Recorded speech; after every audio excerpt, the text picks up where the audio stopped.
none, or well, no, we do have a Pledge of Allegiance. Doug McClellan.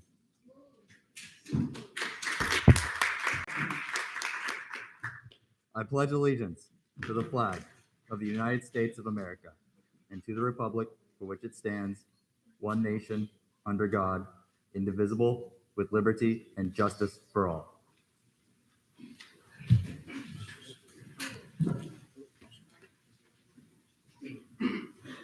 Now time for the national anthem. Here.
Alrighty.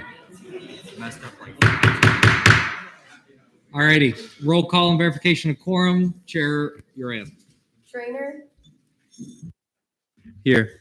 Tribble, Here. Mole, Here. Podier, Moda, Present.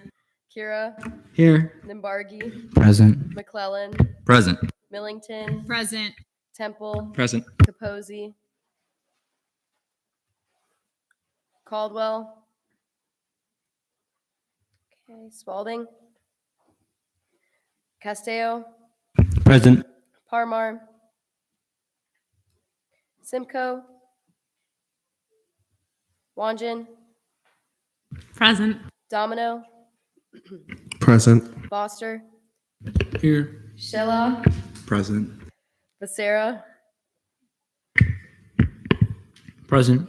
Gell, Present. Yalamanchili, Present. Heintzkill, Present. DeMarlo, Here. Patel, Here. Uchoa, Here. Terrell, Present. Borges, Here. Bergman, Present. Almanar, Present. Anderson, Castellan, Present. Hall, Here. Holmes, Costas, Martin, Saucedo, Present. Tache, Brenner. All right, 30 out of 41, quorum is verified. Alrighty. We're at approval of the minutes. Please take a look at last meeting's minutes. If there are any questions, let me know. If not, I will take a motion. Chair Temple. Move to approve last meeting's minutes. Is there a motion to approve last meeting's minutes? Are there any objections? Seeing none, approval of the agenda. Please take a look at the agenda tonight. If there are any things that need to be changed, let me know. If not, I will take a motion. Senator Shilla. Move to approve this meeting's minutes. So a motion to approve this meeting's agenda. Are there any objections? Seeing none, open forum. Alrighty, is there anybody wishing to speak in open forum? Alrighty. Seeing none, announcements from the student body president, President Lopez.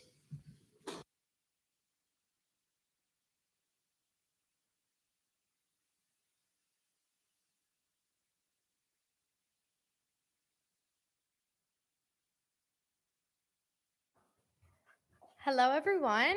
Love all the costumes. Y'all look great. Some people went like really committed to the cause, like over there. Great costumes. Really great costumes. But hi, everyone. I apologize for being absent from Senate for a little bit.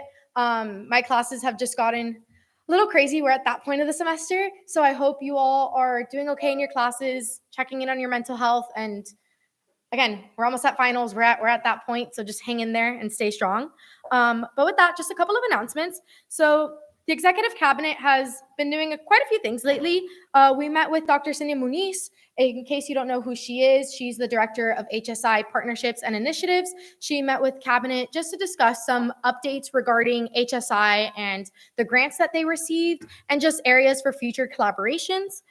Cabinet went through safe zone training with LGBTQ plus services. And today, a couple of members from cabinet helped out the Knights Helping Knights Pantry. We went around on the Gator and golf cart and just collected donations from different buildings on campus and dropped them off to the to the pantry. Don't know what I was trying to say there. And then lastly, student government scholarships are open.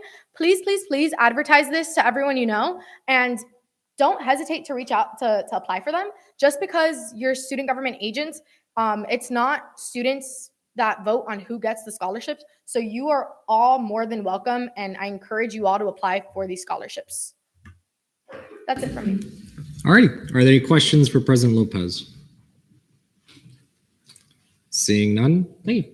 All righty. Announced from Student Body Vice President. None. Comptroller's report. Hello, Comptroller check. So the CRT current account balance is $417,884.37 with a reversion rate of 1.78%. And then the FAO current account balance is $230,931.72 with a reversion rate of 2.33%. Alrighty. Are there any questions for the Comptroller's report? Seeing none. All good. Cabinet forum, none. Announcements from the Chief Justice. Justice Silva.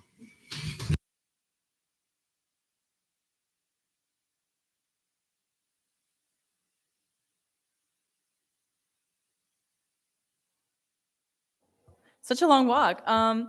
Hey guys, sorry, I'm not Sage, but I will be delivering his announcements. So he cannot be here today. However, I'm sure all your costumes are great. Our third fiscal appeal will be this Friday at 6 p.m. It'll be in the conference room. And SGLC Judicial Day went really well. That's pretty much it. Alrighty. Are there any questions? Senator Verican? If I may ask, what is the judicial appeal regarding? Any and all questions can be directed towards Sage. I don't know if really the stuff about it. He hasn't talked to me about it. Okay, thank you. Alrighty. Are there any questions? Seeing none. Thank you. Alrighty. Before we continue, Chair Holmes. President voting. So noted at 7:17 p.m. Senator Capozzi. President voting. So noted at 7:17 p.m. Are there any other senators that need to be present and voting? Seeing none. Alrighty. Announcements from the supervisor elections, none. Announcements from the Activity and Service Fee Committee Chair, Chair Wondren.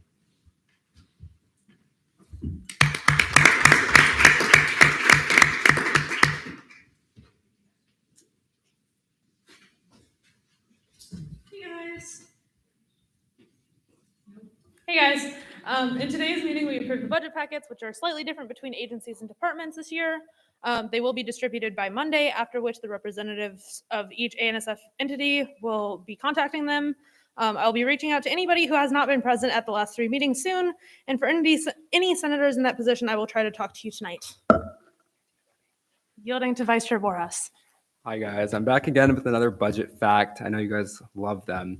Due to reversions from COVID, the fiscal year 2022-2023 ANSF budget increased by $1.4 million. Due to this, a lot of student government funded entities got increases, but this year won't be so easy since our budget will be decreasing relative to that COVID inflated budget. To explain a little bit further, reversions go to a little jail cell to be added back to the budget 2 years later, not one, as we approve the next year's budget in advance. That's why reversions from 2020 were used in the 2022-2023 fiscal year. Thank you. Alrighty. Are there any questions for Chair Wondren or Vice Chair Borjas? Seeing none, thank you.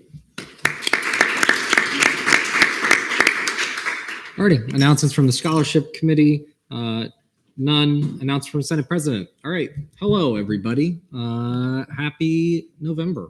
You know, we're almost at the end of the first half of our session. Well, I guess not the first half, but we're almost 2/3 of the way done. So I think that's definitely something to acknowledge. A couple quick things I wanted to talk about. The first primary one being the Fall Senate Retreat. That will be held on the 12th in Health Sciences 1, room 112 from 11 a.m. to 4 p.m. If you cannot attend, you must submit an LJR absence request form. It is a requirement to attend, or else you will get an absence like you would get an absence if you missed a Senate session. And definitely please fill out the form that I've linked to confirm your attendance. It should be fun. We had in Senate Exec a lot of conversation about some of the bonding activities that we'll be doing. Some stuff about karaoke that made the rounds, so definitely be on the lookout for that. And then kind of two other quick things. The first one I know that Netta sent out to everyone, but I wanted to shout out again here, is the International Education Week is next week. There are a couple events that you are able to attend as a student. I myself am attending the reception that's being held in the Alumni Center. Definitely encourage you all to attend. I've linked it to sign up for the different types of events that are happening. It's a great way to celebrate our international students. And then the last key announcement is tomorrow is the RWC Midnight 5K. That's going to happen at 11:15 p.m. to 1 a.m. Participants are going to meet at the Reflection Pond. What I will say is that you do not actually have to do the run to still participate. You can be a volunteer, or you can just attend and watch and, you know, be with everybody. I encourage as many of you as possible to do that. And then before we move on, I just want to take a second here. I know it's not in the minutes, but I also know it's an issue that's important. And it's one that, especially given kind of the temporary inactivity of our LGBTQ plus caucus, I wanted to highlight. And that is that tomorrow at 2 p.m. at the Holiday Inn near Disney Springs, the Florida Board of Medicine is meeting to codify their new rules around transgender care for minors, as well as other policies of that nature. Now, I don't care your political opinions. I don't. But at the end of the day, what we have are Floridians, students, potential future students here at UCF that are being targeted by a state government for political purposes and attacking the most vulnerable in our society. There is public comment and open forum. I encourage you all to attend that tomorrow if you are able to. At the end of the day, they're going after this group because they think that they can. And I think that it is on all of us to show that transgender students, transgender people are welcome in the state of Florida. And if we can do our little part, particularly given the fact that the location is here in Orlando, then we should do it. We ought to do it. I think that regardless of the rules passage or not, the fact that it's being considered is wrong. And I think that at the end of the day, we have an obligation to stand up for our community, and this will impact our community. So I highly encourage you to attend if you can, or at the very least spread the word about that, because at the end of the day, nobody deserves to feel under attack. And this institution stands for all of our communities, and we're going to continue to do that as long as we're able to. With that, are there any questions for me before I do that, Senator Palmer? President voting. So noted at 7:23 p.m. Any questions? I'm going to go Senator Schiller. Could you please share, at least like in the minutes or somewhere, the information on where it is? Yeah, I can definitely, once we finish here, I'll type in Spark Notes of what I've said, but with the key information of where it's happening and things like that. Are there any other questions for me? Alrighty. Seeing none, announcements from the Internal Legislative Assistant, Ayala Yalamanchili. Thank you, Mr. Speaker. Before I go into announcements about SGLC, I would like to concur with the speaker that the move being considered tomorrow is a very malicious move against transgender children and will hurt them in ways that are very harmful. And I highly encourage you, if you can make it, to go to that Board of Medicine meeting tomorrow in Orlando and do what we can in order to support trans rights. That is very important. But with regards to SGLC, we had a great meeting today, and Senate leadership presented the work of the legislative branch because it was Legislative Branch Day, and I am thankful to everyone who attended, including the Speaker's office, the Pro Temp's office, Fiscal Committee leadership, Internal Affairs Committee leadership, and caucus leadership. I am very thankful to all of you for coming and presenting to the SGLCers, and it was a very eventful meeting where they learned a lot. Apart from that, Vihan's visuals, as I would like to call them, I guess a play on Victor's visuals. The movies I'd like to highlight in today's Senate meeting would be Star Wars Episode 3, Revenge of the Sith, and Star Wars Episode 5, Empire Strikes Back. I encourage you to watch them. Thank you. That's it. Alrighty. Are there any questions for Isla Yalamchili? Senator Teche? President voting. So noted at 7:25 p.m. Any other questions for Isla Yalamchili? Seeing none, announcement from the External Legislative Assistant, ELA DeMarla. Hello. Our dean meetings are getting established. Most of them have been, and I'm about to start doing dean meeting preparation meetings. I encourage everyone to take part in it.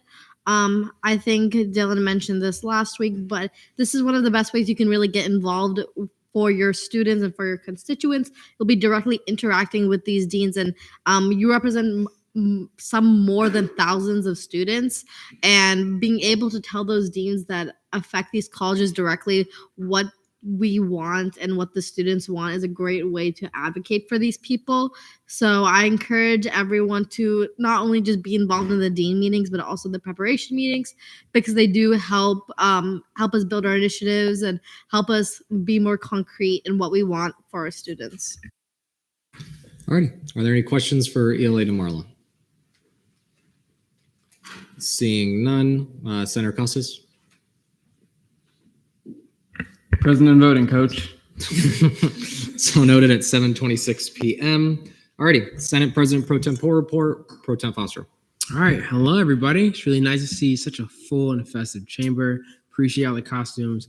I guess I want to talk a little bit about abstaining during Senate. I brought this up in a couple of different committees this week. So Netta sent me an email. She said last Senate meeting, so about 2 weeks ago, we had a lot of people abstain on certain things, whether it be amendments or legislation. And they abstained because they didn't understand the legislation, or they just didn't feel comfortable voting yes or no. And I just kind of want to remind everybody that we are here to vote yes or no on legislation and things of that nature. We're leaders. We're not here to just abstain because, we don't understand or we're not comfortable. During questioning, if you don't understand something, it's better for you to kind of raise your hand so you can get some clarification. Or even during debate, Dylan lets people direct questions sometimes depending on what it is. So if you truly don't understand, ask a question. It could be something as simple as, oh, I don't understand something, and somebody else wants to ask the question because, they don't know. So it just takes one person to ask a question, and it could maybe change the whole trajectory of how a bill could be. So I just want to highly, highly encourage everybody to not abstain. And I'm not going to sit up here and say I haven't been abstaining. I've abstained a couple of times in the past couple of weeks, but I kind of want to lead from the front. So now you won't see me abstaining on any legislation unless I have a direct conflict of interest, because that's what abstaining should be used for. Just if you have a direct conflict of interest on any legislation. And I want people to be able to speak on legislation that's been brought up, even if we heard it 2 weeks ago, I'd rather people actually speak about it again than go, oh, we voted this way on this 2 weeks ago, so we should vote this way again. Maybe somebody didn't come to that Senate meeting 2 weeks ago, or they forgot, or they just don't understand. So I just want to encourage everybody, I guess, to be more engaged during voting and just not be, a bystander. That's a good way to say it. A bystander when it comes to voting. Vote yes or no on legislation, because we are here to make changes, make differences, and check the voting record after this meeting. I will not be abstaining anymore unless it's a direct conflict of interest. Second thing on the agenda is I met with a lot of people this week and last week, and they actually used the Pro Temp's office forum because they wanted to meet with me, had a lot of conversations, solved a lot of problems. So me and Ryan, we've met with a couple people regarding legislation. I've met with people to discuss initiatives, met with people who just had some Senate concerns and they wanted to see if, maybe I could help them get a solution. So just a friendly reminder that, the forum is here if you want to meet with me or AJ, Ryan, anybody else in the Pro Temp's office. If you want to meet with us, we're a resource. We're here. Doesn't even need to be student government related. Just know that, I want to help you, want to empower you. I want to see you win. So if you want to meet with me, form is right there. Alrighty. Are there any questions for Pro Tem Foster? Seeing none, Deputy Pro Tempore of Legislative Affairs report, Doug McClellan. Good evening, everybody. I hope that you all have been well these past few weeks. I want to say that I apologize, but there is a piece of fiscal legislation that I've written this week, and I had forgotten to send in earlier.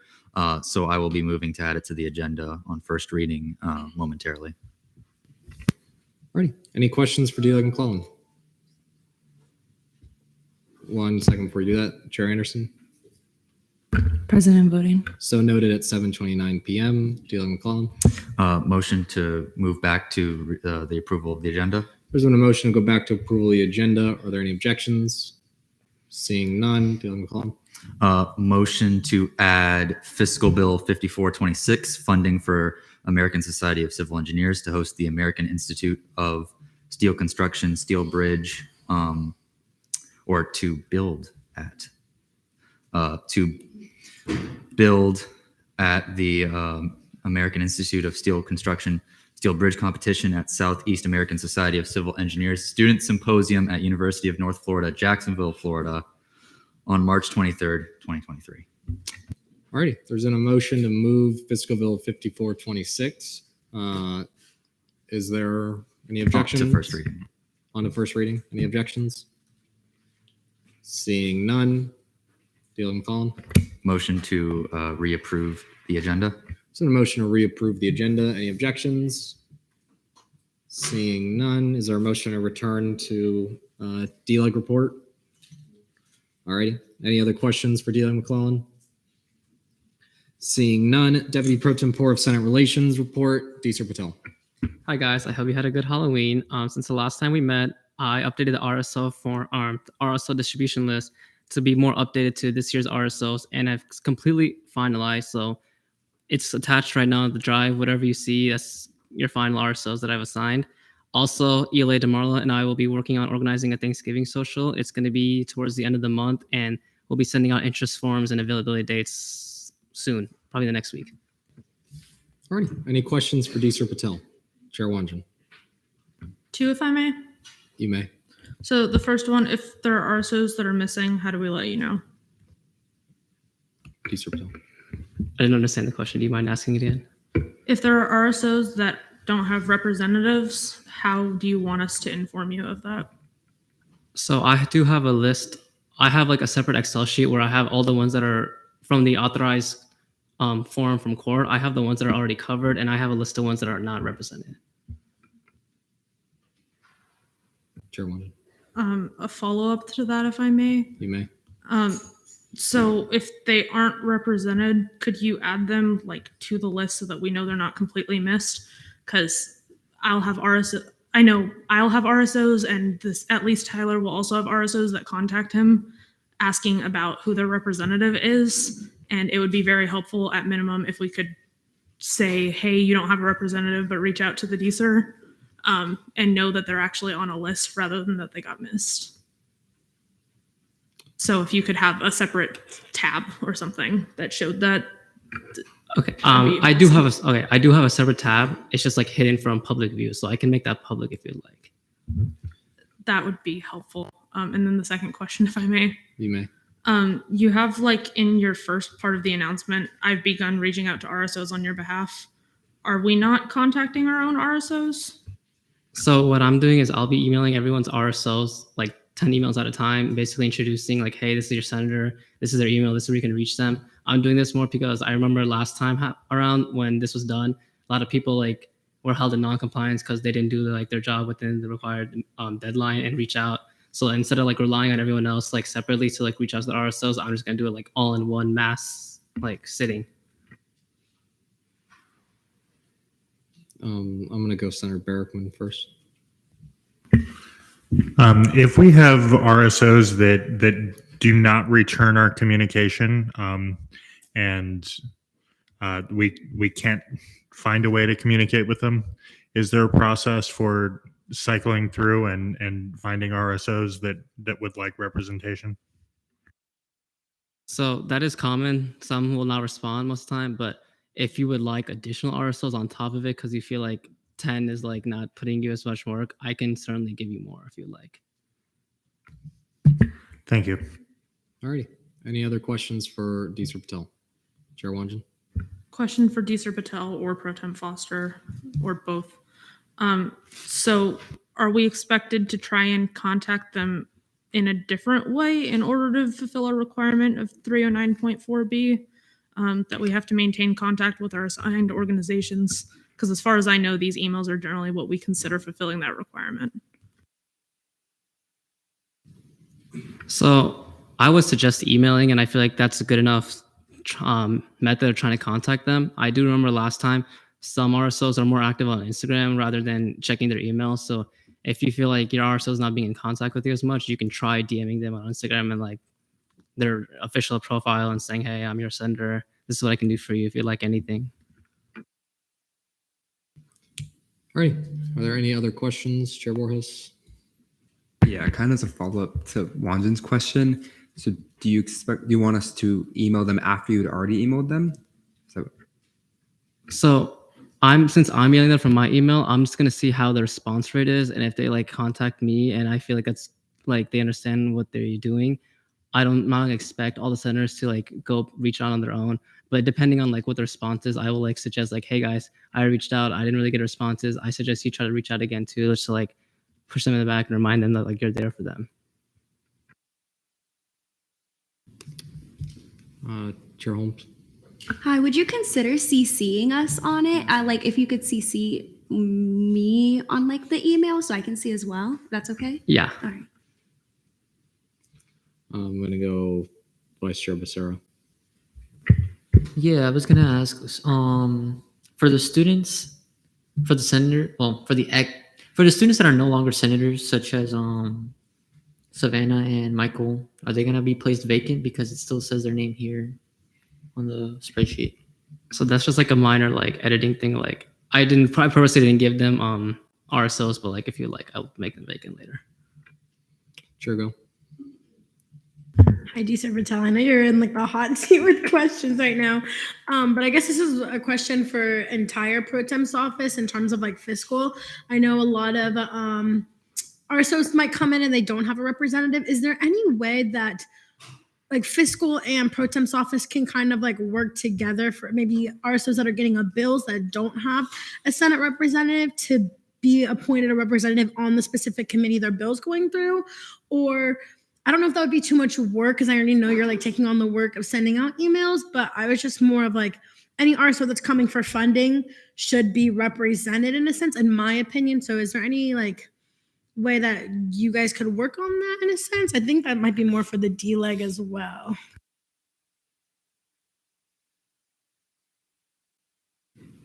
Oh, are you dealing with phone? So I can tell you how I currently assign RSOs to senators that don't have a representative. I'll look and see what type of RSO it is, and I will then see if it matches with any specific college or any group that any given senator is a part of and would be good for.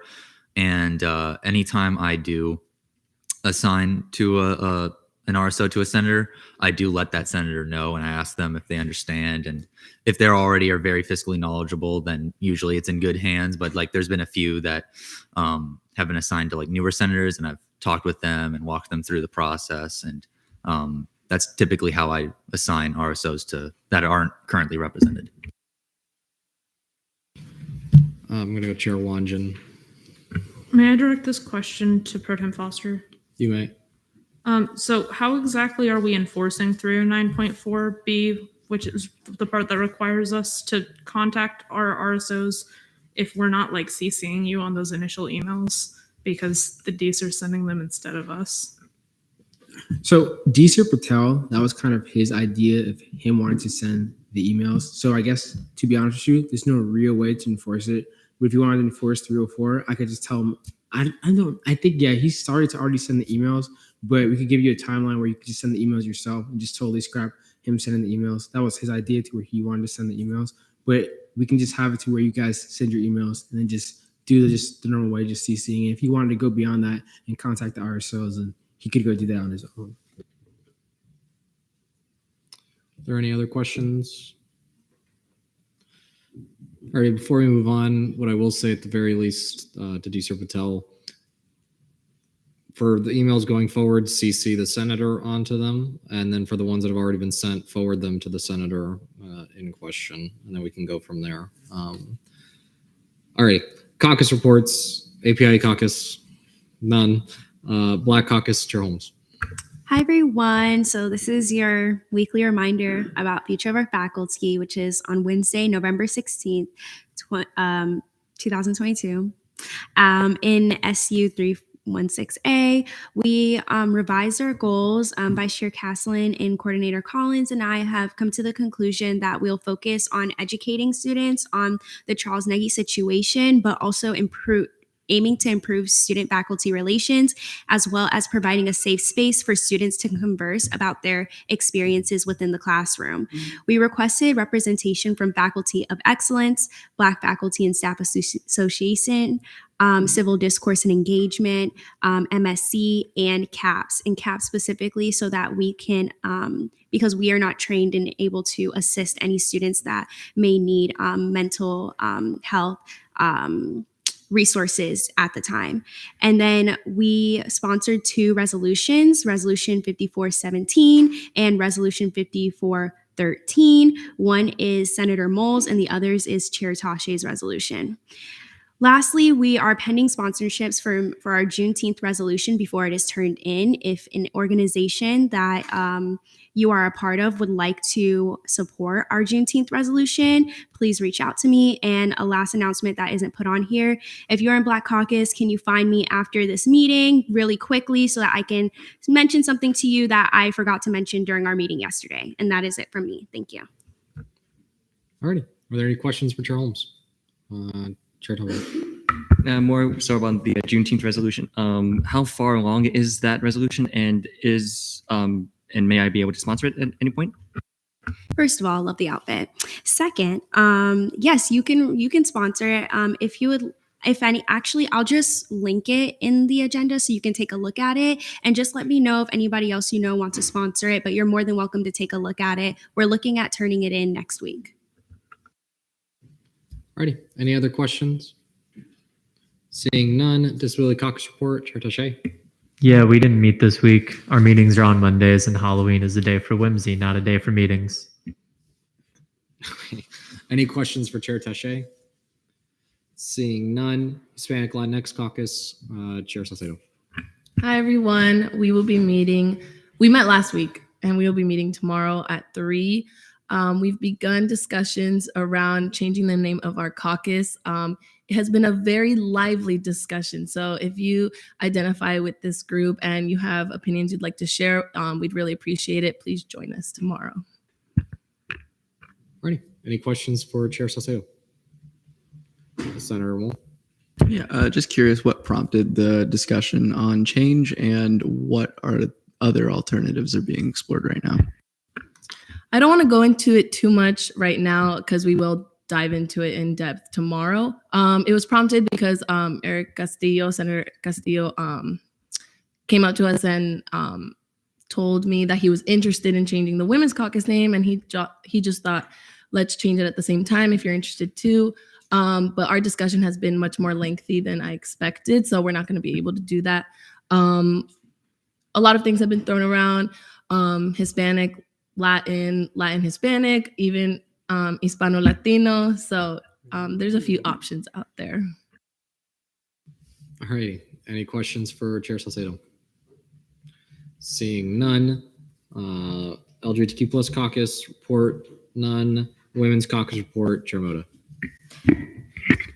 Hi, everyone. We did our safety walk 2 Fridays ago, and it was a success. We're going to go over that tomorrow just because we did not meet quorum well, actually, I canceled the meeting last week due to homecoming week. But yeah, also, please, members of the Women's Caucus, check the group me because it looks like me and Eric are having a conversation on our own. So I really appreciate that. Thank you. All right. Are there any questions for Chair Moda? Seeing none. Unfinished business, notice legislation on second reading. Before we move forward with anything, because I promised it at the end of last meeting, Is there a motion to go to proclamations? So moved. Alrighty. Before we move on from there, is there a motion for speech, questioning, and debate? Chair Temple. Move for 5-minute speeches, 10-minute questioning, 10-minute debate. So a motion for 5-minute speeches, 10-minute questioning, 10-minute debate. Are there any objections? Seeing none. Proclamations. Proclamation 5413. Proclamation recognizing November 11th, 2022 as Veterans Day. Senator Berkman, 5 minutes, whenever you're ready. Thank you. So the proclamation recognizing Veterans Day,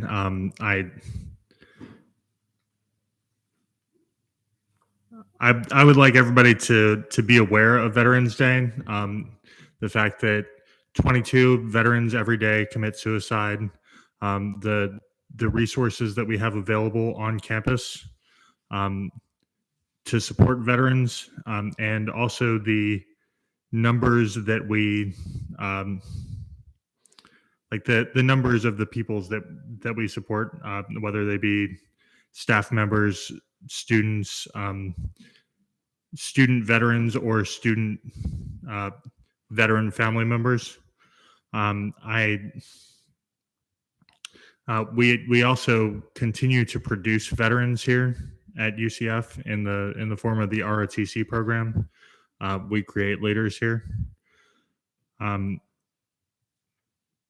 As far as the amendments that I'm sure we'll get to, I would like to keep this as streamlined and to the point as possible. Veterans are the most diverse organization at UCF, and veterans look at themselves as green, red, blue, tan. But we do not generally divide ourselves up by race or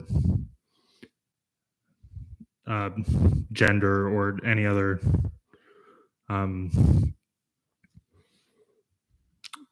division.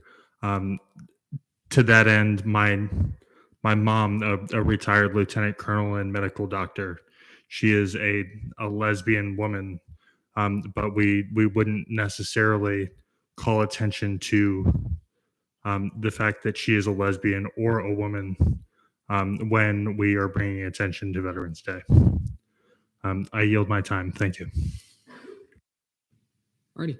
We're now in line for questioning. All those with questions, please raise your hand. I'm going to go Chair Temple. Thank you, Mr. Speaker. So Senator Berkman, I want to ask you, how do you intend to utilize this piece of legislation should it pass tonight? Because I do love the substance of the material, and I duly appreciate the effort you're putting into this. I'm very curious, though, as to what actions you do intend to take moving forward with this. I intend to create a robust discussion around veteran students here at UCF and continue to work to create future opportunities for our soldiers, sailors, Marines, and airmen, and also Space Force, space cadets. As there is life after the Army, there is life after the UCF, there's life after the military, and like creating opportunities is what we're about here at UCF, and that is all I aim to do here. Alrighty. I'm going to go Vice Chair Almanar and then Senator Moore.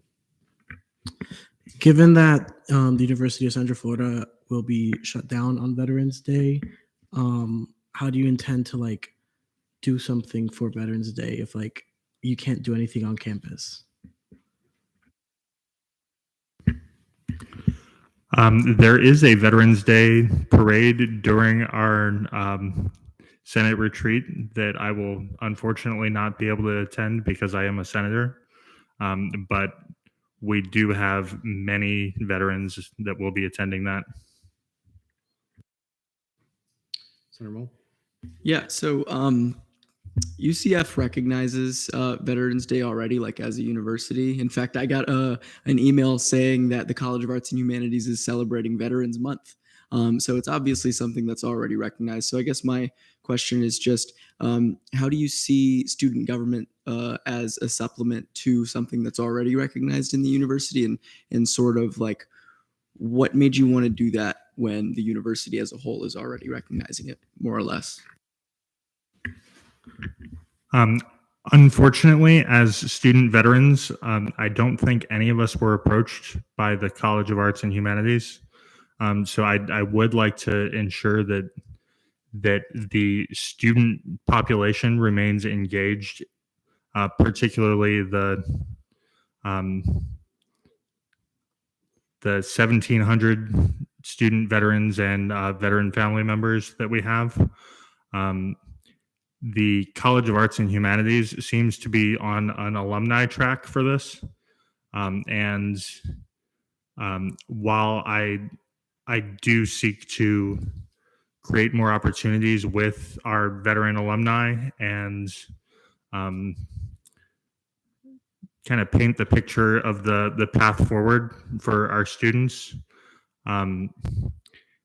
this proclamation is more in line with the Military and Veterans Student Success Center and the opportunities that we are specifically creating. D. McClellan. 2 questions, if I may. You may. My question is there anything in the immediate that you are planning to, bless you, use this proclamation, if passed, for? Like, you will do, like, is there anything in the immediate that you are planning to do with this?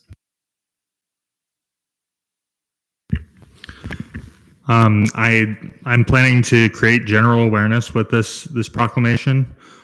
We will also be celebrating the Marine birthday at Tactical Brewing next Thursday. Unfortunately, I also have a Senate commitment at 7 p.m. We will be attending the UCF Tulane football game in support of our veterans, and all awareness is good awareness towards the cause of the folks that protect our country. Alrighty, I'm gonna go Vice Chair Almanar. Similar line of questioning as Senator Mole. I think what Senator Mole was trying to get at was that if Veterans Day is already a like recognized holiday by the University of Central Florida, and proclamations are something that we usually do to give attention to something that not necessarily is looked highly upon by an institution in general, like what would be the need for this specific or proclamation if there's no immediate action to follow suit with it? We, as of this semester, the Veterans Academic Resource Center has changed its name to the Military and Veteran Success Center. We have a new director of that agency, and we have been realigned under the DEI framework.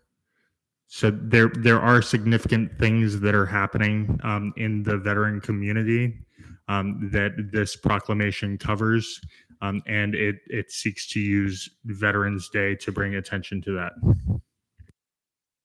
I'm gonna go Chair Temple. Did you still have a question? Senator Moore. Yeah. So whenever veterans issues come up, one of the things I often think about is a lot of the issues. You make reference to issues such as tragic veteran suicides and other things like that, which are obviously linked to issues that come from service. So I was wondering, did you have any plans for any resolutions that are possibly more actionable in the future relating to things that would address veteran suicide, such as increasing mental health funding here on campus, addressing those sorts of issues like that? Yes, absolutely. I support Chair Tache's bill that helps support and provide funding, additional funding. His resolution that seeks to provide additional funding for mental health on campus. I personally have been diagnosed with PTSD and anxiety, and so I have a personal attachment to making sure that folks with mental and behavioral health issues have access to the support they need. I ask that the body give me a little bit of time. I just got here. I'm gonna figure it out and move on. Alrighty. Are there any other questions for Senator Berkman? Seeing none. Is there Chair Double? Move to debate. Should a motion go to debate? Any objections? Seeing none, we are now in debate. All those wishing to debate, please raise your hand. I'm going to go Senator Costas first. Yeah. A few weeks ago, I don't know how serious they would have taken this bill, but recently I've been reading a book called The Greatest Evil is War. And I like this bill because I think while honoring veterans, we should honor those who have been injured and misled, not protecting our country, but who believe they were doing so while fighting unjust wars for war criminals like George Bush, Dick Cheney, Obama, and Trump, while like young Americans go and die, have their bodies and spines shattered and come back with PTSD. So I really commend you for putting this bill through to honor those that have really suffered as a result of those actions. Okay, Vice Chair Uchro. Yeah, I am highly in favor of this proclamation because I, as we all should, admire these guys a lot because they make sacrifices every day in order to fight for our freedoms. So that's the least we can do for them. Chair Temple. Yeah, I will also be voting in favor of this proclamation because there is a distinct connection I make with the military because of my grandfather. He served in the Marine Corps, retired out as a lieutenant colonel, and he has been nothing short of an inspiration for me. And I've looked to the military with great veneration, and knowing the sacrifices that soldiers from the lowest private to the highest colonel, even general, make every day, making tough decisions, being engaged in like just downright hell, for lack of better terms. We ought to do more for them, to say the least, and recognizing a day in which one of the greatest wars, one of the most tragic events in all of human history, the First World War, coming to an end on this day, is again the least we can do for them. And I do commend Senator Berrickman's first legislative initiative being this.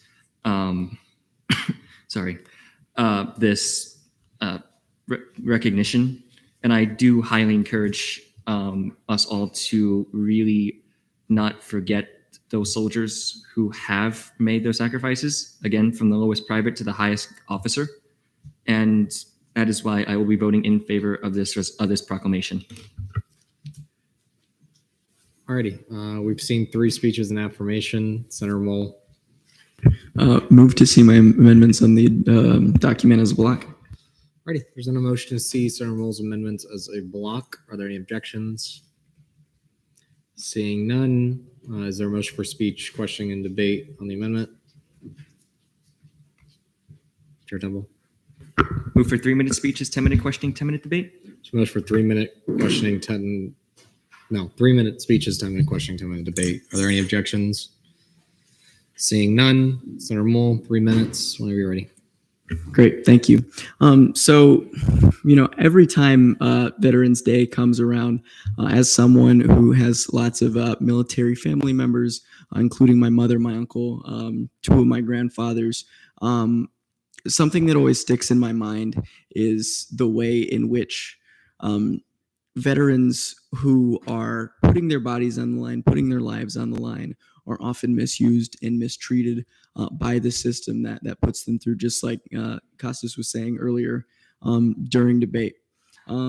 Now, there's lots of examples in ways in which this happens, but as someone who is Puerto Rican myself, one of the ways in which this is most immediately affects my life and affects people around me, and obviously affects people who I feel deeply connected with, is that for Puerto Ricans living on the island, they are making a sacrifice for a country that does not guarantee them the same fundamental rights that it guarantees other veterans. And there's a lot of abuse. There's lots of bad things that all veterans go through, lots of things that are sort of inherent to the struggle. But one thing that I think is sort of unique is that Puerto Rican soldiers are doing that for a country that they are citizens of, that does not guarantee them the same basic rights as many other Americans, and was even worse further back down the line.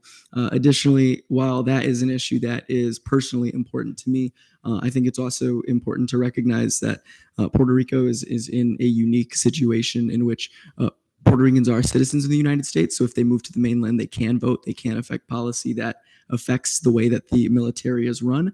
But there's also another class of people, soldiers from Mexico, soldiers from India, soldiers from the Philippines, who are the three biggest donors of manpower to the United States military as far as countries go for non-citizen soldiers.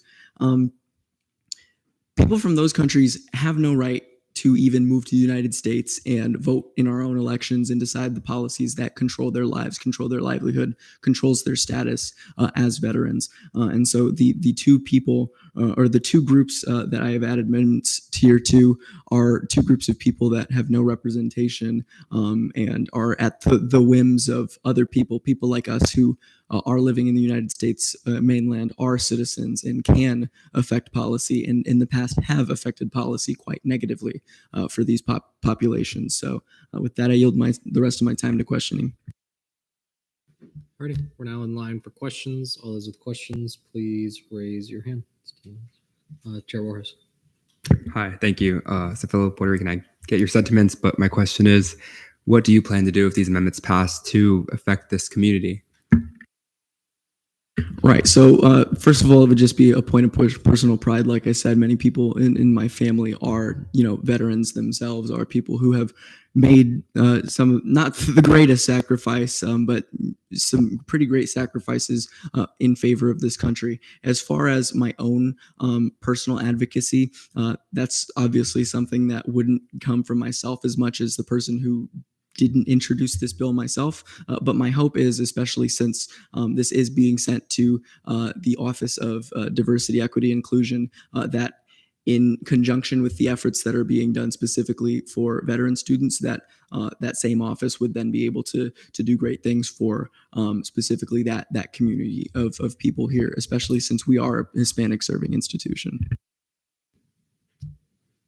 Chair Warhurst. Kind of a follow-up. So with the amendments, it's almost like it becomes your bill. So do you feel like you take ownership if this is approved to assist Barrickman in making sure these are sent and making sure things are happening? I mean, of course, Barrickman and I can have these conversations depending on what this ends up looking like, what it's passed on, how we can cooperate on that. Of course, I wouldn't be opposed to it. There's also the question of what exactly the bill looks like by the end, what is my capacity and Barrickman's capacity, and then, of course, since it's a proclamation, it's somewhat time sensitive.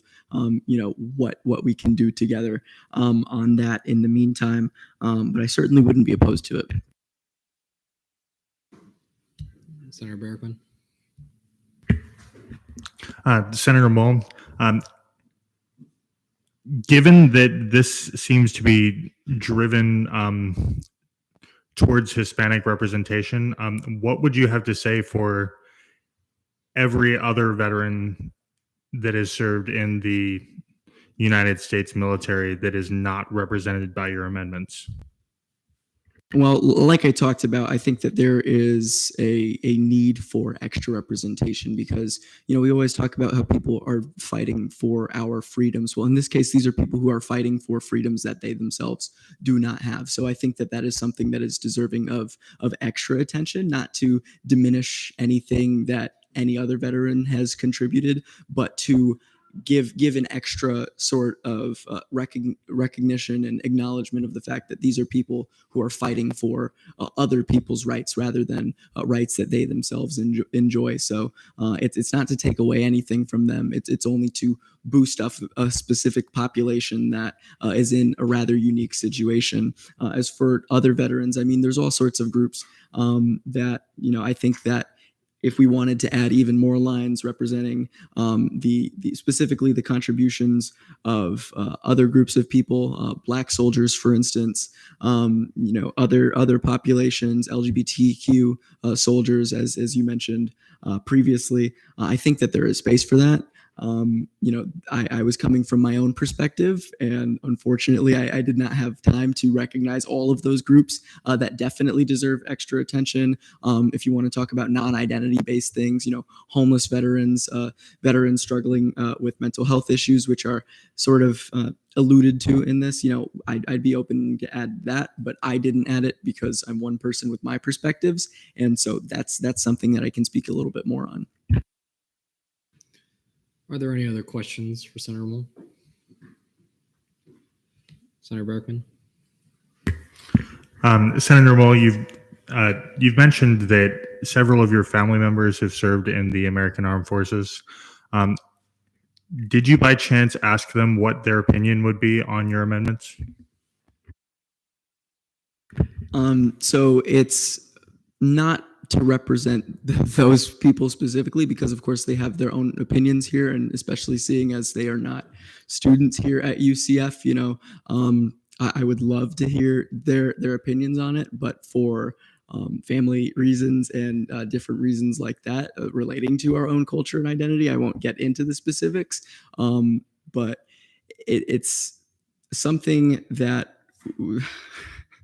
there are specifics about this that I don't want to get into, but they wouldn't have been the right people to ask, sort of vaguely, and we'll just leave it at that. Alrighty. Are there any other questions for Senator Moll? Seeing none, I'll take a motion. Chair Temple. Move to debate. Motion to go to debate on the amendment. Any objections? Seeing none, we are now in debate. All those in debate, please raise your hand. I'm going to go Senator Shelloff first. Yeah, so I apologize. My laptop shut down. But before I did, I got to read the amendments. And I personally think it's really important. Again, I know it does not represent all identities, but my parents also served in the armed forces, and they and with allied armies, and as Middle Eastern people, they often get underrepresented as well, especially before they were citizens. So I personally believe that this is very important to include more representation, and I will be voting in favor. Chair Temple. I'm in concurrence with Senator Schiffner.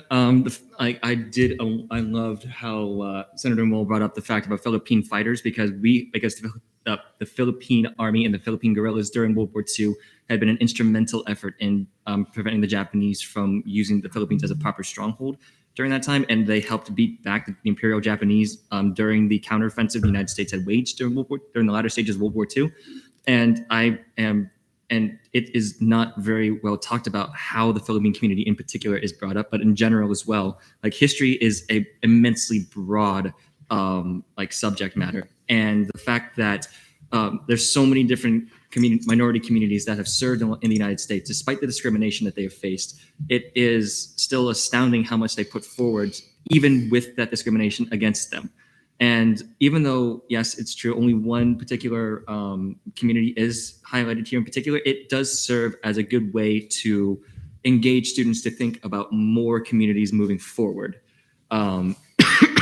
So, yes, the Puerto Rican communities are, Puerto Ricans in particular, are an immensely important community, and a unique one at that. That they can also jumpstart discussions into other communities as well. And that's why I will be voting in favor of this amendment, just on the basis alone that it could spur more discussion and more curiosity among students. And that is incredibly important when discussing such matters like this. Chair Salcedo. I will also be voting in favor of the amendment. If anything, this amendment makes me like the resolution even more. I did want to point out though that even though Senator Moll put one specific group in this proclamation. Technically, Puerto Ricans are American citizens, so I think it's important that we recognize that link and how oppressed they are as a group, as American citizens who don't have the full rights as other American citizens. So, can I make a motion? No, not yet. Okay. There were multiple speeches in affirmation. Any speeches in negation? Senator Berkman? I would just like to say that the amendments to this bill narrow the focus of the bill instead of expand it. And I have made an effort to ask student veterans that I associate with, as well as the veteran faculty on the campus, what they think about the amendments, and I have garnered a response that all veterans are veterans, and that these amendments again narrow the focus of the bill.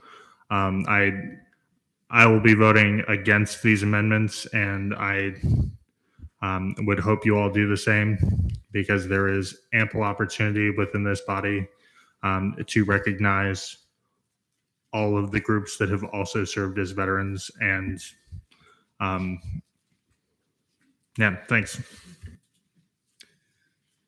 Are there any other senators wishing to speak? Vice Chair Becerra? I just wanted to say, if Senator Berkman's if Senator Berkman is going against his own amendments, against the amendments for his own bill, I feel like we should all think about that. I agree with both Berkman and with Loki on this. I feel like both have good points, but I just want to, bring that up. Like, it's his, did I say bill? My bad. I meant his proclamation, and he doesn't like the amendments for his own proclamation. Just, that's what it sounded like, so I'm just throwing that out there. I'm going to go ELA tomorrow.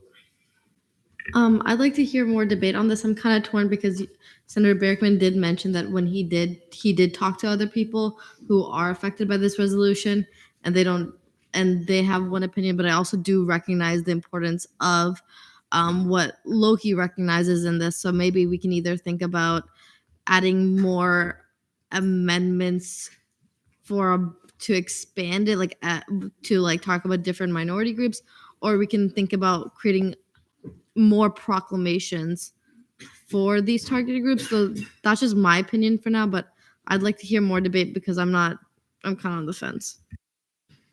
Alrighty, I'm going to go Vice Chair Hurl. So I just wanted to mention, I grew up in a military community. I was surrounded by military people my whole entire life. I actually went to a military school, for just military kids. I will say I agree with Berkman in the sense that veterans and active military people, retirees, whatever it may be, don't usually go off into separate groups depending on ethnicity, nationality, stuff like that. However, I do understand where Mole is coming from as well, because this is a special case. They are in a different situation than most active retirees and veterans. They are a separate kind of group. So I just wanted to mention that both of what they're saying is factually correct, but they're just looking at it from two different point of views. Okay, we have about 3 minutes and 10 seconds. I'm going to go Chair Gell and then Chair Holmes. I was in the bathroom when it happened, so I was just asking a clarity of what exactly, I know the amendment we're looking at, but what exactly is the argument at hand, because I'm a little lost and don't think I can make a decision without knowing what exactly we're talking about.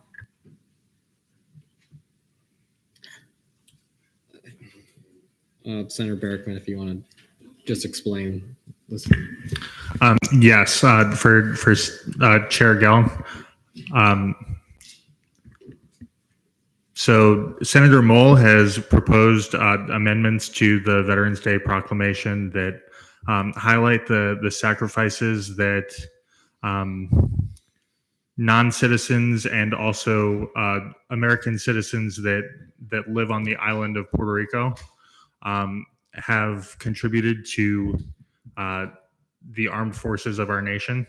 And I am opposed to those amendments because I believe that it narrows the focus of the proclamation and divides up veteran groups in such a way that veterans do not identify. Chair Holmes. 2 minutes and 40 seconds. So I'll be speaking in favor of Senator Moll's amendments, mostly because I know that, there's concerns with other minority communities not being mentioned. I mean, I have a grandfather who served 20 years in the military and he's an alumni, but I just think that it's really important to highlight our Puerto Rican serving veterans, especially the fact that we just got huge grants for our Hispanic / Latinx community here at UCF.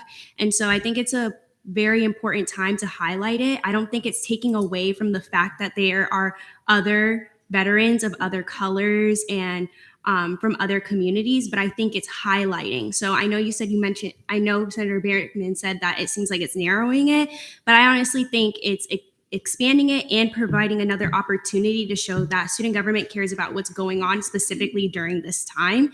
And it's pretty current, the fact that there are issues in the community with the fact that they don't have the same privileges as American citizens. And I'll leave it at that. Alrighty, I'm going to go Chair Wanjin and then Vice Chair Almoner. So I have to agree with Senator Berrickman on this. This reads as two separate pieces of legislation smashed together. Senator Moll's amendments should honestly be a separate proclamation. I would suggest he writes them as a separate proclamation if he is passionate about it. I don't think that putting these two together truly widens it. I think honestly it stops recognizing Veterans Day so much and is much more focused on a specific group of veterans. I think that this is very important to recognize. I just don't think that it belongs in this particular piece of legislation. So, yeah. Vice Chair Almoner. So I want to start with that. I am in support of Senator Moll's amendments to this legislation. I feel like something that hasn't really been brought up in this conversation that Berrickman did bring up a bit is that these amendments focus a bit on shedding light on non-citizens who have served in our armed forces and how they don't have a choice or they don't have a say in the policies they are forced to enforce essentially in foreign nations and depending on where they serve in the United States, on the National Guard or whatnot. And so I think including that aspect of the resolution or of the amendments in this is very important to myself because it's not limiting the scope of what is a veteran or who is considered a veteran, but in fact I think it's opening it a bit more because those who aren't citizens are often looked down upon or are not held into the same. Yep. Unfortunately, debate time has elapsed. So we're now in voting procedures on the amendment.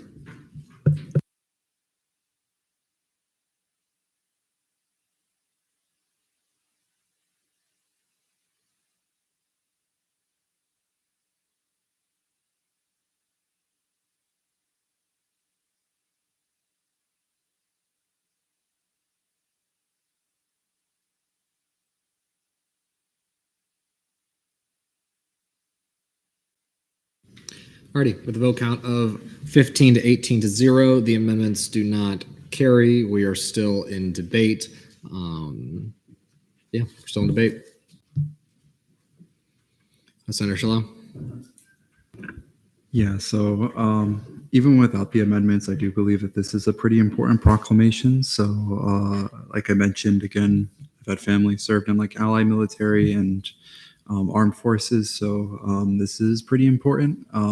So I hope that there is representation for all groups and non-citizens as well. But I will trust that to Senator Barrickman, and I will be voting in favor. Alrighty.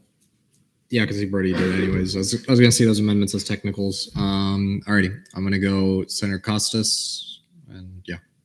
Real quick, I will be voting in favor of this. We should end all wars. A lot of innocent children and young Americans die fighting them. And it's too big of a business in our country. And I think we don't hear from veterans who have really suffered and seen the horrors of war. We kind of just celebrate it as if it's a fun thing, and it's really not. Any other senators wishing to debate? Senator Moore? Move to vote. It's been a motion to vote on Proclamation I object. 54. Do you withdraw? Yeah, sure. Why not? Senator Shella? Or who? Oh, do you like McClellan? I don't know. I wasn't 100% paying attention to who was May on I this side. may I direct a question to Brody? You may. Brody, are we able to have the all students and all staff email lists included in the Be It Further Resolved? Is that something possible? Because I'd hate that not to be possible. And then technically under that bill we passed previously, Barrickman would be in non-compliance for not sending it.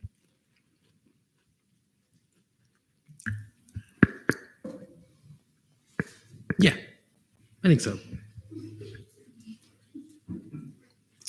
Chair Temple? A motion, Mr. Speaker? You may. Move to vote on Proclamation 5413. A motion to vote on Proclamation 5413. Are there any objections? Seeing none, we're now there.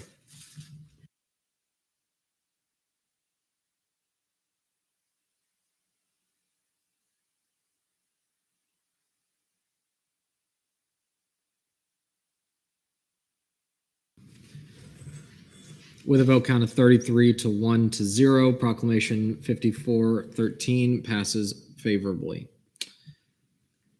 Senator Costas. I was going to make a motion, but may I? You can move, yeah.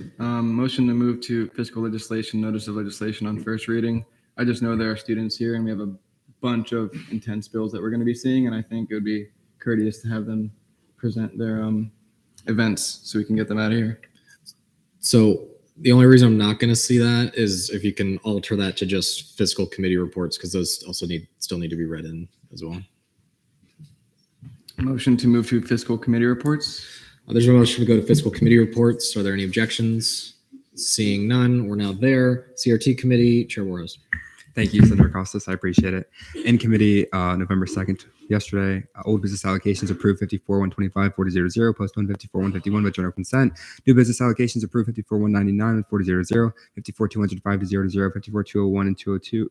202 and 203, 40-0, 54-204, 5-0, 54-205, 206, and 207, 5-0, postponed 54-198 by general consent.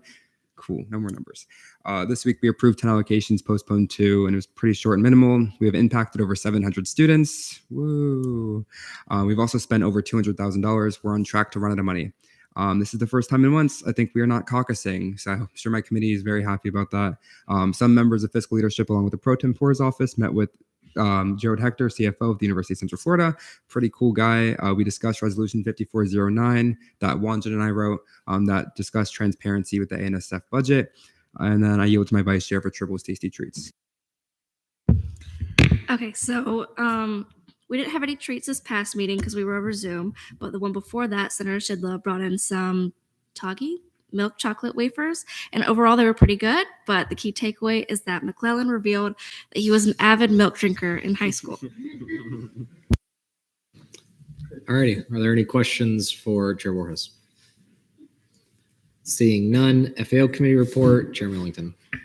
Hey guys, happy Thursday. So short and sweet. In committee old business, we approved 5450 7-0 to 0, 5452 5-0 to 1. We denied 5451 0 to 7-0. A new business, we approved 5454 7-0 to 0. All right, are there any questions for Chair Millington? Seeing none, ORS committee report, Chair Wanjan. Hey guys, this week in committee we reviewed chapters 800, 801, and 802. we haven't had a lot of business recently, which has been very refreshing.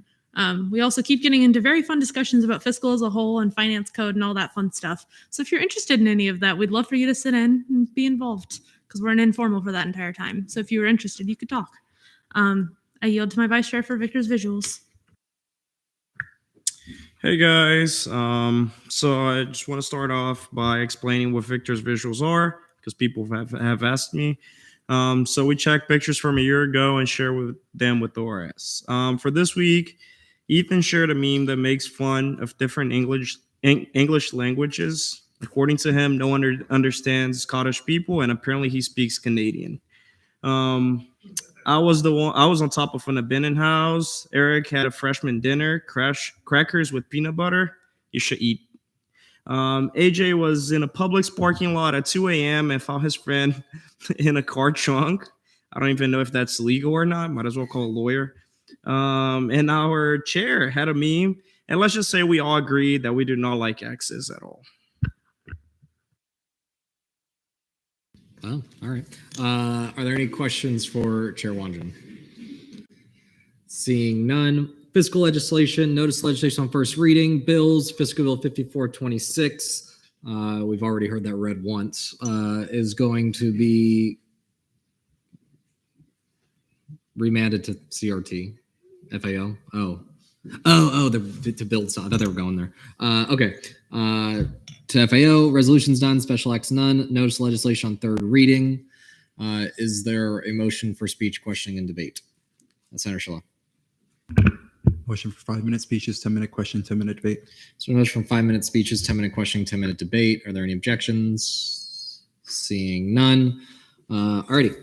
Bills. Fiscal Bill 5419.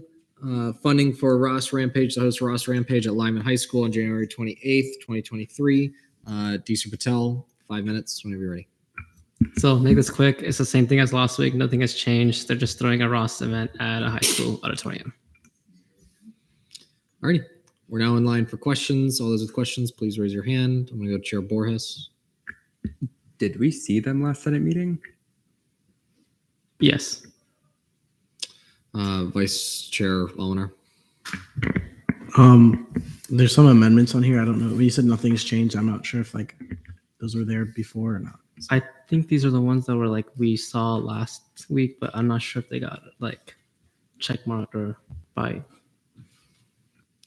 Well, the amendments are from October 20th.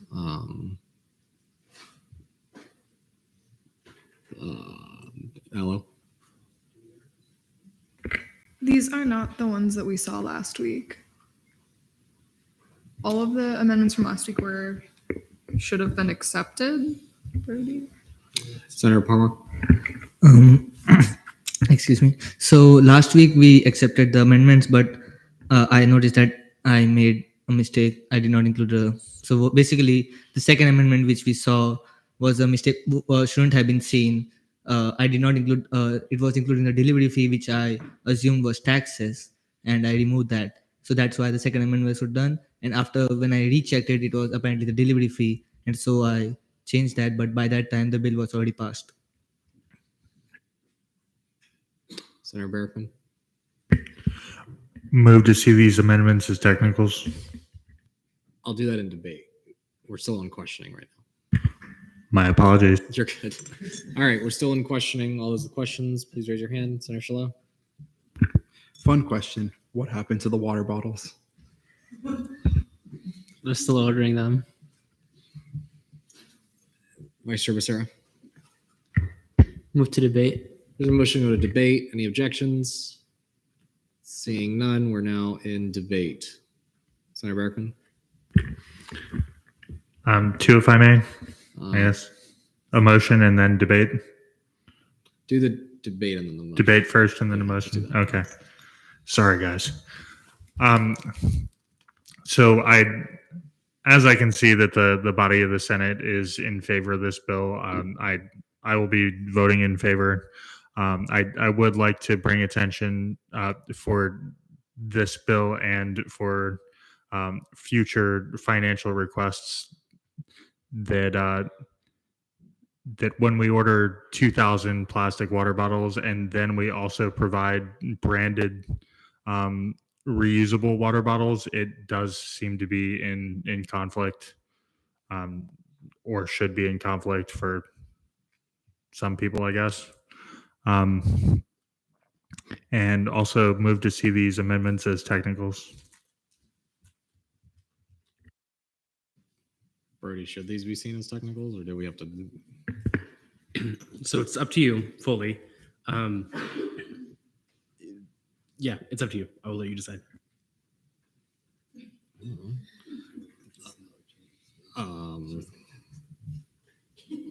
Okay, I guess I can see them as technical. Yeah, we'll go with that. Alrighty, we're still in debate. I'm going to Pro Tem Foster. May I direct the question to Senator Bergman? You may. Okay, so Senator Bergman, if RSOs requested water as a part of their funding in like plastic, water bottles, would you be okay if FAO started asking a question if the RSO would start recycling the water bottles? Would you be okay with funding water bottles? Yes, and I don't necessarily have any issue with funding water bottles themselves. I took issue with the fact that we're funding 2,000 of them, and I mentioned to the RSO that we could provide reusable water bottles and also water in like 5-gallon jugs so that people could go there to get water. And the RSO then requested reusable mugs and continued to request 2,000 plastic water bottles. All right, we're still in debate. Any other senators wishing to debate? Vice Chair Becerra? Move to vote. There's a motion to vote on Fiscal Bill 5419. Are there any objections? Seeing none, we're now there.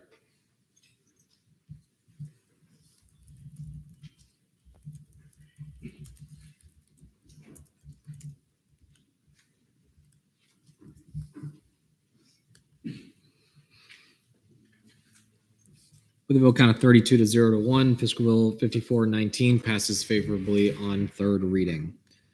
Alrighty.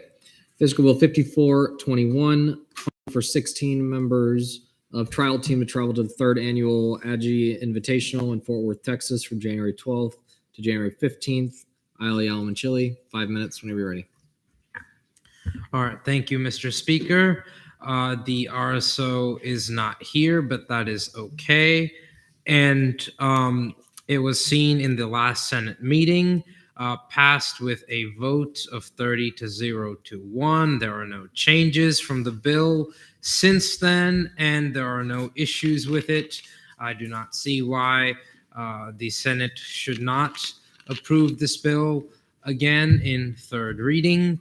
And that's it. All righty, we're now in line for questions. All those questions, please raise your hand. Chair Temple. Move to debate.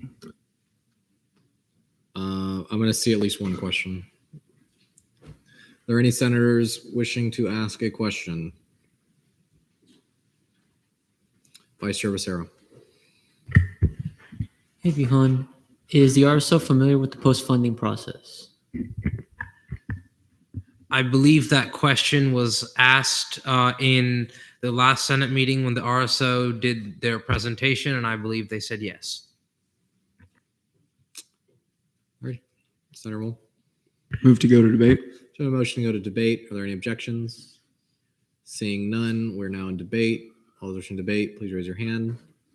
Chair Temple. May I retain? You may.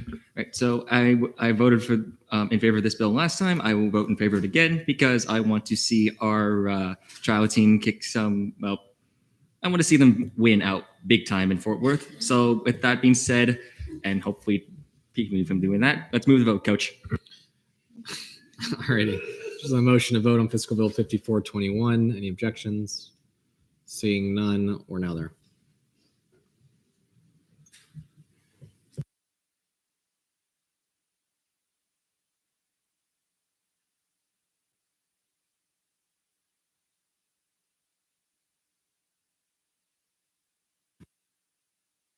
With a vote count of 30 to 0, Fiscal Bill 5421 passes favorably on third reading.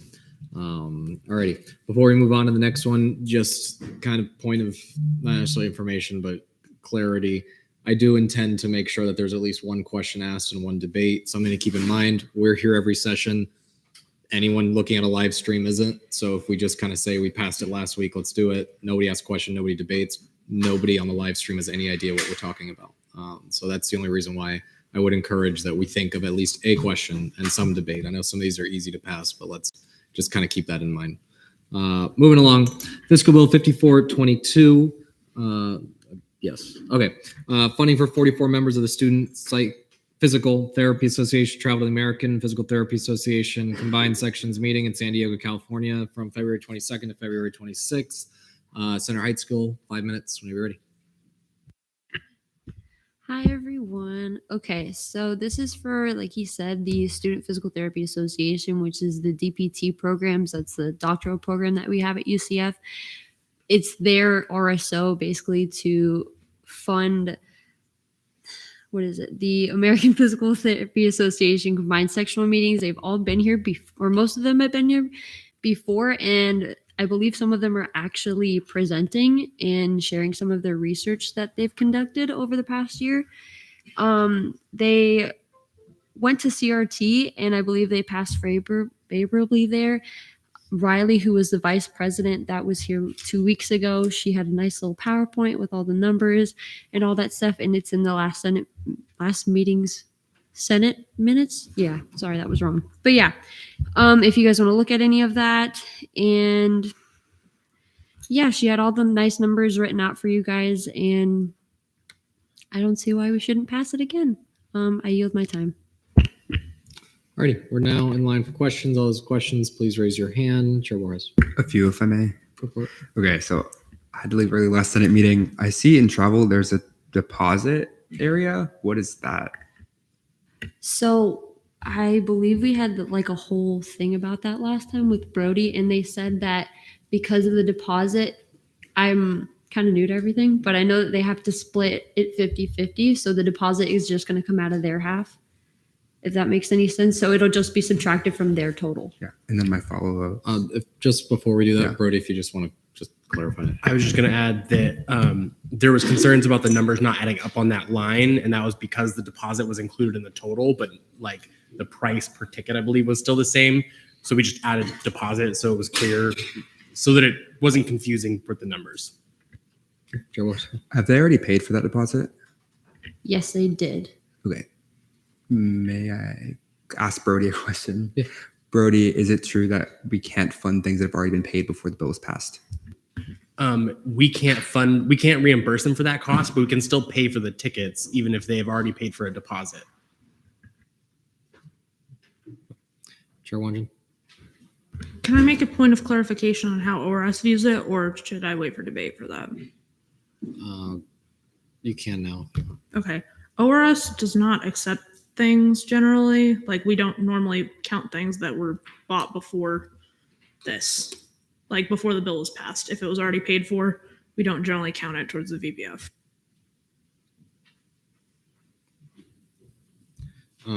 Chair Gill. May I direct a question to Chair Wanjin? You may. How would that affect then this bill and this RSO, considering it's already been paid for and still on the bill? Would it cause like a reversion?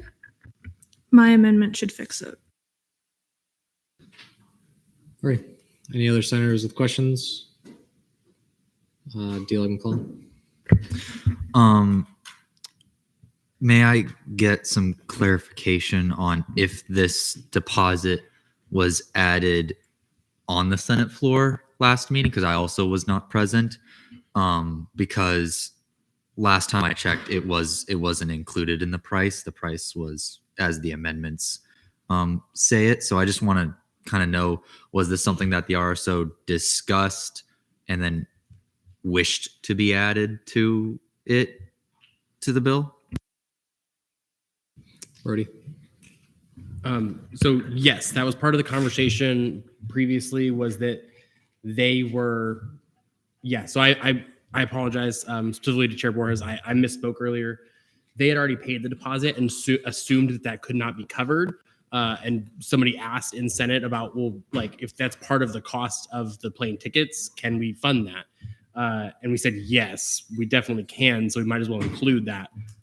Historically, that's been how we've operated. Now, if ORS is operating differently this year, then that may very well be the case, and you all should consider that. But historically, regardless of when they paid for their costs, we've considered that as part of their half. I'm gonna do Vice Chair Harrell, then Senator. May I direct a question to Wanjan? You may. Can you point me to where it says like we can't fund, like where in the statutes that says like we can't see that towards their half of the state, their half of the contribution?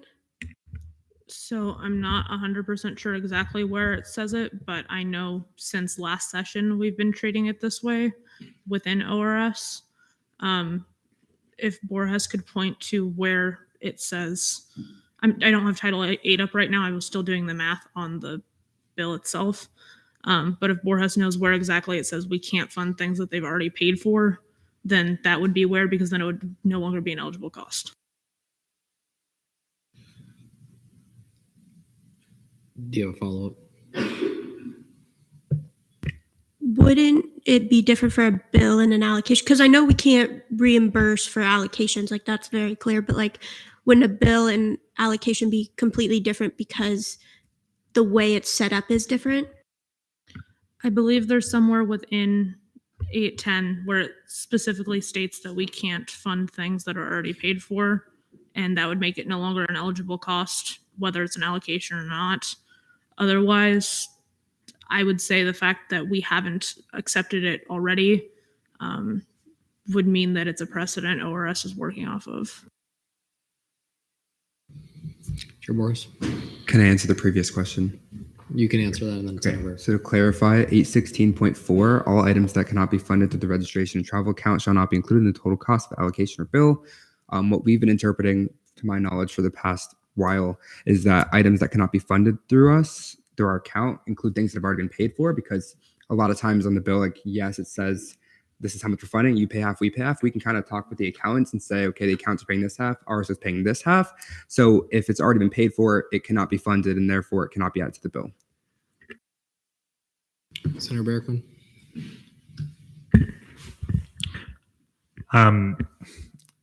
So the direction that I was trying to take, we're in questioning, right? So a question to Chair Wanjan, please.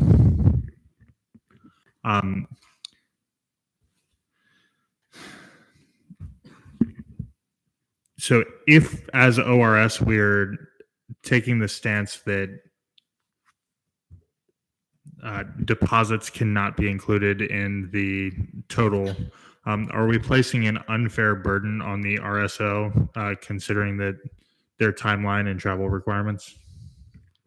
We haven't been taking it as deposits don't count. We've been taking it as things that are funded before the bill was passed can't count.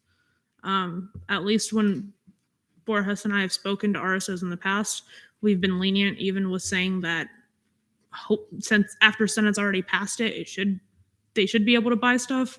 But that's what we've been communicating to RSOs for a while now. And that's the way I've been looking at things, because I'm always checking the bill itself and when it was passed when I'm looking at VPFs.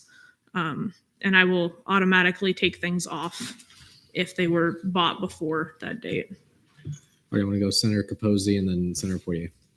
I guess whoever can answer this, but I believe at the last meeting when they spoke, the deposit was for the plane tickets because there's so many of them. If they hadn't placed the deposit, then the tickets could have risen significantly. So in that instance, if the bill hasn't been passed, what should we have them do?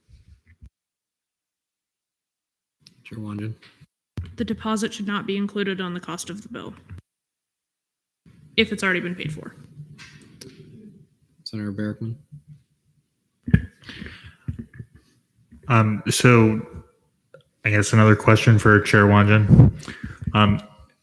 if we're talking about an item that has not yet been paid for, but has simply been reserved by money, should we consider that a deposit has been made to be a purchase prior to the bill being passed, as something has clearly not been purchased, it has simply been reserved by money? If money has been taken out of their bank account, they have paid for something. Okay, I'm gonna go Chair Borges, then Delia McCollum. Can I add to Wanjan's answer of the question? Sure. Okay, so just to clarify, if we were to include this in the bill, we would be breaking Appendix A.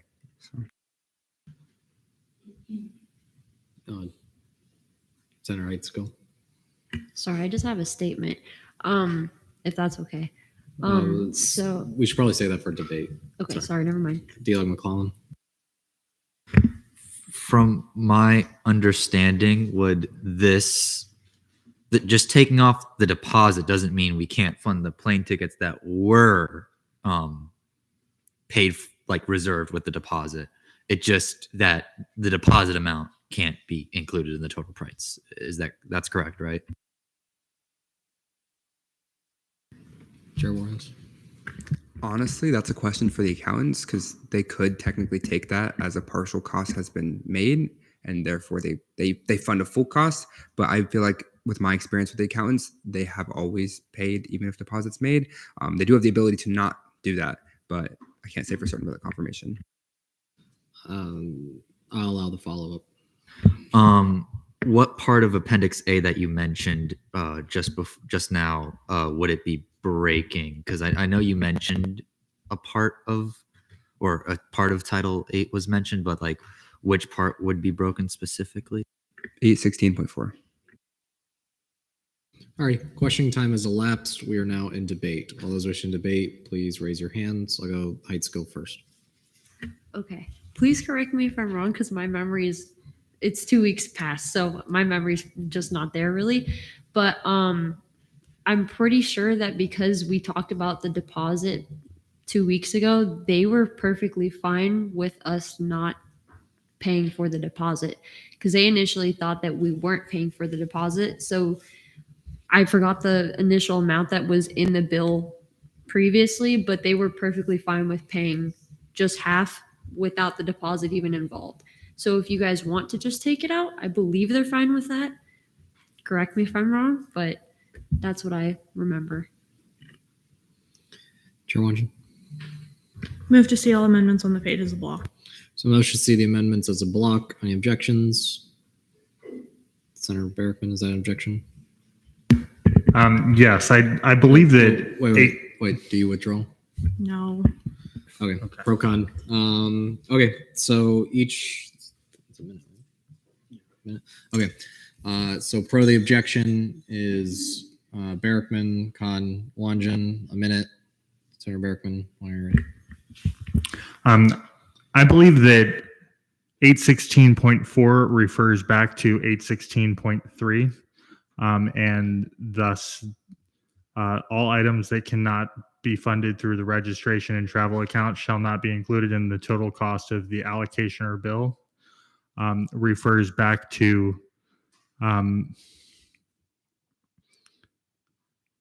items that are not specifically mentioned as deposits.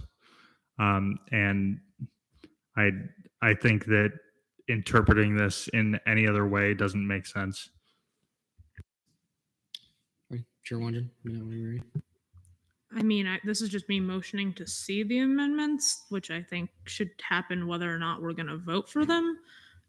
But by including the deposit, we're putting something in that we can't fund through the registration and travel account, which we have consistently taken off in the past because of it not being able to be funded through the registration and travel account. I personally would not count this towards the VPF because it's already been paid for, which means that they probably would not reach the 95% cost that they should have been able to reach by paying the $22,552. Actually, they'd probably be fine since this is just such a high cost bill, but it's still, we shouldn't be paying for half of something that's already been paid for and we wouldn't be able to pay for.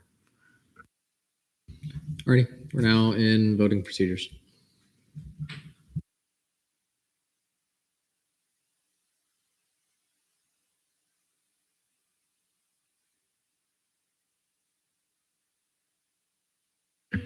Barrickman is pro, Wanjan is con.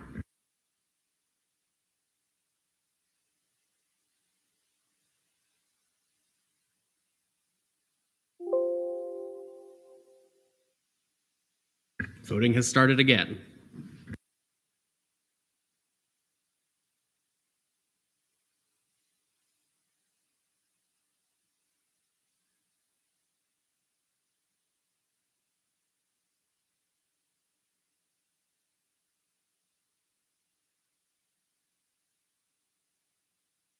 All right, well, the vote count is 6 to 22. The objection does not carry. Is there a motion for speech, questioning, and debate on the block of amendments? Vice Chair Hurl. Move for 3-minute speeches, 10-minute questioning, 10-minute debate. So motion for 3-minute speeches, 10-minute questioning, 10-minute debate. Are there any objections? Seeing none, Chair Wanjan, 3 minutes when you're ready. Hey guys, by including the deposit, we are breaking title or Appendix A of Title 8 because it can't be funded through the registration and travel account since it was already paid for. End of story. All right, we're now in line for questions. Senator Mole. So if we break Appendix A, who is in charge of enforcing that? So in order to break Appendix A, we have to vote by 2/3 of Senate to break Appendix A. And if because of the fact that we added stuff that can't count towards the VPF, that's a $2,000 change that can't count towards the VPF if they were already to not fully contribute the amount that we would expect them to based off my amendments, then they would almost certainly be sanctioned by ORS, which doesn't seem particularly fair given the fact that it would be completely our fault. But also we shouldn't be funding stuff that is against our policies for no good reason. Senator Beckman.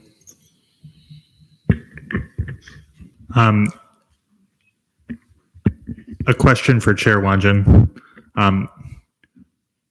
Would you consider $1,075 as no good reason? Can you give a reason why ORS is seeing things differently than in previous sessions? As far as I know, ORS is not seeing things differently as in previous sessions. I was the vice chair last session, and this was exactly how the chair was seeing it. When a RSO actually contacted us asking this specific question, and we said, no, you can't pay for things ahead of time. They wouldn't count towards the VPF. And given the fact that when Chair Borges met with this RSO, he informed them that the deposit would not count. I was sitting there during their one-on-one. I would say that the RSO is comfortable with the amount of money that we had originally had on the bill, and I don't think that it would be appropriate to potentially set them up for failure by giving them a higher contribution that they might not be able to actually match. Dealing McClellan. So I know that in Appendix B, there is specifically it is specifically stated that there are no reimbursements allowed. Is there in the future, do you plan on making it more clear in Appendix A so that confusions like this don't arise anymore? I mean, no, because it's something that's clearly stated a billion times in financial training, and everyone in this room should be financially trained. And the RSO is financially trained, and we talked to them, and they totally understood this, which is why they weren't expecting this to be funded in the first place. So I wasn't planning on it, but I can add it to our giant list of things to change in Title 8 if you think it's appropriate. Senator Moll. Is my interpretation wrong that the ORS committee and the ORS chair would be responsible of interpreting whether or not this is something that is sanction worthy? Yes, but the precedent we have set is that unless it's a workday issue, accountant issue, or something of the sort, it should not be, it's something that we should be sanctioning for. And the fact that they didn't reach contribution, the fact that we decided, hey, let's do this thing is not going to be something I personally take into account when looking at whether or not we should sanction someone, when this is already something that violates our policies. I don't think it's appropriate to be doing something that violates our policies just because ORS could theoretically say, we're not going to sanction because we decided to do it. I think the best way to go about this is just to not put the number on the bill in the first place. Chair Gill. We have moved to break policy before, correct? Not this type of policy. We have moved to break policy mostly. Is this? Okay. For distance issues, that is like the main place that we have broken policy, and that generally requires some sort of approval from accountants. If I had realized this was something we were doing, I would have talked to Jerry ahead of time about it, Jerry and Brenda about it, to see if it was possible, if it would be something that they would consider counting. But yes, we've broken policy, but not in a way that would make it sanctionable through ORS. Vice Chair Hurl. Just to clarify, like ORS, if the talk of breaking financial statutes or whatever is in talks, ORS would not take that in consideration. They would still sanction them, even though it was Senate's decision to include it. So it's the committee's decision. I can't speak on behalf of the entire committee. Generally, it is my perception, at least, that if Senate decided to do something and got the RSO's permission, the RSO took on the responsibility to follow policy, even with that decision on Senate's behalf. ORS has taken that stance on previous allocations that we've seen, where Senate made the decision to break policy in order to benefit an RSO, and have not given an RSO leniency for that reason. And then, yeah, I lost what I was about to say, but yes. Chair Boris. Is it true that by the time ORS sees this, if it sees that, it would be entirely new committee and entirely new session? Yeah, I hadn't even noticed that. Since their VPF is due on April 3rd, I probably won't be chair. It wouldn't be us anymore. So unless we have a super observant committee that's going to go look back at why this deposit is on it and if the deposit is the problem and that sort of thing, then yeah, I wouldn't really be able to do anything about it. Go Senator Moll. I was actually going to motion to go to debate. Chair Gill, did you still have a question? Yeah, I had one more question. Okay. Okay, thank you. Okay, so what necessarily is the difference? Because from my understanding, the mindset was we could add the deposit because it's not part of the bill. It's not part of the bill that we're paying for. That'll be on the part of the RSO, but it allows the RSO to still get more funding from us. Why can't this same principle that we have done with other bills apply to this specific bill as well? So if you're speaking about times last session where we put things on a bill where we couldn't fund for CRT, because it wasn't our money going towards it and it would give them more money, we changed that in spending policy this year. So anything that we can't fund doesn't go on a bill. If it's not an eligible cost, if it's not able to be funded through the registration account and travel account, it can't go on the bill. Senator Moll. Move to go to debate. So the motion go to debate. Are there any objections? Seeing none, we are now in debate. Okay, I'm going to go Chair Millington first. So I just wanted to point out, similar to D-Leg McClellan, that's something to just kind of like take note on and maybe kind of act in correspondence, is that in Appendix A, it doesn't say anywhere in the general limitations in 816.3 that they should not do reimbursements.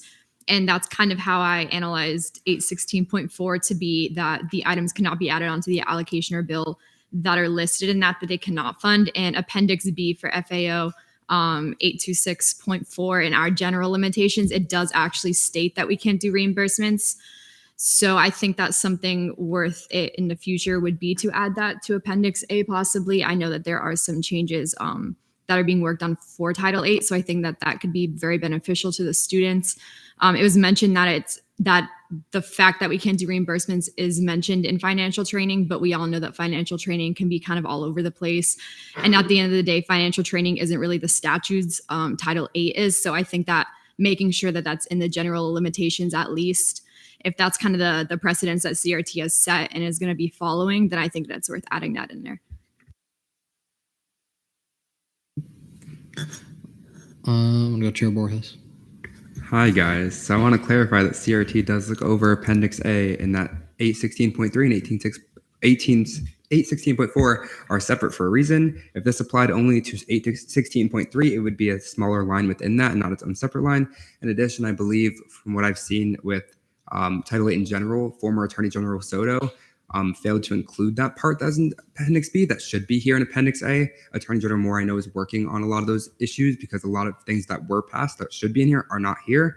In addition, this will be an entirely new ORS. Like Wanjin and I will not be there to tell them, hey, this is what Senate did. And if this causes them to get reversion, that's on all of us. And I will not be letting that happen. Personally, I will be voting for these amendments. Dylan McClellan.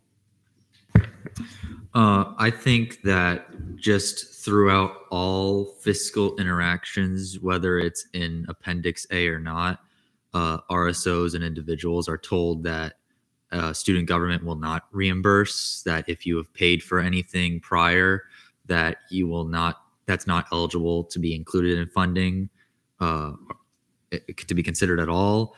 This RSO knew that going in and did not include this. It passed through committee like that, and then this was added rather 2 weeks ago.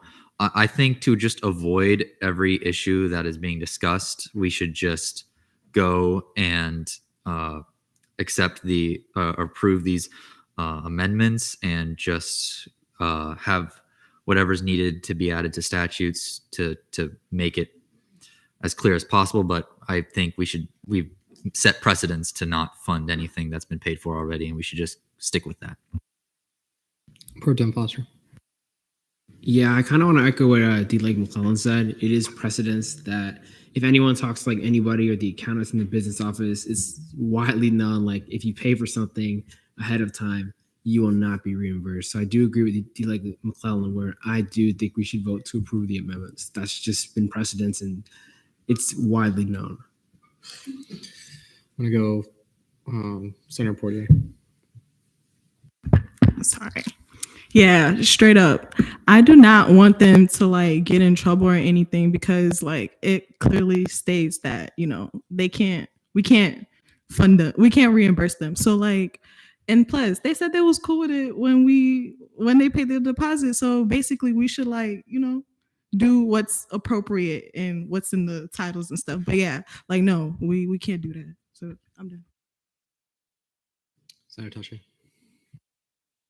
Sorry, I walked in the middle of this and I'm trying to understand what's happening, but I like what you're saying. Do you want me to vote for or against this? Let's. I know it's funny. We can't talk about that like that. You may rephrase.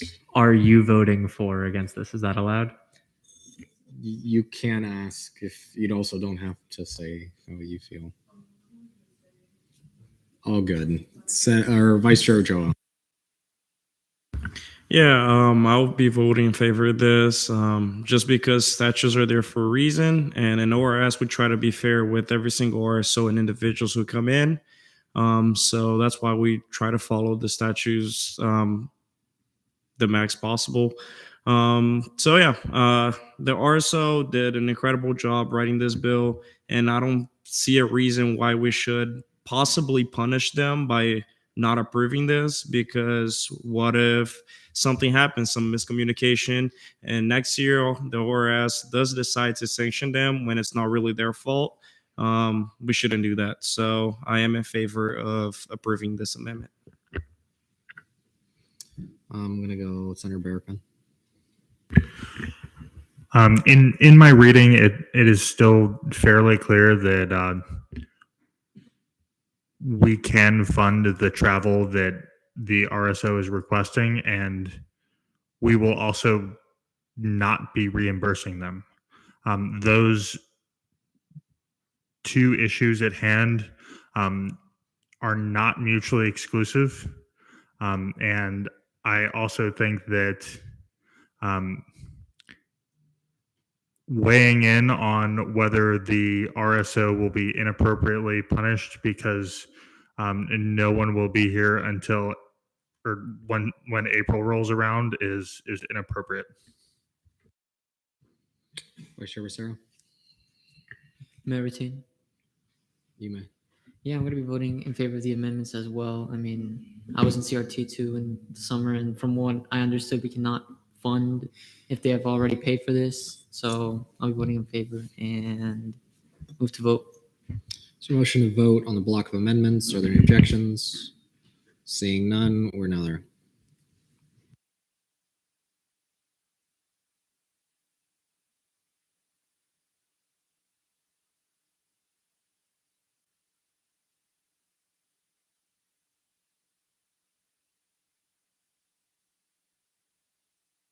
With a vote count of 28-3-0, the block of amendments pass favorably. We are still in debate.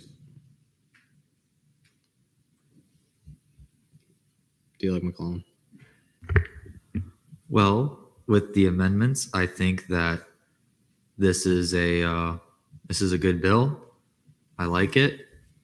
I'm going to be voting in favor of it. I was going to retain now.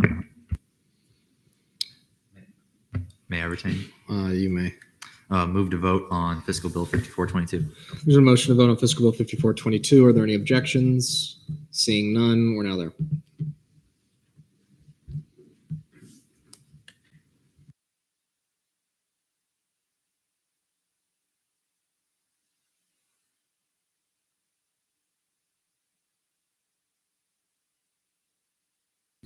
With a vote count of 30-0, fiscal bill 5422 passes favorably on third reading. Alrighty, resolutions none, special acts none, notice legislation on second reading. Before we begin, and before we make the motion, another one of Dylan's fun point of information, whatever you want to call it.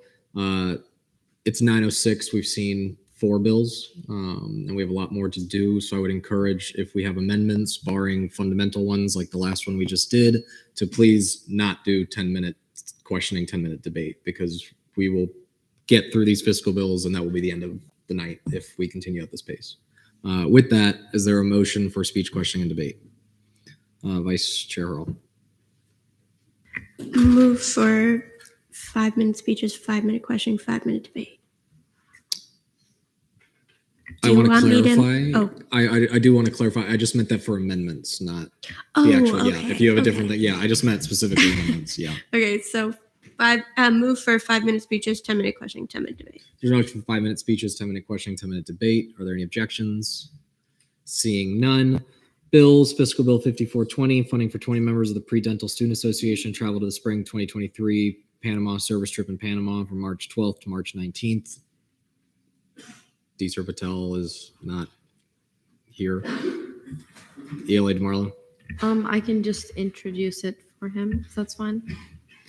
The only reason why I would say hesitation is because Deeser Patel did inform me of his intention to. Oh wait. Oh, I know what he wants me to say. Yeah. Postpone it for next week due per RSO's request. There's been a motion to postpone this bill. Are there any objections? Seeing none. Fiscal Bill 5423, funding for Knight's experimental rocketry to build a rocket for the hybrid rocket engine and CubeSat payload event in Las Cruces, New Mexico on September 19th. Chair Wanjin, 5 minutes. Whenever you're ready. Yeah, so just if you could update what that title actually is, that's we changed it a lot in FAO. But if the RSO representative is here, yes, yeah, you can just go up to the front and present for 5 minutes.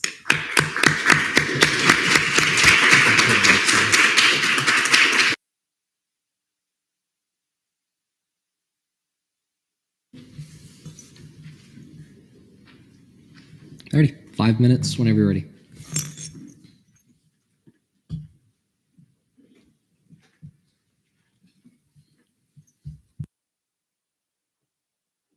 Okay, so KXR, Knights Experimental Rocketry. To start off, my name is Parth Patel. I'm the systems manager for this project. KXR is an RSO that is aerospace and mechanical engineering focused. This project, we're building a hybrid engine and a CubeSat payload. The total project cost is $10,011.27. The total requesting by the RSO is $5,005.64. So KXR's mission is to cultivate a passion for science, technologies, and space exploration. We develop skills that prepare students for the professional industry. Past projects, we are a high-powered rocketry-focused club on campus, and well known as America's Space University, we are glad to represent UCF. Here are a few of our past projects. We are well known for our presence in collaboration with SEDS and AIAA UCF for these rockets. Incasys 1, Tempest, Aluminium, Hades, Ballistic Citrus this past summer, and then Big Chungus. So the current competition / project, develop a hybrid engine and CubeSat payload. So what does this mean? We will design, build, test, and fly this engine that will be capable of, this is an outdated number, but now what is to be around 20,000 Newton seconds of impulse. The scientific experimental CubeSat will test capillary action in a microgravity environment upon launch. We will attend conference from June 19th of next year to June 25th of next year. We anticipate around 35 people to participate in this project. Sorry, one quick detail to add on the slide previous. This will take place at IREC, which is the Intercollegiate Rocket Engineering Competition, hosted by the Experimental Sounding Rocket Association. Cool. So funds breakdown. Yes, okay. Payloads, so the CubeSat, around 4,000 for that, and the hybrid engine would be around 6,000. So the total rocket cost brings the total number to that. The rocket subsystems on the next slide. Payloads in a quick diagram of the simple model of a rocket. Avionics, recovery, payloads, propulsion, anything, motors and engines. In this case, it's a hybrid solid and liquid fueled engine. The matching contributions to this bill would be, next slide. The Jacob Core contribution, the Lockheed Martin Air Show, which just passed this last weekend, we will be receiving partial proceeds from that. The Daytona 500 event, which is TBD but in planning, and private donations, and additionally partial proceeds events that we are hosting and participating in.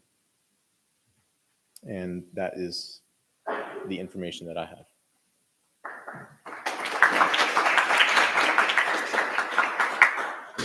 Alrighty, we're now in line for questions. All those questions, Chair Temple. 2 questions, if I may. You may. Thank you. So good evening. Thank you for being out here. So I'm not sure if I have to really ask this, but are you aware of the post-funding procedures and what your RSO is, what you need to do following your acquisition of funds? I'm aware that we need to present in terms of the funding and what we need to match for the bill, receipts after the event. And we have, I'm presenting on behalf of our president who had to go out of state this week, but I am financially trained. So any funding that we do, we in our club so far, because we are just a new RSO, we still keep these funding events organized mainly with our president and our treasurer. So on his behalf, quickly, just for tonight, I can't tell you the specifics, but I do know that in the past, such as this past summer for our previous project and our bill for Friends of Amateur Rocketry, we presented the private donations receipts and everything after the competition. Okay. My follow-up question is a bit more silly, but what goes into your name selection for your rockets? Oh, okay, nice. Let's just pick one then. Ballistic Citrus. This was the rocket that we launched. One of the 3 rockets we launched at Friends of Amateur Rocketry in June. And so this year, we tried to name it more of like, UCF related. So Citronaut, Ballistic Citrus, but prior to that, it was names chosen by the other RSOs, AIAA and SEDS. Names that we have chosen so far were Ballistic Citrus and Big Chungus. Big Chungus, I did not know where that came from. That was, I don't know, but it is what it is. But our upcoming rocket, this rocket, will be named Pegasus in honor of UCF. Senator Moore. May I retain? You may. Okay. Yeah. So my question was, what is your favorite rocket? Like anything not this related? I don't know. I do have to have one. I might as well just say Falcon Heavy. I'll say that one. Move to go to debate. Just in a motion to go to debate. Are there any objections? Seeing none, we're now in debate. All those in debate, please raise your hand. I want to go Vice Chair Ulmer. I will be voting in favor of this. As I've mentioned before, in similar pieces of fiscal legislation for similar RSOs and similar activities, I think that we should continue to assist students who are in this aerospace field to be able to attend these conferences and to be able to continue their work and to continue to improve the image of UCF as an aeronautical institution. We were founded on these principles, and I think we should double down on them. My favorite rocket is the Saturn V rocket. So. All right, I'm going to go with Senator Poitier and then Chair Temple. Okay, yeah. So we should pass this. My little baby brother is in KXR, and he gets so happy whenever he talks about rockets. So, like, yeah, I'm very much in support of this. So, yeah, y'all should really vote for this. Chair Temple. I'm in concurrence with the prior senators, not the least bit because they named a rocket Big Chungus. Like, automatically, that already sealed my vote. But in more serious manner, the bill in and of itself looks great. I appreciate that they came so early because I see that the event is not until the 19th of June. So you guys are really planning ahead on this. Much is really appreciated in that. And as Vice Chair Almanar had said, we are the Space University for a reason. And I absolutely love to see you guys like go out there, build rockets, shoot them up into the sky and bring them back down. And like, I'm already learning a few things just from reading this third to last whereas clause about fluid dynamics, ballistics, and the like. You guys never heard of those before in my life. So yeah, I highly encourage you all to vote in favor of this bill. May I retain, Mr. Speaker? You may. Yeah. All right. Thank you very much. Move to vote on Fiscal Bill 5423. There's a motion to vote on Fiscal Bill 5423. Are there any objections? Seeing none, we're now there.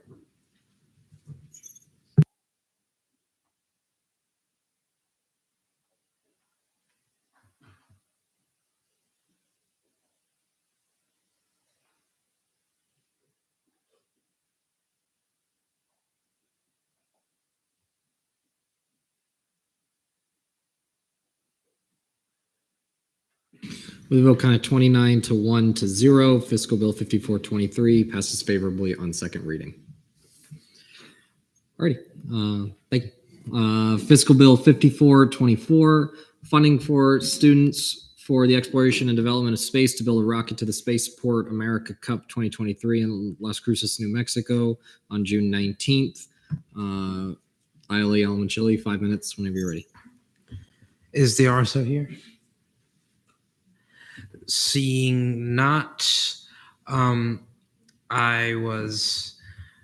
with me for a second because I was just made aware of this bill today, but I have read it and I do not see anything, any issues with it. And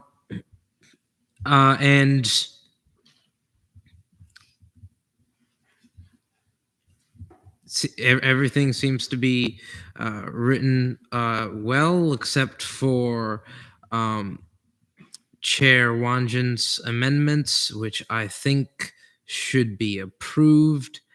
And I would like to ask if this bill has taken into account the sanctions when looking at the total Senate contribution, and am wondering what happened in committee, because it does not mention anything for committee action, and it should have gone through committee. So again, I'm not sure about that, but I would like clarification on that.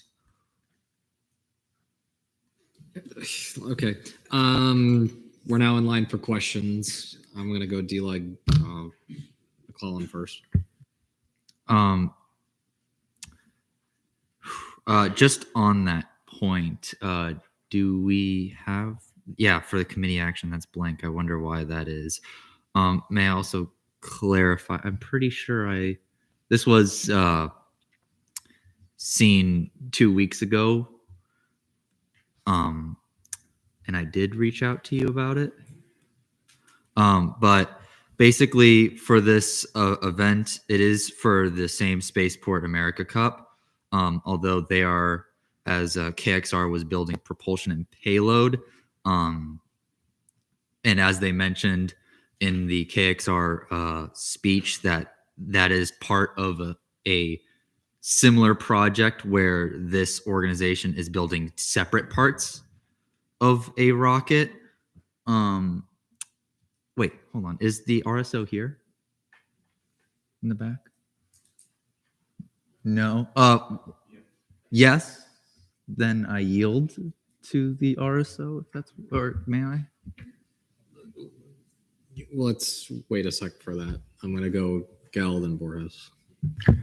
Honestly, saying that this timeline is in June, I'm going to make a motion to postpone this till next week to give Vihan the chance to talk to the RSO so we have further understanding of what exactly is being funded. So move to postpone fiscal bill 5424 to next week.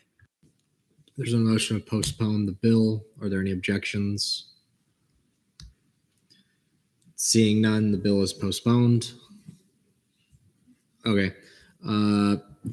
Fiscal Bill 5425, funding for 8 members of the Society of Optics students to travel to the Photonic West 2023 in San Francisco from January 28th to February 2nd. Vice Chair Harrell, 5 minutes when you're ready. So I will be speaking as vice president of SOS. So I will go up there and yield to the weird, but I'll be speaking on behalf of the RSO and not Senator Harrell. Okay, so this is Brianna Harrell, vice president of this club. And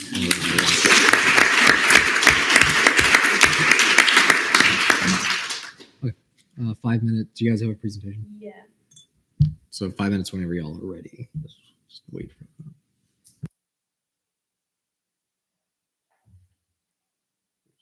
We're just waiting for the presentation. I'm working on it. Sorry, I'm not as good at this as Bruce. Take your time. Also, might I add, it feels very weird to be up here, and I feel a little ridiculous being up here in a Stitch costume. I kind of forgot that I was presenting for this.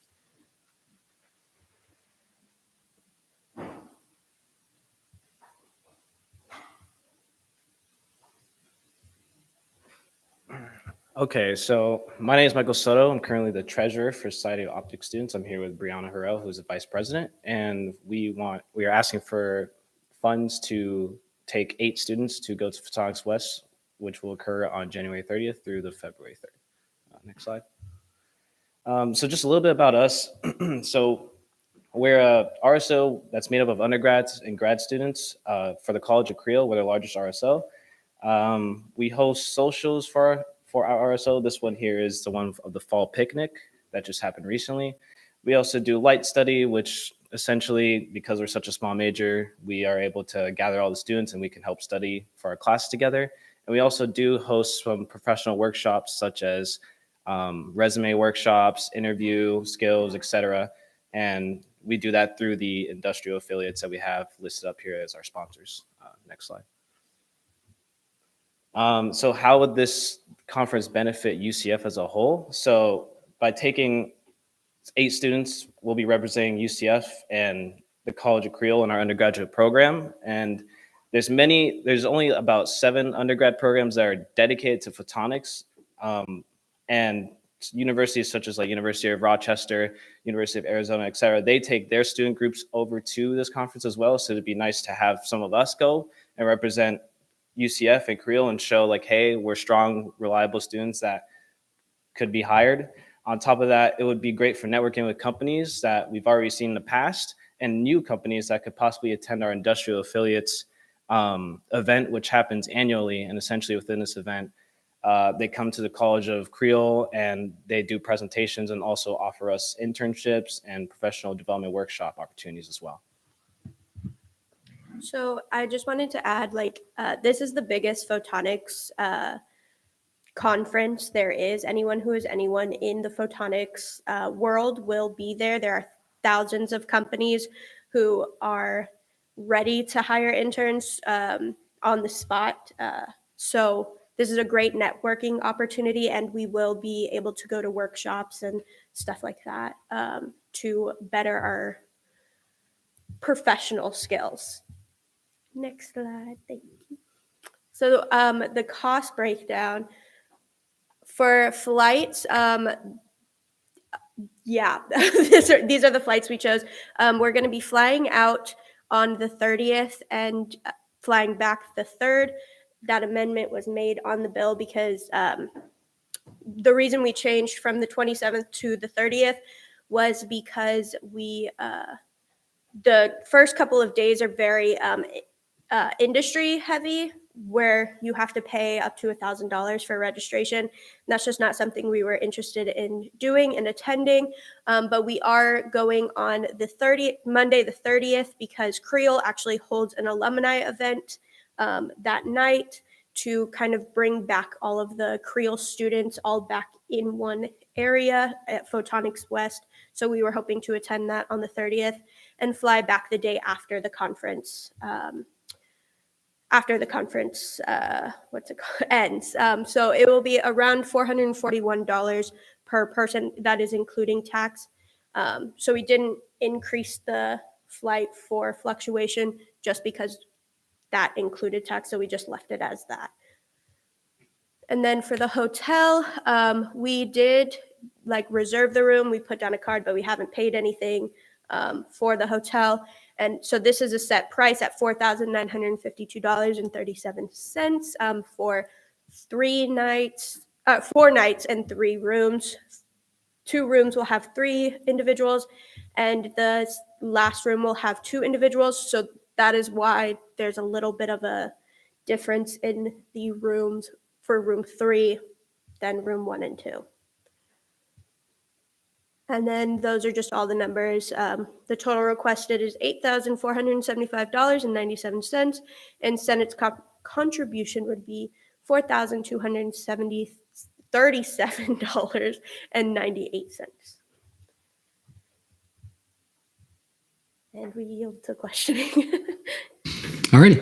We're now in line for questioning. All those with questions, please raise your hand. I'm going to go to Chair Taché first. I think this could be a good learning moment for a lot of us, considering optics and photonics is a college.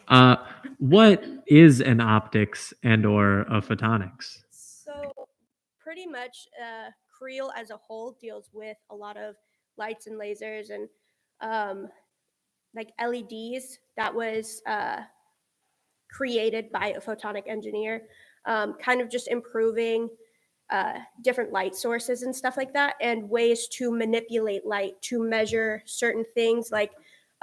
We're able, due to lasers and stuff like that, we're able to measure distances from here to exoplanets, Earth-like exoplanets. So it's actually really cool. If you guys, like I've said before, if you guys want to come and tour, just let me know and we can dive deeper into stuff like that. Vice Chair Becerra. Hello to you both. How do you plan to contribute the other half that Senate won't be funding? So we actually get a lot of sponsors through Creel. One of the many benefits of being such a small college and having such a big impact, we do get a lot of sponsors, and so our portion will be contributed through sponsorships and stuff like that. Yeah, I'd just like to add that for Creel in particular, we do have the head of the Photonics or Florida Photonics cluster who works directly for Creel, and we have spoken to him and told him about what we plan on doing with Photonics West and how much we may be needing. And we've discussed with him like the numbers and all that. He said it'd be no problem in his organization being able to fund the other half, which they have tons of affiliates, tons of different companies that are willing to chip in to help get the other half. Chair Morris. Can you confirm the lodging cost again? Yeah, it was on the last slide. I don't know off the top of my head, but it was here. Actually, let me look it up on my phone. Oh, okay, yeah.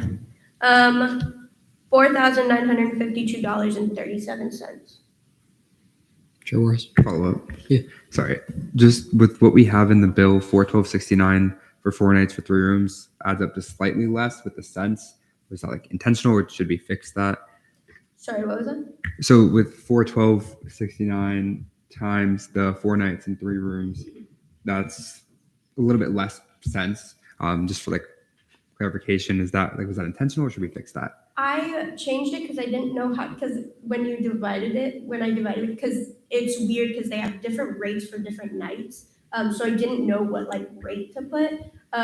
So I just ended up doing the average, but the average was like 0.005 of or 3 of a difference. So I just did it lower. I didn't know how to actually like do that.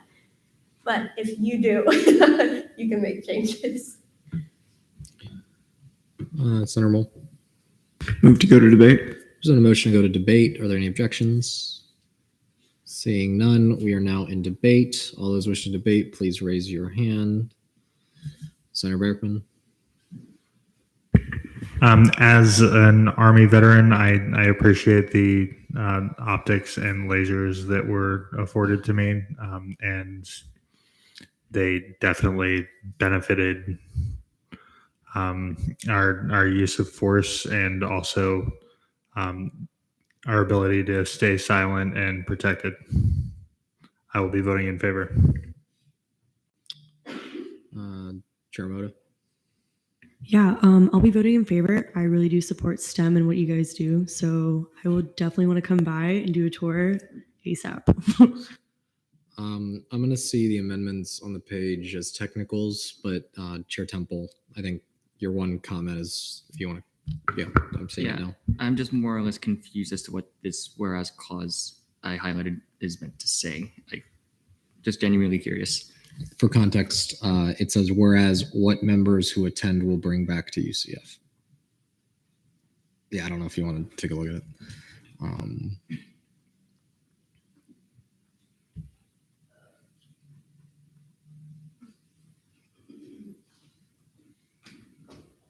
I'm not really sure. I did not write that. I don't know if the like McClellan wrote that or like. Dealing McClellan. I apologize. I just spaced out. What is the question? I really. Something about the whereas clause that's highlighted from Temple's comment.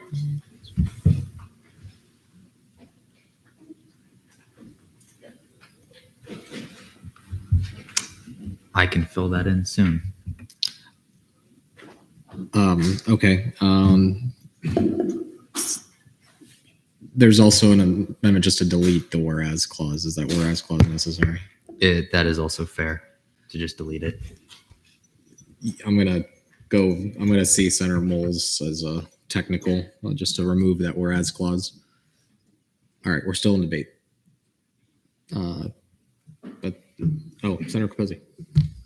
I'm going to be voting in favor of this. It sounds like a really good opportunity for everybody. And since it is such a small college, I think it's really good that we have representation at the event. Senator Moll, May I retain? you may.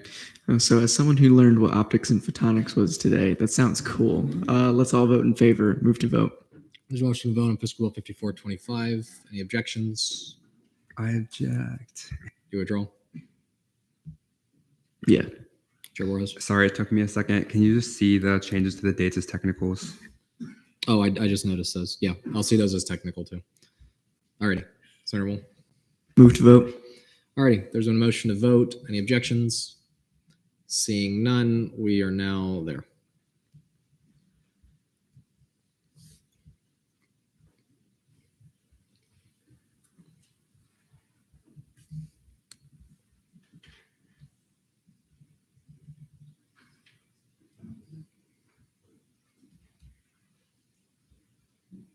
With a vote count of 31 to 0, this passes favorably on second reading.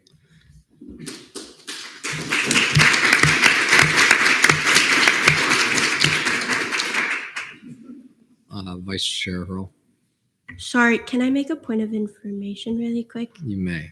I did forget to mention one really cool thing that optics does. You know those little, night vision goggles. With optics, we were actually able to create contacts, night vision contacts that the military actually utilizes today. So yeah, I thought that was cool.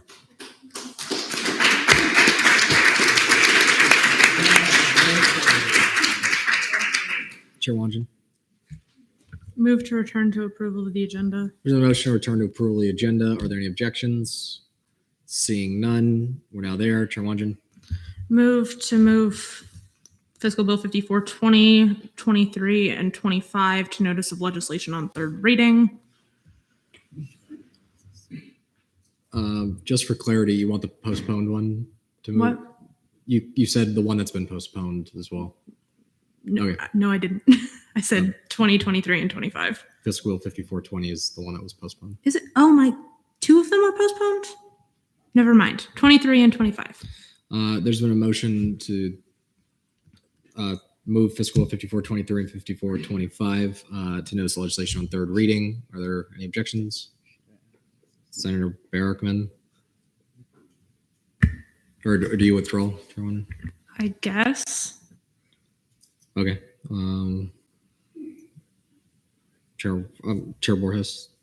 If I can try to clarify why that's trying to be made, if you guys don't know, the people who build rockets, the funding for the date is not the funding they have to make the rocket by. Like they have to make the rockets much, much sooner and test them much, much sooner. It takes much, much longer. The sooner they get passed, the sooner they can start that, because the date they're actually competing is much later than the day they actually need the money.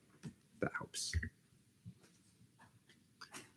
Okay, and I'll just to clarify, if I recall correctly, Chair Wonjin, the intention was to see the two as then like a block, right? When we saw it on third reading. That would work, yeah. Okay, so that means we would just see one time that both in one thing. Okay, either way, is there a motion of some kind, Chair Wonjin? I withdraw. Chair Wonjin, just Move to put Fiscal Bill 5423 and 25 on notice of legislation, notice of legislation on third reading. There's a motion to put Fiscal Bill 5423 and Fiscal Bill 5425 on notice of legislation on third reading. Are there any objections? Do you withdraw? Not this time. All right, we're going to pro con. Pro the objection is Taché. Con the objection is Chair Wonjin. Chair Taché, 1 minute whenever you're ready.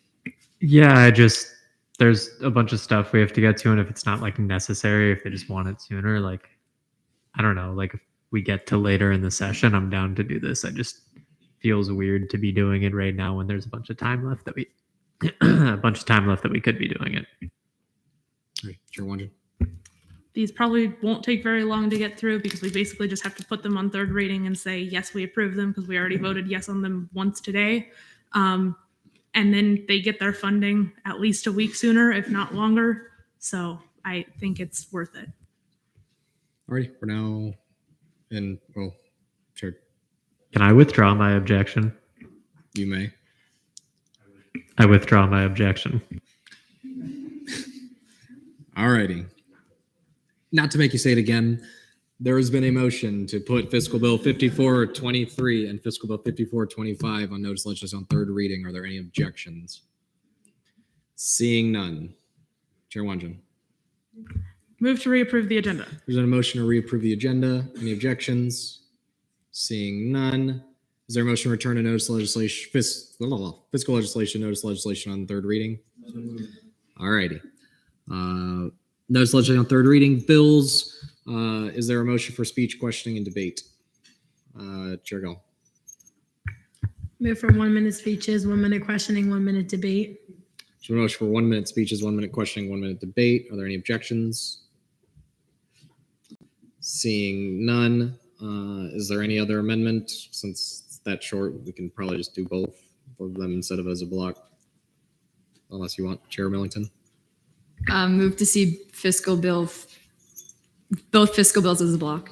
There's a motion to see fiscal bill 5423 and fiscal bill 5425 as a block. Are there any objections? Seeing none. Alrighty, we're now there. Chair, if it's a block, I guess between the two of you, if one of you wants to talk, Vice Chair Hurl. I mean, I can talk. We just voted on these, and I definitely think we should push them through again. I will be abstaining because I have personal interest in this, as I will be receiving funding, but I encourage all of you to vote in favor. Alrighty, we're now in line for questions. Chair Temple. Move to debate. There's a motion to the debate. Any objections? Seeing none. I'm gonna go Chair Borges this time. Are you able to see all the amendments on the both pages as technicals? Yes, I will. Yeah. I'll go ILA elementary. Mayor Attain, You may. we need to get this through quickly, and we already voted for both of these today on second reading, so there's no reason why we should not do it again and move to vote. So motion to vote on the block of bills. Any objections? Seeing none, we're now there.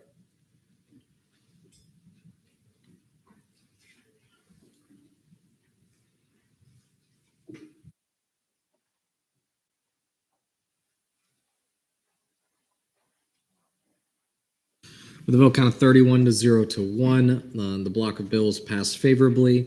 Internal committee caucus time, E&A committee, 15 minutes. Yeah. All right, cool. ENA, can we meet at the center table, please? And Annabelle Perry, if you're here, are you here? Perfect. You can come to the center table as well.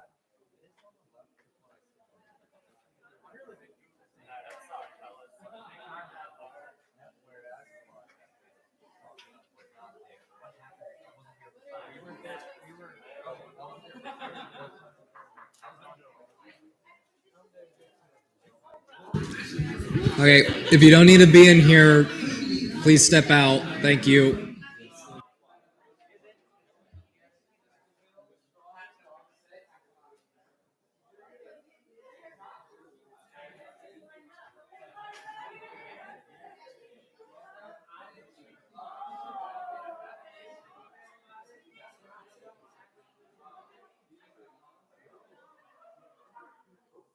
I'm right here. All right, can everyone exit the chamber, please? That's not an ENA. Please exit respectfully.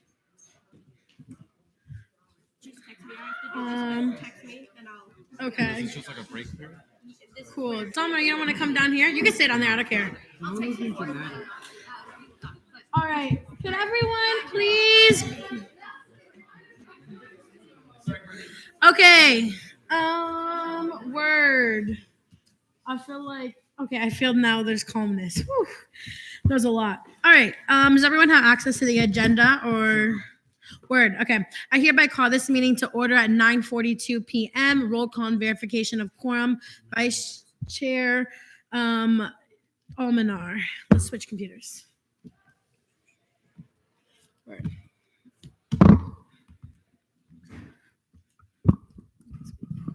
I'm just putting in the time.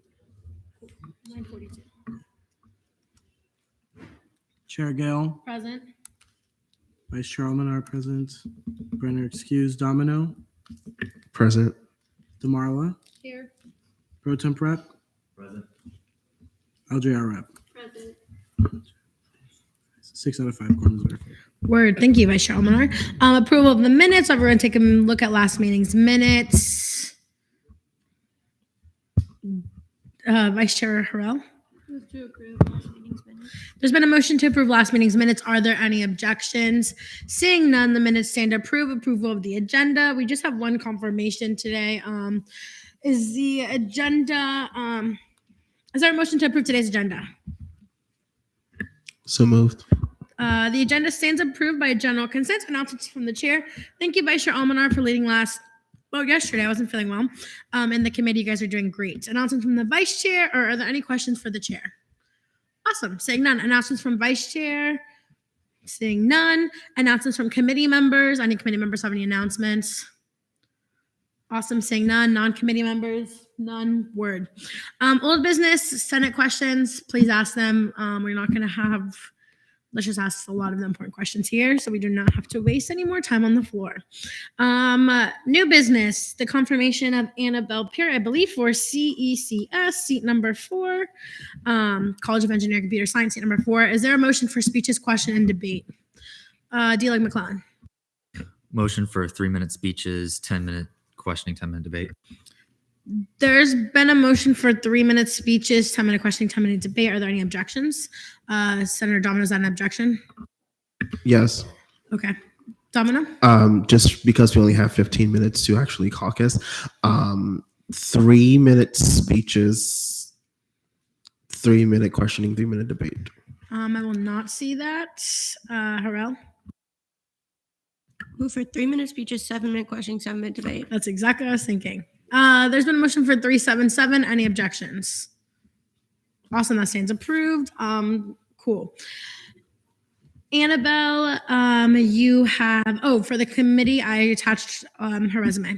Annabelle, you have 3 minutes whenever you are ready. Thank you. Hi, thank you. I actually, I've been told that my resume is actually outdated severely. So would you like me to send you an updated copy? Yes. Okay. So I'm going to push pause on the timer and I'll wait for that email and I can attach it quickly. D-Leg McClellan? Could, for the sake of time, that resume be sent afterwards? And Yep. then we use that for actual confirmation? Just for now, we can. Yes, I just would like that resume during questioning. Honestly, whatever you're more comfortable, if you want to send it before right now or if you want to Yeah, I send it can after. send it after. Okay, word. Thank you. Whenever you're ready, 3 minutes. Okay, hello. I'm Annabelle. I'm a freshman aerospace student. I'm from Northern Virginia, the DC area. I moved down here in August. And I take the intro to engineering class required by the college. And my professor and I have been talking a lot. And it is very obvious that the College of Engineering and Computer Science is very underrepresented in the Senate. So I feel that it is my role to be here and to make a contribution to my college. Awesome. We are now in line for questioning. All senators with questions. D-Leg McClellan. 2, if I may. You may. So regardless of the resume being outdated, still looking at it, I assume there are still things you've actually done. So I saw that you were a peer mentor at your high school. What are things from that experience that do you think you might be able to bring with you into Senate and use those skills? Sure. That was, so PEER was a mental health organization. I worked with a lot of students who were struggling in high school and elementary school. I worked as like an upper level. I was there for 2 years. So my senior year, I spent a lot of time organizing and planning events for PEER, working towards bringing inclusion into the school and working on making sure everyone was heard. So I feel like those experiences really contribute and will allow me to excel here. And then the second one is, what made you want to apply and join, try for getting a seat at Senate? Yeah. So again, I've noticed a lot. I've joined a few clubs and they've really been struggling with different budget cuts. And so I feel like I have a if there was a way for me to contribute, it would be here. So I feel like becoming on Senate will be my way to have a voice in this matter. Hi, Annabelle. Can you name 3 statutory requirements or responsibilities of a senator? Sure. Attending Senate meetings, standing on a committee, and attending the weekly committee meetings. Senator Hill? First of all, I would like to say Professor Sullivan, love her. She was my professor for Intro to Engineering as well. Very smart lady. It's very true. We do need, they do need a lot more representatives. Yes. My question would be, which UCF creed word do you define with the most? I have not been updated on my creed. This is bad for me. Do you mind familiarizing me with a couple of them? Oh, yeah. So some of the UCF creed: scholarship, community, creativity, excellence, and integrity. Okay, I feel like I knew that. I'm going to go with community. I spent, with my resume you do have, I spent a lot of high school working with my community, whether that was peer or Girl Scouts. I volunteered over 1,000 hours in high school. So I feel like that's something that really speaks to me. Senator Domino? What's the first thing you're going to do if you're confirmed? I want to learn as much as I can about the Senate. I'm a freshman, so as long as I can start to educate and further understand what my role would be here, that's my first priority. Senator Hill? Just curious, what committees were you interested in, if any? Ooh, sorry. So I've looked at SBA, CRT, and ENA. Honestly, they all sound very interesting. Do you like McClellan?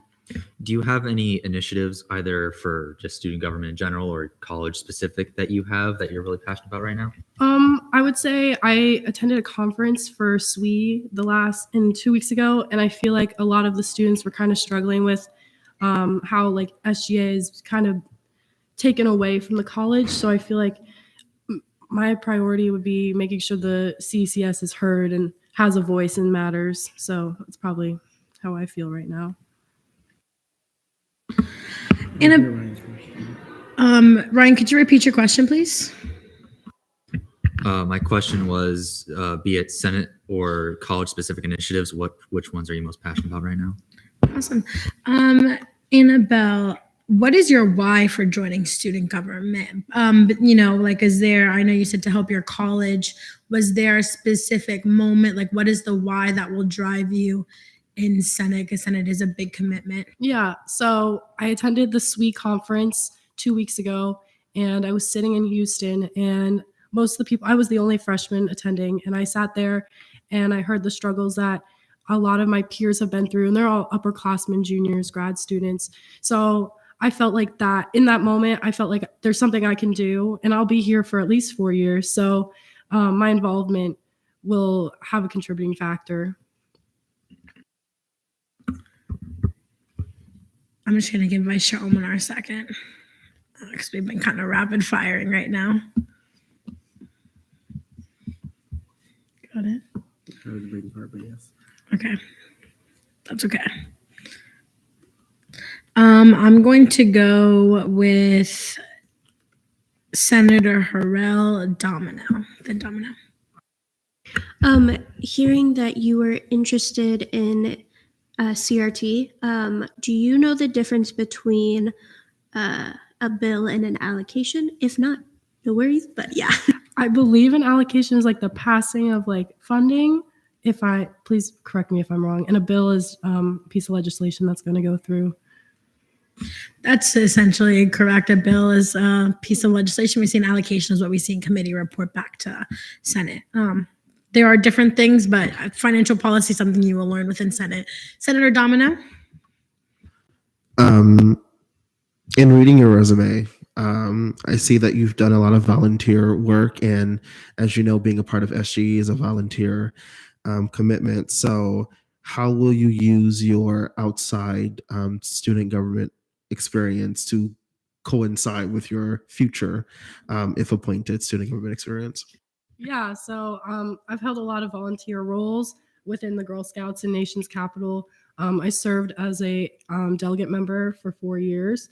So honestly, even though all of these positions have been volunteer based, I've learned a lot that I feel like I can use here, as well as my love to learn. So I feel as though like volunteers kind of prepared me to adapt pretty quickly and learn what I need to for this position.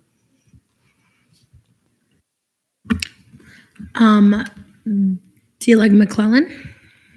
Move to debate. There's been a motion to go to debate. Are there any other senators with questions or any objections? Awesome. Seeing none, we are now in debate. ELA Demarla. I'll be voting in favor. Oh, shoot. Sorry. I'm too tired. I like that she's a freshman and she takes initiative and that she sees an issue and has the courage and the motivation to want to fix it on her own. That's very commendable. Very cool. So, yeah. McClellan, then Domino.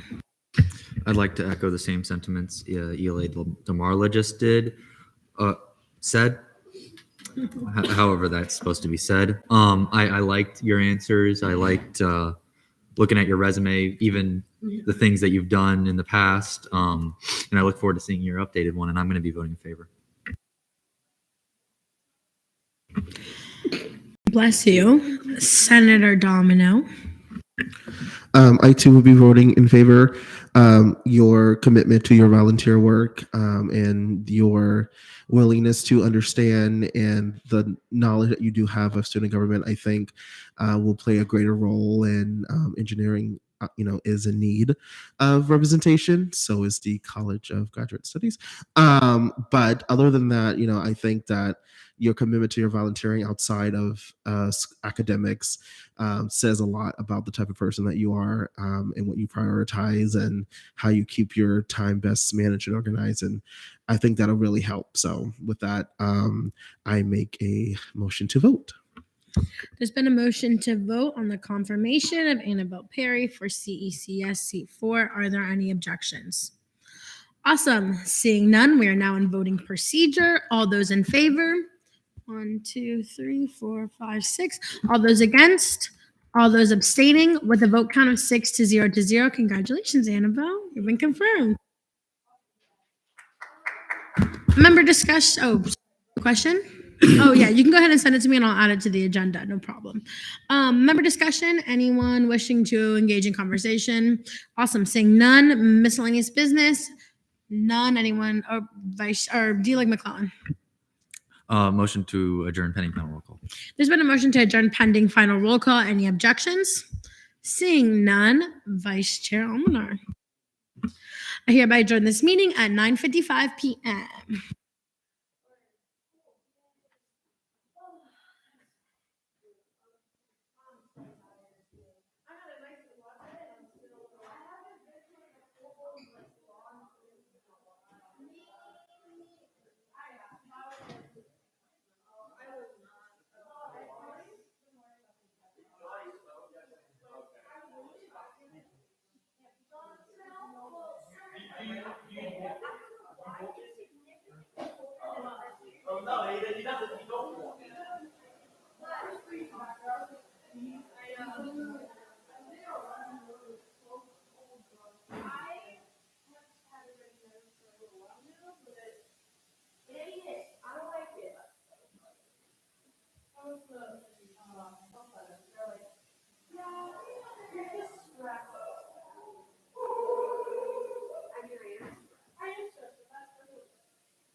Oh, really?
Alrighty, I reconvene this meeting at 10 p.m. Senator Spalding.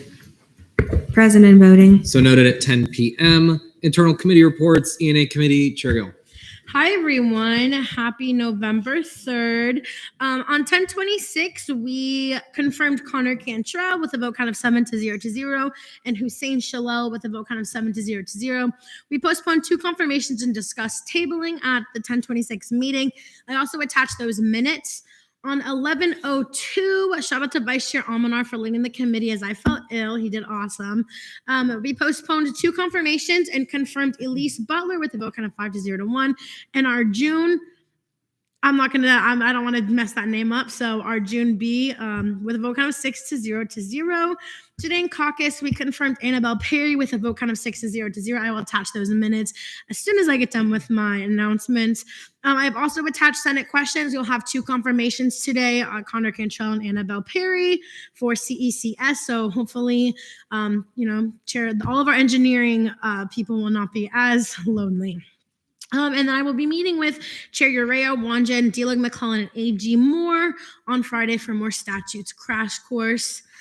And yeah, that is all we have for E&A. All right. Are there any questions for Chair Gill?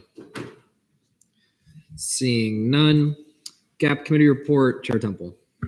Well, good day or perhaps good evening, Senate. These past few weeks have been rather busy, but I am very happy with the results we have produced. First and foremost, our voter's guide has finally been completed and has been distributed through both online and physical means. I believe we had distributed roughly, 100 voter's guides in person in Live Oak, and I hope we get to use them more. Shout out to Vice Chair Castellan for distributing them at her RSO's DBM on Wednesday. My mind's off. But yeah, I'm very happy with the results of it. I'm very proud of the Voters Guide Subcommittee. Kudos to Vice Chair Almanar for leading that initiative and Senator Kira, there he is, for producing the guide in of itself.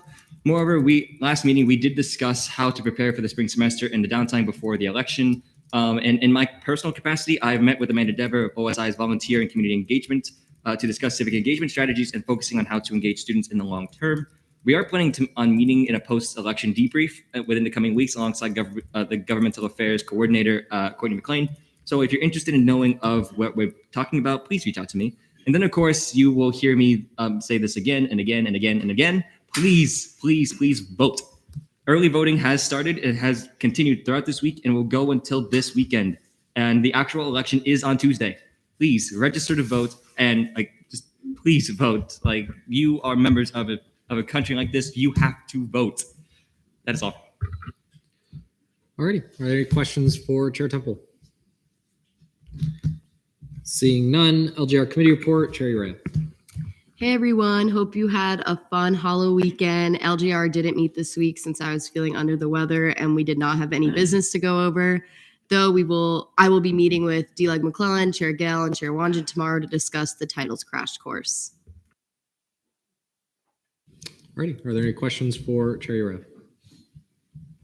Seeing none, SVA committee report, Chair Anderson. Hey y'all, we passed resolution 5418 today and we are in the process of sending out a survey regarding student opinions for shuttle systems. We've had a few concerns about that. We are meeting with OSI tomorrow, which will include Trainer and Ryan. And then pushing what just Temple said, it is very important to vote. Please, please do. A lot of communities are in jeopardy for this election. So you can go ahead and vote at the Live Oak Center, open from 8 a.m. to 8 p.m. for early voting. If you want to vote on election day, find your polling place below. Thank y'all. Are any questions for Chair Anderson? Seeing none, confirmations. Before we begin, is there a motion for speech, questioning, and debate? Chair Go. Move for 5-minute speeches, 7-minute questioning, 7-minute debate. There's a motion for 5-minute speeches, 7-minute questioning, 7-minute debate. Are there any objections? Seeing none. Before we continue, is the ENA minutes supposed to be linked on the doc? No, because there's multiple, like they're on 2 different days, so I didn't Okay. want to link one day over another. But if you go back to the ENA minutes, Connor Cantrell's 10:26 and Annabelle Perry is 11:03 caucus. So those are the minutes that the body should look at for previous questions asked. Okay, and both of those can be found in the ENA committee report. With that, Chair Go. Move to see Connor Cantrell for the College of Engineering and Computer Science, seat 3.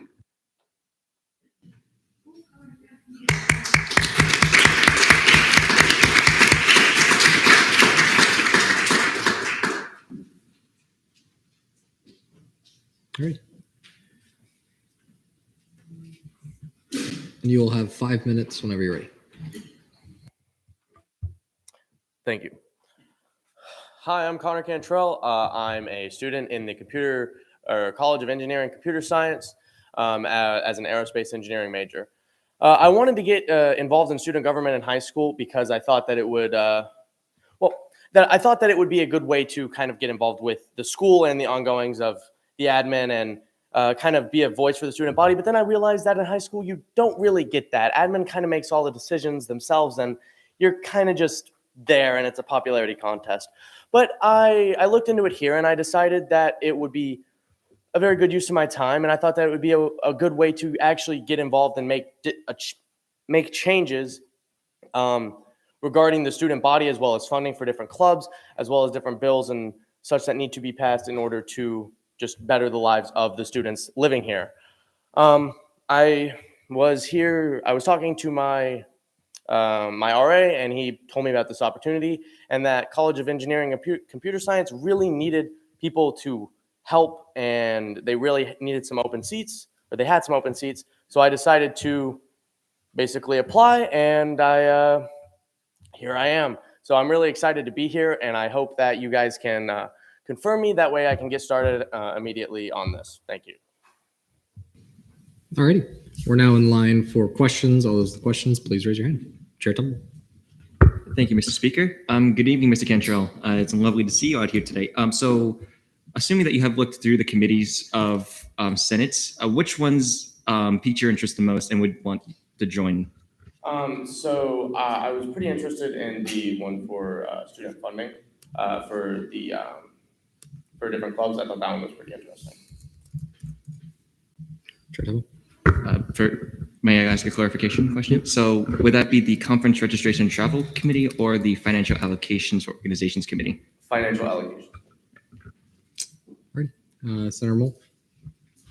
Yeah, so you've sat here during this meeting and you've seen quite a few bills be voted on. I was wondering, what is one bill that you found particularly interesting? Why and how would you have debated on it if you were on the Senate floor during that? One of them was actually, I walked in kind of at the end of it, but it was for KXR. for the rocketry program. So being an aerospace engineer, I was joined the Rocket League, which is, I guess, a different form of that. But it's still kind of based around the same thing. And I was looking towards doing KXR further on in my major. So I thought that was pretty interesting to have actually seen that happen. If I would have been on the board, I definitely would have voted in favor, as well as asked some questions I might have had, because if I had been here the whole time. But I just saw the tail end of it, and I thought that it was really interesting to see. I'm going to go Vice Chairman Bordy. So you said you wanted to come and possibly like represent the College of Engineering. So how do you plan on focusing for outreach for the College of Engineering students, and how do you plan on representing them? So I think it would be really important to get to know a lot of the different clubs and organizations that the College of Engineering actually, I guess, houses, which is why I am a member of AIAA at this point, which is for the College of Engineering and Computer Science. It's American Institute of Aeronautics and Astronautics, I believe. That's why I was in the Rocket League as well, but I just didn't really have time for that this semester. I got in some schoolwork, but that's all right. And so I think it's really important to just, I guess, just get to know a lot of the organizations. That way you can actually properly represent them, as well as talk to the presidents and such of those organizations to just know exactly what you're representing. Chair Wanjin. So this is a very similar question. I see in ENA you said basically that you're a freshman and haven't had enough experience to know what you would want to change in CECS. But we are senators supposed to advocate for our constituents, so the members of the College of Engineering and Computer Science. How would you go about finding initiatives, since you do want to be in Senate and advocating for our students? It is a pretty similar answer to what I said before, of kind of getting to know a lot of the clubs and organizations through that college.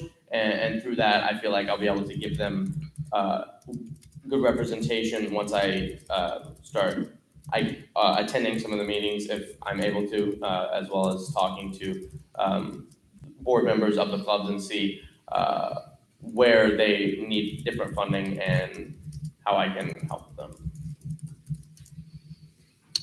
All right. Are there any other questions? Chair Holmes?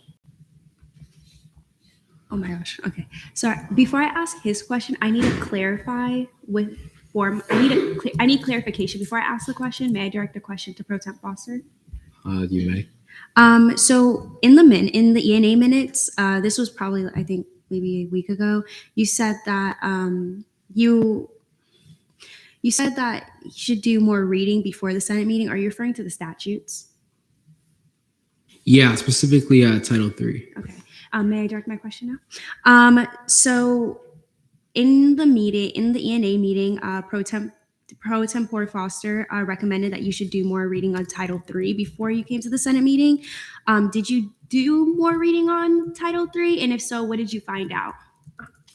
I did not. And that is 100% on me. I got really busy. Like I said earlier, I got behind on some schoolwork, and I decided to direct my focus on that instead of this extracurricular, which I am still incredibly excited for the opportunity to possibly be in here and join you all. But sadly, that did take priority. Vice Chair Becerra. Move to debate. No, never mind. Okay, you're withdrawing that. Yeah. Okay, we're still in line for questions. I'm gonna go Chair Gill. Hi. So school is the number one priority. How do you plan on balancing the demands of school and, if confirmed, the demands of SG and any other organization you're looking to get involved in? Mainly, like I'd say for a lot of people in this room, school always comes first. So unfortunately, if there were to be a situation in which some type of schooling, or like I said, I did get behind the course, I would put priority on my degree over this volunteering. However, that does not mean that this is not of up there with importance, which I would probably place at number 2 with my duties here at UCF. Number 1 being my degree and 2 being SGA, and then anything else would be any other student organizations which I wish to join. Senator Berkman? I guess a more pointed question. Are you aware that this tends to be at least an 8 to 10 hour commitment weekly? I was not aware of the specific time constraints. However, I'm fully willing to put forth the effort and make the commitment to be here. Vice Chair Becerra? Yeah, hey, maybe I missed it, but what organizations are you involved in on campus? Specifically right now, I'm in the AIAA, American Institute of Aeronautics and Astronautics. With that, question time has elapsed. We are now in line for debate. Anyone wishing to debate, please raise your hand. I'm going to go first, Isla Yalamanchili, then Chair Borges. I'm going to be speaking in favor of this candidate. I think it is good that we have more engineering majors, and I think having more aerospace engineers would be very cool because those are a group of students that are underrepresented in the Senate, and I think it's also good to have freshman senators who take on initiative and leadership early and then grow into student government. So I don't necessarily see a lack of experience as an issue, but I'm going to be voting in favor, and I encourage my fellow senators to vote in favor as well. Chair Borges? May I actually direct a few questions? To the Yeah. You may. Okay, sorry, the time elapsed, so I didn't get to ask. So I guess the first one would be like, is the person who recommended you the RA, are they in student government? They're not. They just, it was during our RA meetings. We were just, I talked to him for probably about an hour and a half, which is very lengthy compared to my other roommates. For some reason, I don't know, we just started talking. And it came up that there was, because he is also in the College of Engineering and Computer Science, he's a CS major, and he was just talking about how there was a lot of vacant seats, and I was like, oh, that was something I was interested in high school, so I'll apply. I think the rest of them aren't necessary. Can I still debate or no? Okay, cool. So obviously, like as a freshman, like usually there's not as much experience to our campus, but CECS does really need senators, and I feel like he would put a lot of effort and energy into this Senate. So I'll be voting in favor, and that's pretty much all I have to say. So. Senator Yeah, may I also direct a question for the candidate? All right. So yeah, we didn't have enough time during questioning to ask about this, but you talked a bit about like funding for clubs and fiscal related things. I was wondering, do you have any ideas for internal things such as advocacy, either on the campus level or on the government and politics level? And do you plan on joining any internal committees, or do you think you'll stick with fiscal?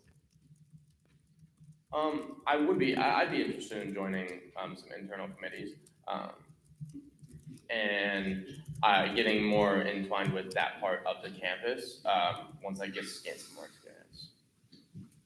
Senator Yeah. Of the internal committees, do you know which one or ones you would be interested in joining? Not at this moment. Chair One. So I'm slightly hesitant on this candidate. The lack of experience is pretty obvious. But I do think that engineering desperately does need people. I know I came into SGLC as a freshman. I do think SGLC would have been a very useful stepping stone for this candidate, but I also know that SGLC is not an option at this point. I think that as long as they're willing to put the effort in to learn an FAO, they'll be a good candidate. So I will be voting in favor. It is just one of those things where I do expect more than I think we've really seen going forward. Chair Taché. It's my personal belief that there's nothing you need to do to be qualified to do this. You just have to be a student who wants to do it. And you seem to be a student who wants to do it. So I'll be voting in favor. I'm gonna go Vice Chair Hurl. Yeah, I will be voting in favor. I didn't know anything about Senate, and I was just lucky enough to be voted on by my fellow Creole students. So I will say, like, lack of knowledge is not an uncommon thing in this Senate room. Joining, it is definitely a learning curve. I learned so much so quickly. So I definitely think, especially being a smart human being that you are, having to do aerospace, because that is a difficult major, I definitely think you'll learn quickly. And so I will be voting in favor. I'm gonna go Center High School. Thank you. I'm going to have to agree with all the positive sentiments that everyone put forward, specifically because you're interested in FAO, and I'm an FAO, along with about 5 other people. Me personally, when I first came to Senate, I didn't know too much. So it is a learning process, which I did enjoy, and all of my other members on FAO, including Chair Millington and McClellan, really helped me through all this process, and I really enjoyed being a part of FAO because you learn a lot in FAO. So with that being said, I'm in favor of you, and I hope to see you in our meetings. I'm going to go Senator Barrickman, and then I'll go Chair Borges. Connor has answered my question to my satisfaction. I believe that when people make a commitment, they generally follow through on it. Also, given the potential course load as a junior or senior in his major, I would love to afford him the opportunity to sit in Senate, considering that his time commitment may, in future years, restrict him from doing so. Kind of just a clarification, I guess when it comes to SGLC, SLC, anyone can join just SLC and not SGLC as a whole. That's a possibility if we wanted to do that, but everyone seems to be in favor, so I'm also okay with that. And I actually yield to Mo. Yeah, if there were no speeches in the negation, I just wanted to make a motion to go to vote. So because it's confirmation, Chair Gell wants to do that. And then I will yield to Chair Gell. Move to vote on the confirmation of Connor Cantrell for CECS seat number 3. Alrighty. There's been a motion to vote. We're now there.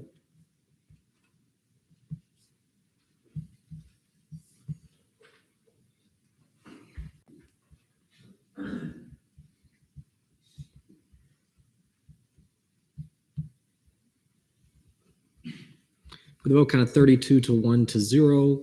1 second here.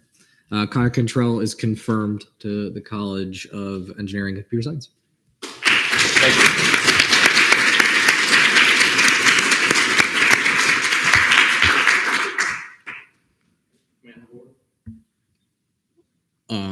Chair Gell will be able to assist you with it. Yeah, Connor, if you just want to sit back there until the next confirmation, then Pro Tem Foster will meet with you. Word. Move to the confirmation of Annabelle Perry for CECS seat number 4.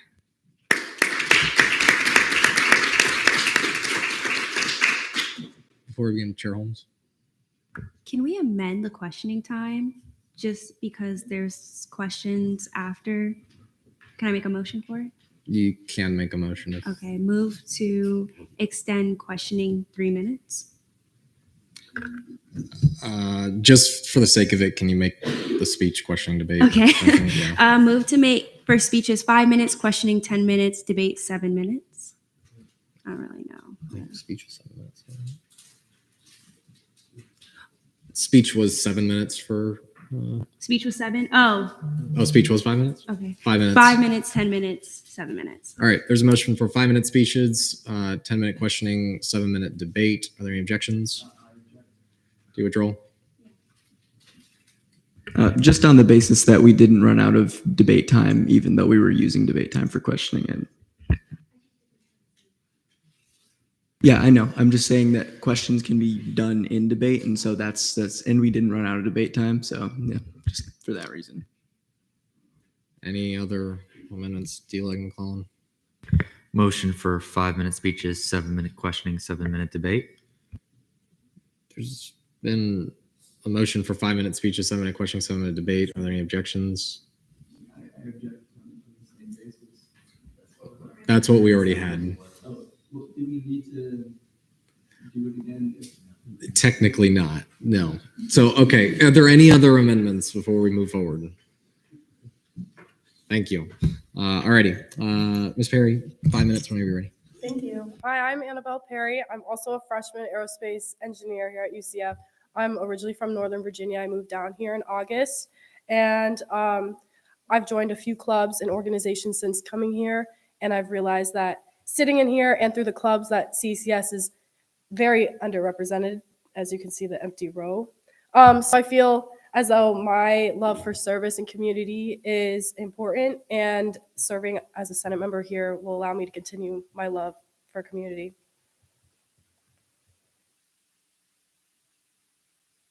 Alrighty, we're now in line for questions. All those with questions, please raise your hand. I'm gonna go Chair Temple first. 2 questions, if I may. You may. All right. Thank you, Mr. Speaker. Good evening, Ms. Perry. So my first question would be, well, kind of very similar to what I asked Contrell. What committees do you wish to join should you become a senator tonight? That was asked in ENA. My apologies. So this one question here would be: I see that you have a lot of work experience in your resume. I want to know, like, how you intend to utilize these experiences as a senator should you be confirmed tonight. Sure. So I worked a lot of volunteer positions back in high school, and I served as a delegate member for 3 years. So my experiences in adapting to new situations and learning a lot of information quickly is going to allow me to excel here. So I feel like those experiences are really what have made me prepared for this. Alrighty, Vice Chair Bargy. So, what's your plan to instill a sense of community amongst the College of Engineering students? Sure. I feel like a lot of technical clubs and organizations are truly struggling, and I feel like that brings the college together a lot right now. If appointed, I want to work towards bringing a sense of stability to a lot of these technical clubs who have been suffering with budget cuts that I've noticed as a freshman here, and working just to bring a sense of general community towards the College of Engineering and Computer Science.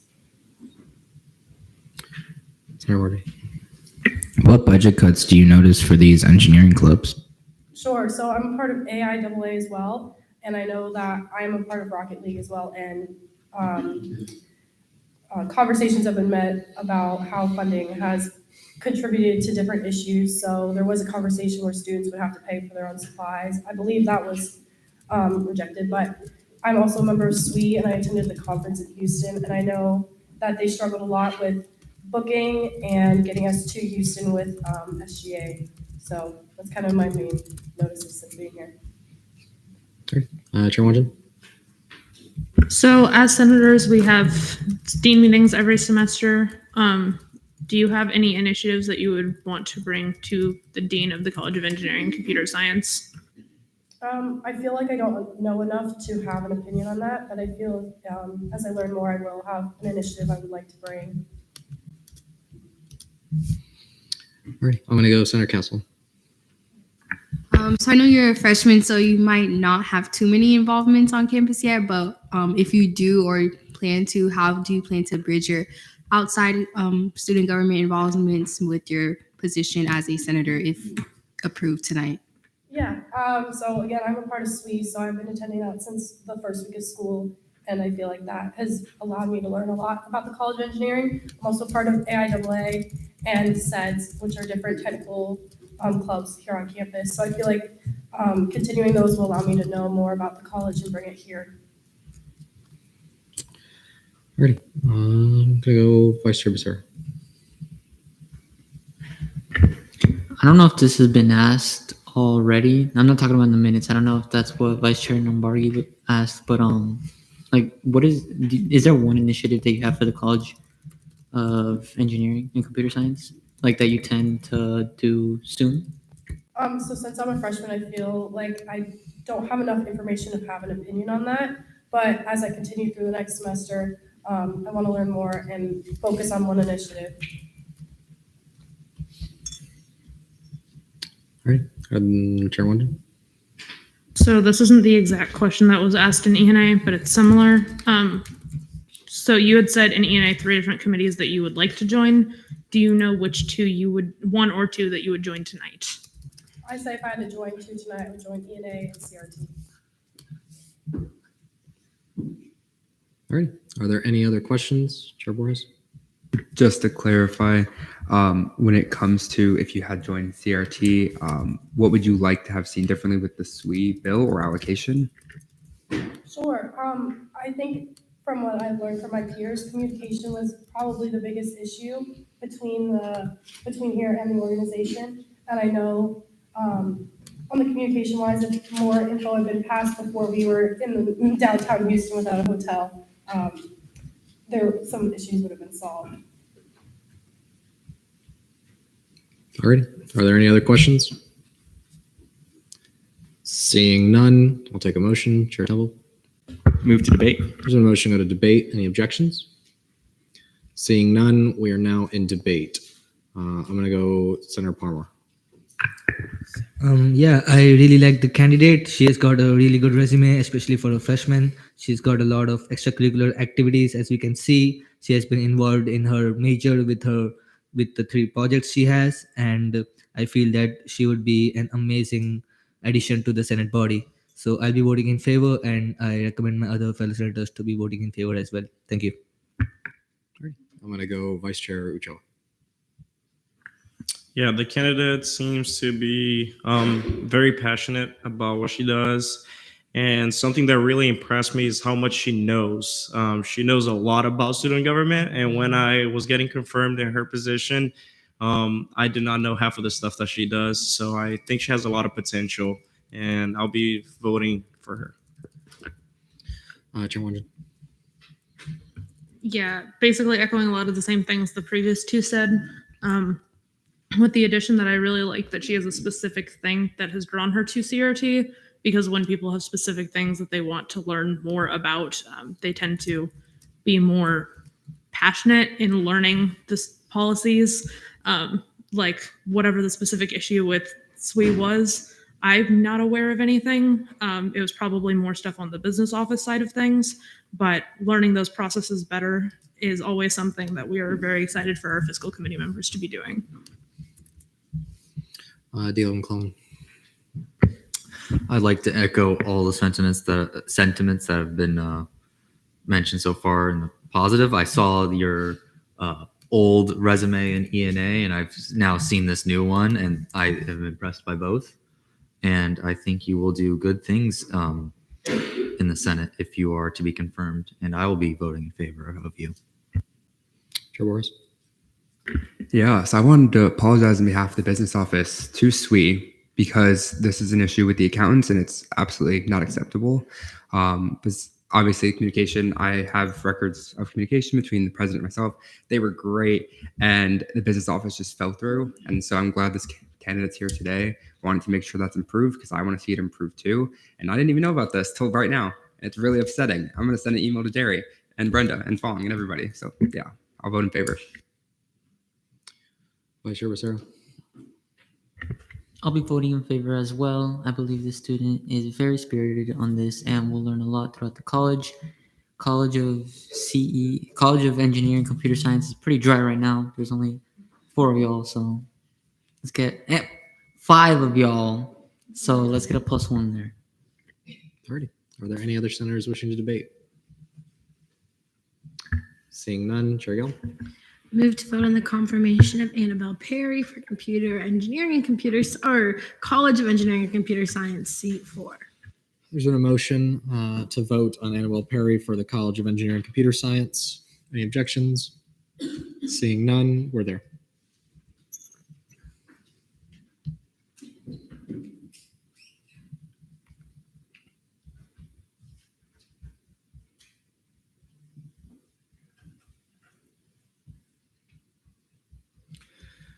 With a vote count of 35 to 0, Annabelle Perry is confirmed to the College of Engineering and Computer Science.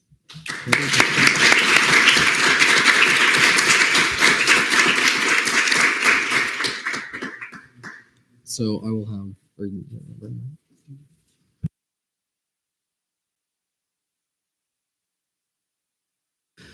Alrighty, so our two new center elects, Pro Temp Foster will lead you for confirmation. So just follow his lead.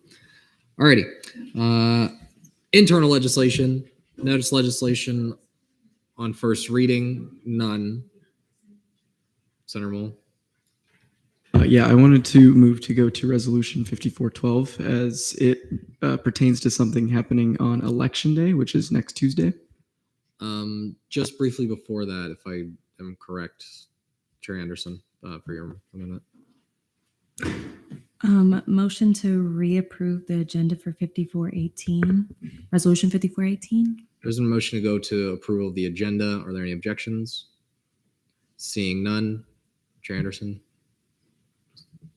Put the bill on. You're just putting the bill in. Third reading. Just say okay. Chair Temple. Move to place Resolution 5418 into notice of legislation on second reading. There's been a motion to put Resolution 5418 on notice of legislation on second reading. Are there any objections? Seeing none, Chair Temple. Move to reapprove the agenda. There's a motion to reapprove the agenda. Any objections? Seeing none, Senator Moore. Move to go to Resolution 5412. There's been a motion to go to Resolution 5412, resolution support of the Orange County Transportation Surtax. Are there any objections? Seeing none, is there a motion for speech, questioning, and debate? Senator Palmer.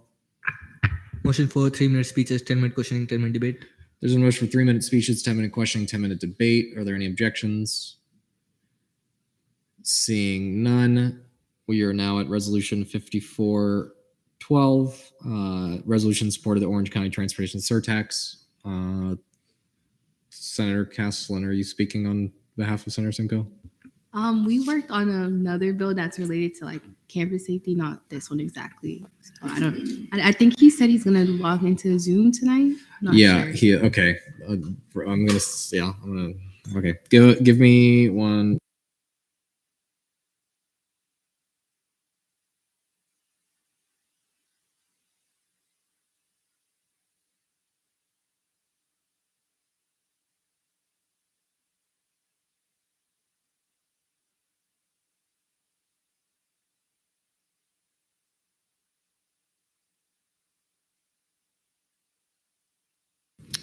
Or to give Senator Simcoe a minute or two to hop on the Zoom, and then we can resume.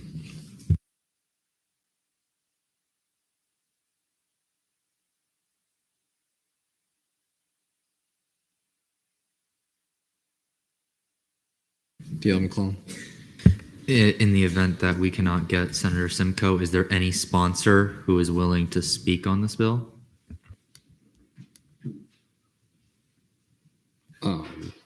Is there any sponsor that would like to? In the interest of the type of legislation, Chair Temple, would you be willing to do it?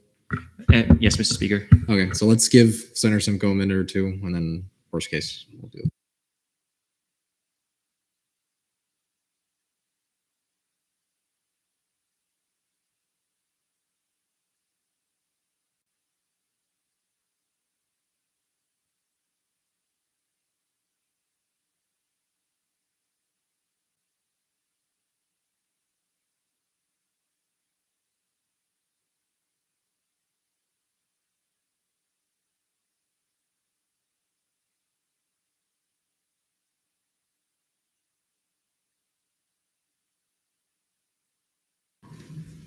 We're gonna give it one more minute. It says that he has read my GroupMe message. So let's see.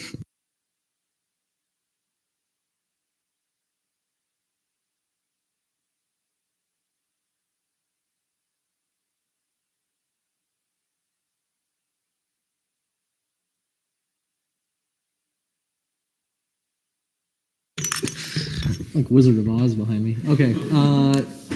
Senator Simcoe, can you hear me? Hello, I can hear you. Alrighty, so you're gonna have 3 minutes whenever you are ready. Oh, okay. First off, happy Halloween, everyone. I don't have too much to say. In regards to this resolution, we had already gone through this in the last Senate meeting. It passed almost overwhelming support. There hasn't been any new amendments, so I will yield the rest of my time. All right, we're now in line for questioning. All those with questions, please raise your hand. Senator Mole. It was a personal question. Bus, bikes, or trains? I've always been a fan of trains. So, yeah. Alrighty. Chair Taché. Move to debate. There's been a motion to go to debate. Are there any objections? Seeing none, we're now in debate. Chair Taché. I'm literally going to go canvas for this thing this weekend, and if any of y'all would like to join, reach out to Loki. So I'm in favor. Senator Mole. Yeah, I wanted to sort of say a similar thing. Yeah, I'm also canvassing for this and have been for quite a while.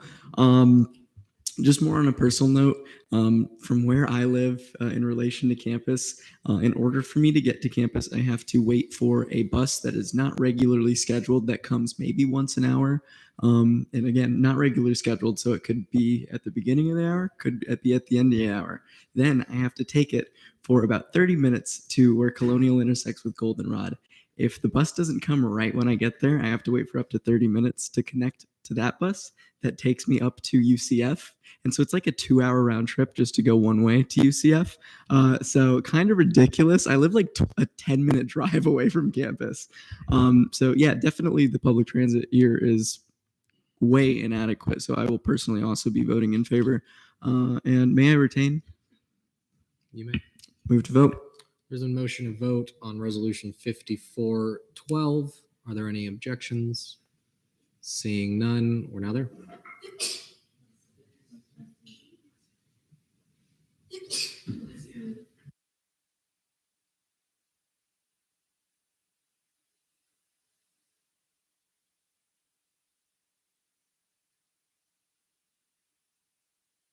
With a vote count of 27 to 2 to 0, resolution 5412 passes favorably on third reading. Alrighty, Senator.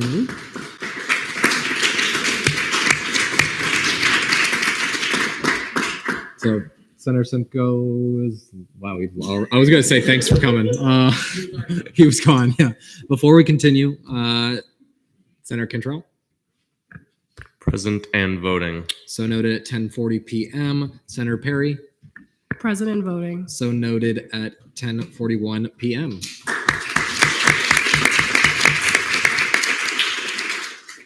Alrighty, Senator Mole. Motion to return to unfinished business. I'm not going to see that because we just need to do some clerical things right now. We're on notice of legislation on third reading, constitutional amendments, none, bills, internal bill 5427, updates to Title V, Pro Tem Foster. Pro Tem Foster, do you have a motion? Move to postpone internal bill 5427 until next meeting. There's a motion to postpone internal bill 5427 until next meeting. Are there any objections? Seeing none. All right, Senator Mole, take your motion. Move to return to unfinished business. There's a motion to return to unfinished business. Are there any objections? Seeing none. Or Senator Barrickman? Or Senator Mole, do you withdraw? Yes. Senator Barrickman? Can I ask a question? Yeah. So if we don't move around the agenda, does that mean that we see resolution 5413 because that's in sequence there?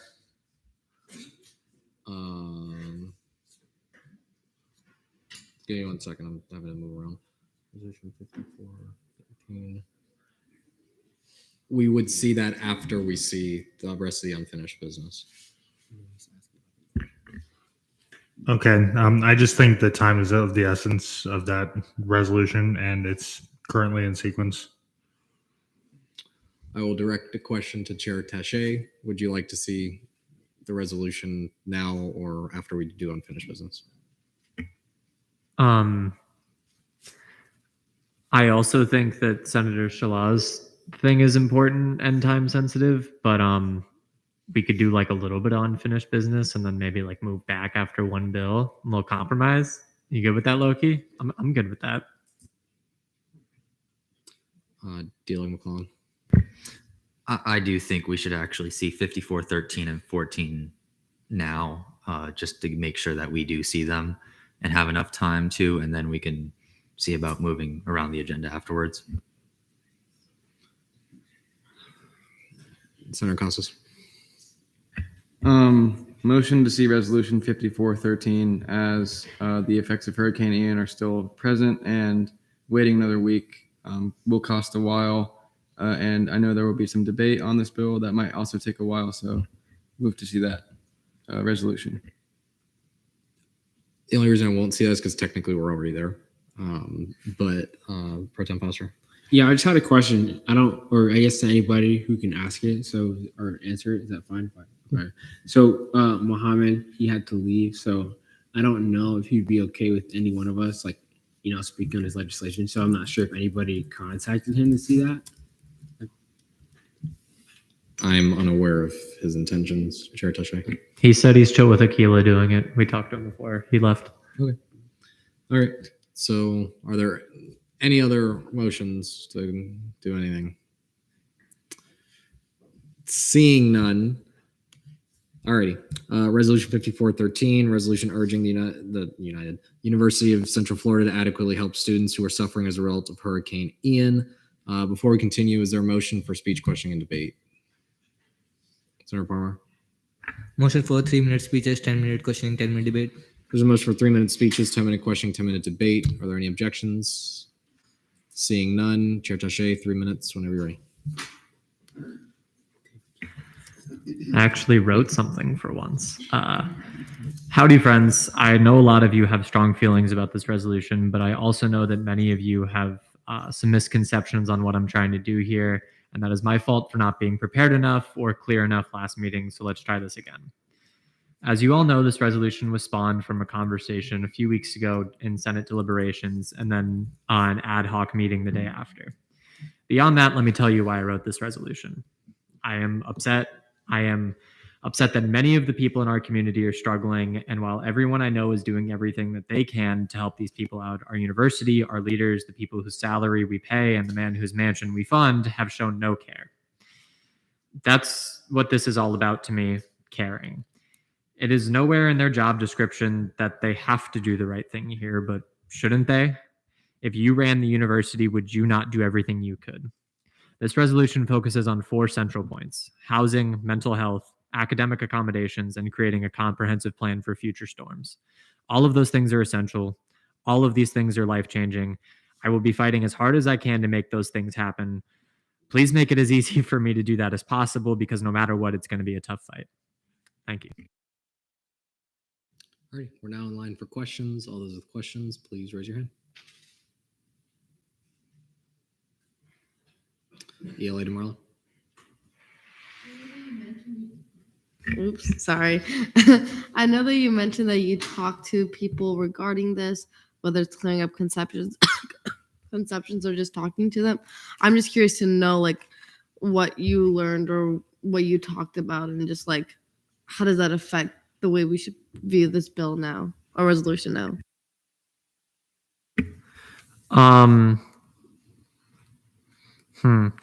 I think the conversations that I have had are more relevant to the amendment that I've made to the bill. So I was probably going to address some of that during my speech on that. But other than that, I haven't had any more conversations in the past week that really changed anything. Senator Costas. Move to see. Good catch. Senator Moll. Move to go to debate. Do a troll. Yeah. Chair Gell. I have a question. Has all the information been verified to be 100% accurate? Most of the stuff in there isn't statistics. And so it's more anecdotal evidence. And so, I mean, I didn't get that out of nowhere. It's mainly from talking to people who I know have done a lot of volunteering around the subject. The only thing in there that's like numbers that need to be verified is when the hurricane hit and when we shut down operation. And yes, I did look both of those things up for a fact. Chair Gill. Move to debate. There's a motion to go to debate. Are there any objections? Seeing none, we are now in debate. All those wishing to debate, please raise your hand. Senator Mole. Move to see Chair Tashay's amendment on the document. There's a motion to see Chair Tashay's amendment. Are there any objections? Seeing none, is there a motion for speech, questioning, and debate? Senator Trainer. 3-minute speeches. 3-minute questioning, 10-minute debate, 10-minute voting.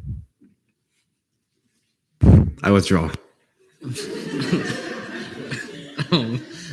Senator Costa. Motion for 3-minute speeches, 10-minute questioning, 10-minute debate. There's a motion for 3-minute speeches, 10-minute questioning, 10-minute debate. Are there any objections? Senator Palmer, do you withdraw? Senator Costas? Sure. Senator Palmer? Motion for 3-minute speeches, 5-minute questioning, 5-minute debate. There's a motion for 3-minute speeches, 5-minute questioning, 5-minute debate. Are there any objections? I object. Do you withdraw? Pro Tem Foster? I was going to move for 3-minute speeches, 10-minute questioning, 10-minute debate to give. Do you withdraw? Yeah. Is there a motion for 3-minute speeches, 7-minute questioning, 7-minute debate? Any objections? Seeing none. That's why y'all elected me speaker right there. All righty. Chair Tashay, 3 minutes whenever you're ready. What a speaker. Look at you, Dylan. I'd like 7.5 minutes, but it's fine. So I wrote something again. To address more specific concerns from last meeting, why am I being so aggressive with this? Well, as I said, I am upset. A month ago, I think everyone in this room was upset as I am. Less than a month ago, the people marching on campus chanting UCF doesn't care, President Cartwright doesn't care, were just as upset as I am. The 119 people who have signed a petition for this resolution in its initial form are as upset as I am. But you don't get anywhere just by being upset. You need to direct that energy somewhere. You need to know who you are upset at and what they can do to fix what you're upset with. This resolution does that. Next, I know some people said the real group to be mad at is the emergency response team. First of all, Senator Shalal looked it up for me and told me that they directly report to the president of the university. Second of all, while I am upset at the in-the-moment response to the hurricane, being upset about something that is over does us nothing. Hurricane relief is a multi-pronged effort and needs different bodies of this university acting. Urging the president of the university to act is the only way to get a comprehensive response. Finally, I know that some of you have expressed concerns about harming our relationship with the president, but I ask you, what relationship? Have any of you other than Nick ever spoken to him, let alone changed his mind? Has any resolution we've ever sent to his office brought about a change? We have no relationship with him. There is no harm to us burning bridges because there is no bridge there in the first place. But if we are combative and aggressive and we do win this fight, it changes the dynamic we have with, and the respect the administration has to have for us forever. So, yeah. All right, we're now in line for questions. All those with questions, please raise your hand. I'm going to go with Senator Parmar. 2 questions, if I may. You may. My first one would be, do you know of any way we will be able to remove the said authority? So, as you have written, should resign or be removed from his position at the Center of Florida. Currently, there's a change between Joe Thalmer and President Cartwright. But do you know of any method which the Senate body can use to remove the said authority? I'm unaware of any formal way to make that happen. However, the student body Senate, which is the voice of the entirety of the student body, saying that a president of a university should resign is a pretty powerful thing. So that is all I really have there. Chair Gill? I think Parmar had 2 questions. Oh, did you have a second? Okay, go for it. My other one would be, I see the change between I led Dimala and you, why did you specifically choose President Cartwright this time and not the the emergency fund? Yeah, as I said, it's about the response after the fact and the fact that it requires a bunch of different aspects of the university working in conjunction. There's one person at the center of that who can make all of those things happen. Chair Gill, Two questions, if I may. you may. So was it specifically the president that made the decision that most of us did not like? Like, did you find that out, or are you? Because your speech said calling for President Cartwright to be removed because everything goes to him. Was he the one to make the decision to shut everything down, or was he just listening to this team? I'm unaware of that, but as I said, I'm mainly focused on what can happen from here, not what happened in the past. Okay. And my second question is, what does it mean when the demands are not adequately met? That is a very subjective statement. Like, what are the objective measures to the removal of the president, not a subjective? Yeah, so that'll be up to us. The way I see it is for the next month or so, we'll apply pressure and try to make sure these things happen and hopefully get to sit down with the people in charge of this university and have conversations with them. If we feel they're not listening to us, I'd probably bring another resolution back here saying that we publicly denounce the president of the university and think he should resign. I don't want to get there. Hopefully they just actually care, but we'll see. Vice Chair Castle. This kind of went with your last answer, but have you considered have you considered asking for like any certain timeline or just any time frame? Because like I see that there's multiple like demands and that therefore be resolved, but like do you have any like specific time constraints that you would want to place on them? Only because it does seem like a lot of things that would have to be enacted. So Yeah, so I don't really see it as my job or any of our jobs to know the details of how the university can function and what capacity they have. But ideally, in getting to have conversations with them after expressing our displeasure, we'd be able to see like, okay, how seriously are they taking this? Are they responding to the best of their ability? Things like that. Like, I don't want to just set some arbitrary timeline that I'm not informed enough on how the university operates and what constraints they have, because I don't want to be unrealistic. I want to talk to them in a practical way. But at the same time, like, if they never sit down with us, then obviously there is no timeline. But if they do sit down with us, we'll be able to get a better understanding of what a timeline can look like from there and if they actually seem like they're trying or not. Senator Berrican. Excuse me. Given the constraints that you just mentioned and the fact that we're not using like SMART goals and the be it further resolved, how will you determine the time frame or the status of your demand to remove President Cartwright in a way that does not involve feelings? That last sentence you said made it hard because I was going to make the joke of vibes, because there really is no way to know. Like, I don't know how to run a university, and I don't know what the constraints are. And so again, like, I'm going to be able to see how much they're actually trying on this. There's really no other way to do that. I'm sorry that there's not a better way. Vice Chair Wisser. Hello, Jason. So, what group of students have you talked to about this specific amendment, about the resignation or the removal of President Cartwright? A bunch of people. I talked to some people in one of my elective classes, so that's nice because it's a diverse group of students. There's some STEM students, some creative students, some humanities students, etc. Everyone was pretty on board.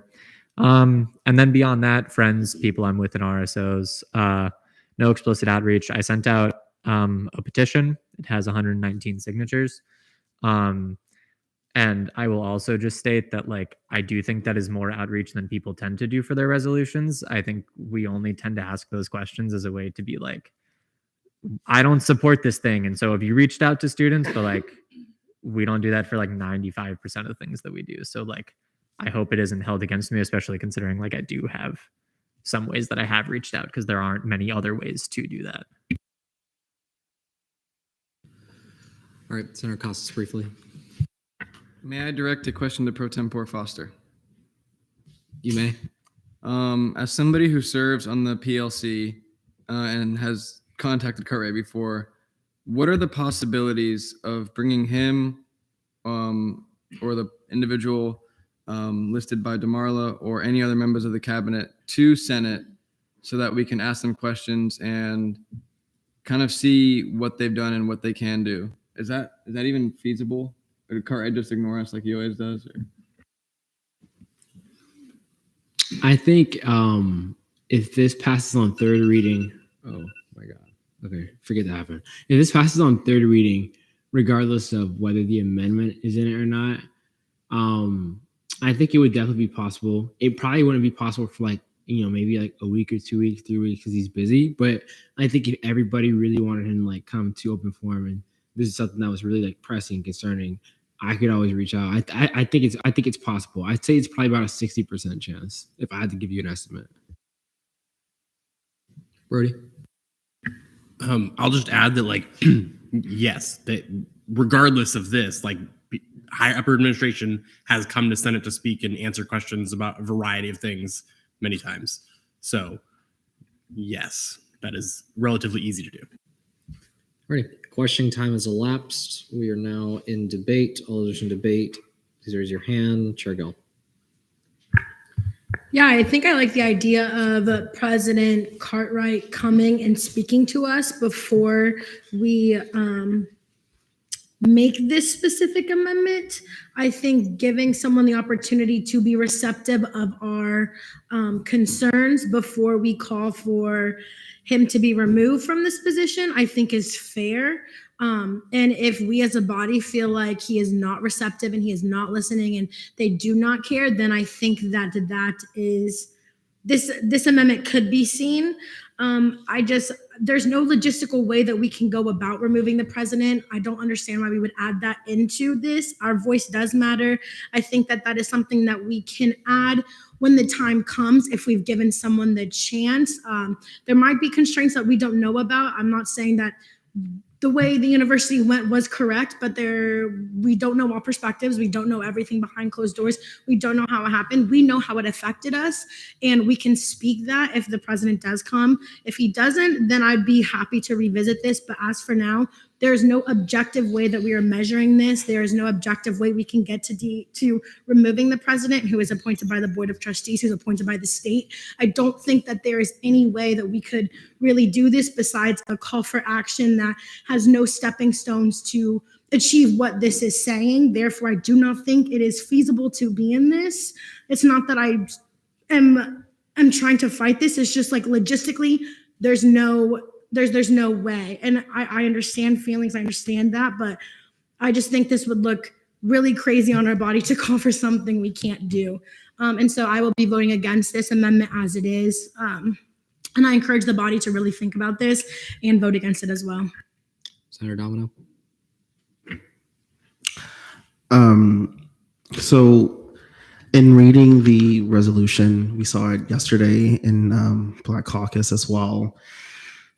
It seems that one particular whereas clause is where we're all kind of struggling a little bit.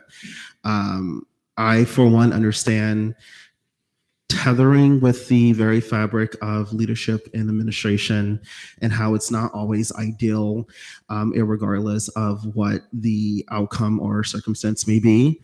But in real life, it's actions like these that get the result, so to speak, of what's actually needed. Taking a university out, for example, we see it all the time with major CEOs and other presidents of various corporations and things like that. When something goes awry or when there's a need for change, it comes down to the upper level leadership, which in our case is the president of the university. Whether this is a tactic or not, it's imperative that we are looking out for our students because we are students. Either one of us could have been in the very same position as one of the most affected students during Hurricane Ian. So that is something to kind of take into consideration.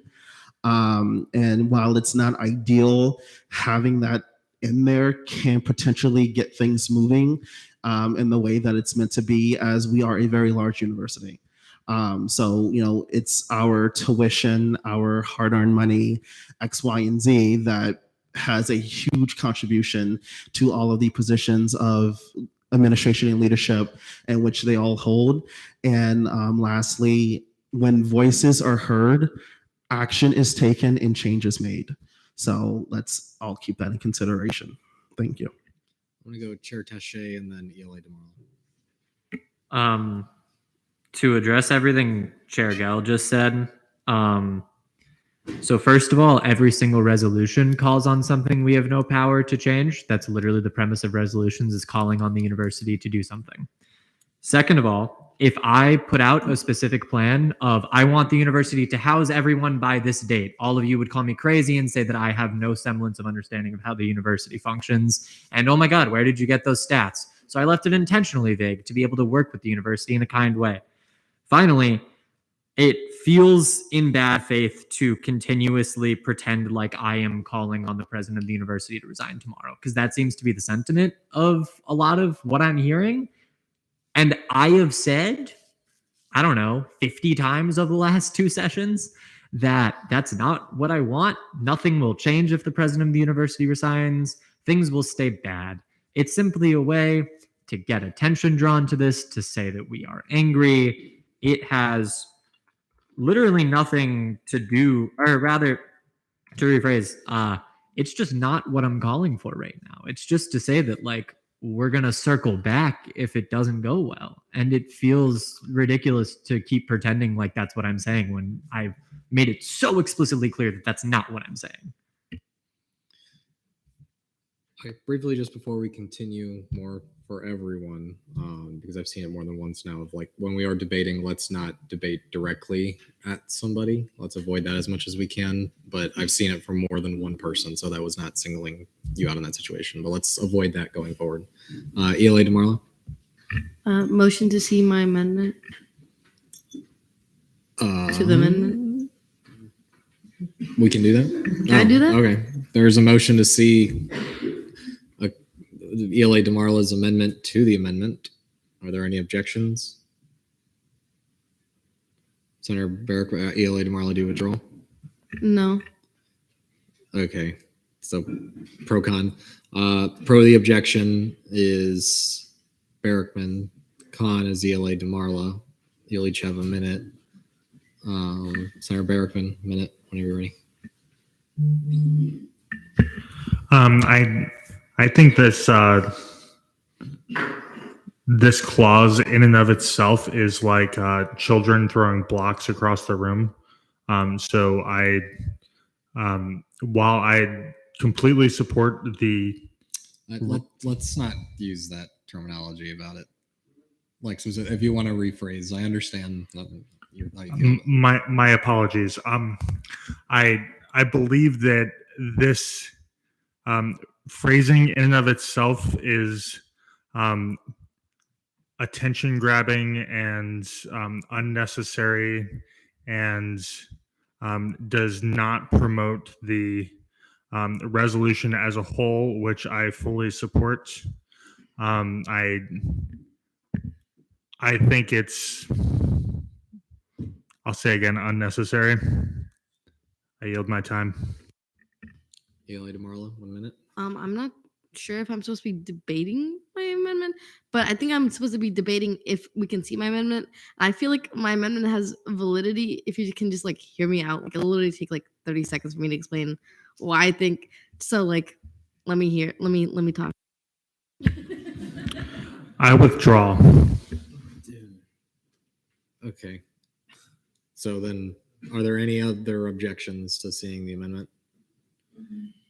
Seeing none, is there a motion for speech, questioning, and debate? Senator Trainer? 3-minute speeches, 5-minute questioning, 10-minute debate. There's a motion for 3-minute speeches, 5-minute questioning, 10-minute debate. Are there any objections to withdrawal? Okay. Senator Lowell? Move for 30-second speeches, 2-minute questioning, 2-minute debate. 30-second speeches, 2-minute questioning, 2-minute debate. Are there any objections? I object. Do you withdraw? Yeah, 3-minute speeches, 5-minute questioning, 10-minute debate. There's been a motion for 3-minute speeches, 5-minute questioning, 10-minute debate. Are there any objections? I object. We're gonna run out of time today, guys. Who objected? I didn't even see. Okay. Do you withdraw? Okay. 1-minute speeches, 2-minute questioning, 2-minute debate. So the motion for 1-minute speeches, 2-minute questioning, 2-minute debate. Are there any objections? Alrighty. Ely DeMarlo, 1 minute whenever you're ready. Okay, so I had a talk with Jason about this, and I totally understand his perspective a lot more on why this is a call to act, this is like you're going directly to the superiors and doing this bold call to action to get their attention. However, I talked to a lot of people about this, and I did a little bit more research, and I felt that it was a bit more adequate to call out the person who made these decisions for the Hurricanes, because I do believe he made the after decisions as well. And when I talked to people, I asked them, are you more upset at President Cartwright or this person for the aftermath of the hurricane? And everyone that I talked to said this person. So I do think that not only, and then we can also still send this to President Cartwright. So this is something that he'll still see, and it's still someone he works with, and it's still someone he made a choice to put into place. So I do think that it does call to Cartwright for that, like, oh, you should, like, this is still an issue, but I think it holds a better person accountable so that we have done more research on this. So that's why. We're now online for questioning. Senator Moll. So I know you said that people said that they were more mad at Joe than President Cartwright. But do you have any information on whether Joe actually controls housing, mental health services, what influence he actually has over those things? Okay, so I don't have complete research, but from what I looked, and I'm not saying it's deep research. What I got is that the steps that were taken during that period were, I believe, handled by him and his team. Vice Chair Cassidy. I just wanted to ask quickly, like, who were the people that you asked? Was it students? Was it faculty? Was it student leadership? Like, what kind of people were these, and how many? This was an open discussion that I had with people in general. I would say with people in my dorm at a RA social. Alrighty. Vice Chair Castillo. Who is Joe? He just like handles the emergency management. I don't know what his full title is. So it's like hurricane issues and like the COVID pandemic. Chair Temple. Quick clarification, Joe Tolmer is the Director of Emergency Management, has been since 2020. Alrighty. Senator Palmer. Move to debate. There's a motion to go to debate. Any objections? Seeing none, we're now in debate. All those wishing to debate. Senator Casas. Frankly, I think both people should be held accountable, and if somehow this amendment isn't passed, then I would like to see us do everything we can to have Joe and Alexander show up to our chamber so we can hold them accountable and ask them questions as to what they can do to better manage emergencies. Chair Salcedo. So I like this resolution being sent to this person more than to, or not being sent to this person, but to call for the resignation of this person. Just because it makes the most sense that in an emergency situation, the person who is the head of the Department of Emergency Management would be held accountable. I still am of the belief that more outreach should have been done in terms of who should be held accountable in the first place. But in terms of this amendment specifically, I vote in favor of it. Vice Chair Becerra. I'm gonna jump in the same boat with Chair Salcedo here. This guy Joe seems to be like the main man, the main guy in charge of this. So like to me, it makes more sense to focus more on him rather than President Cartwright. That's just me. I'll be voting in favor. Chair Moda. Okay, I'm looking at this like through like a business perspective. In a way, like I consider President Cartwright to be like the CEO, if that makes sense.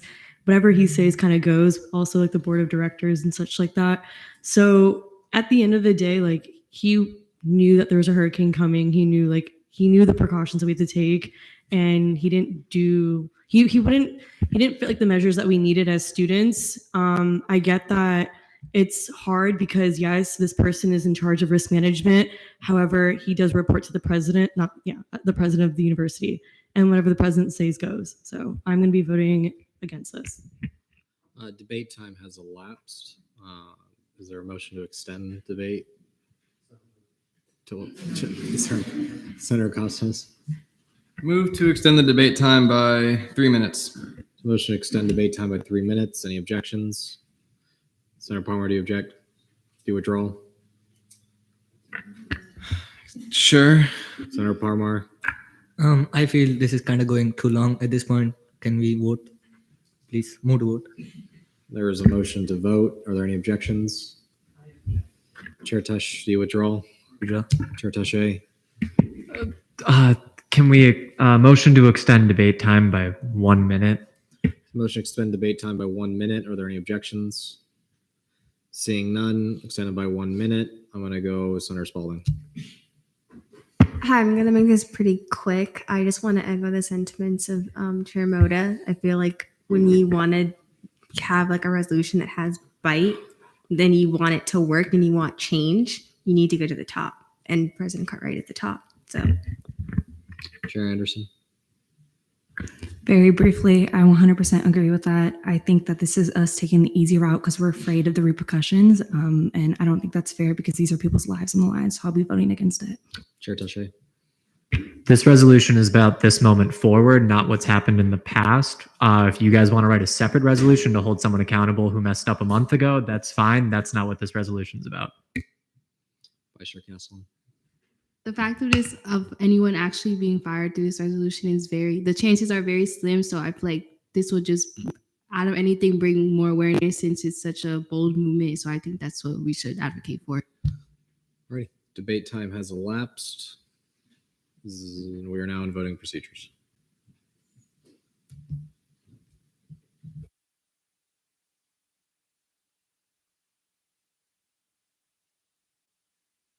We're voting on the amendment to the amendment.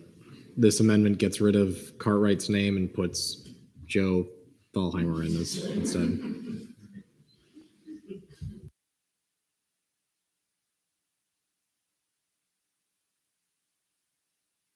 Brody.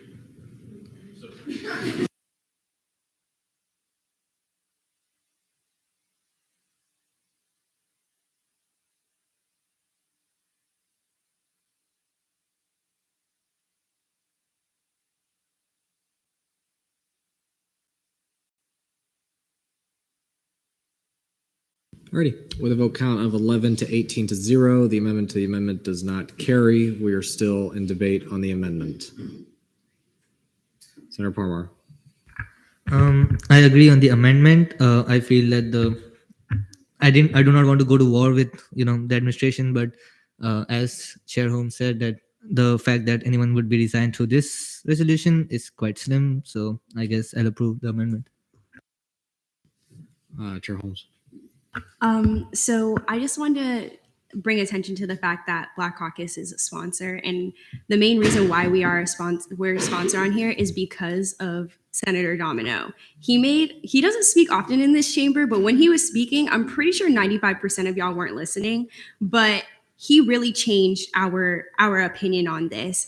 And that's all I'm going to say, because I'm not going to repeat what he said. If you missed it, you missed it. But I'm going to speak in favor of this amendment. I think we should do this for our students. Like, I didn't have a really hard time during this hurricane, but I know that there are people who did.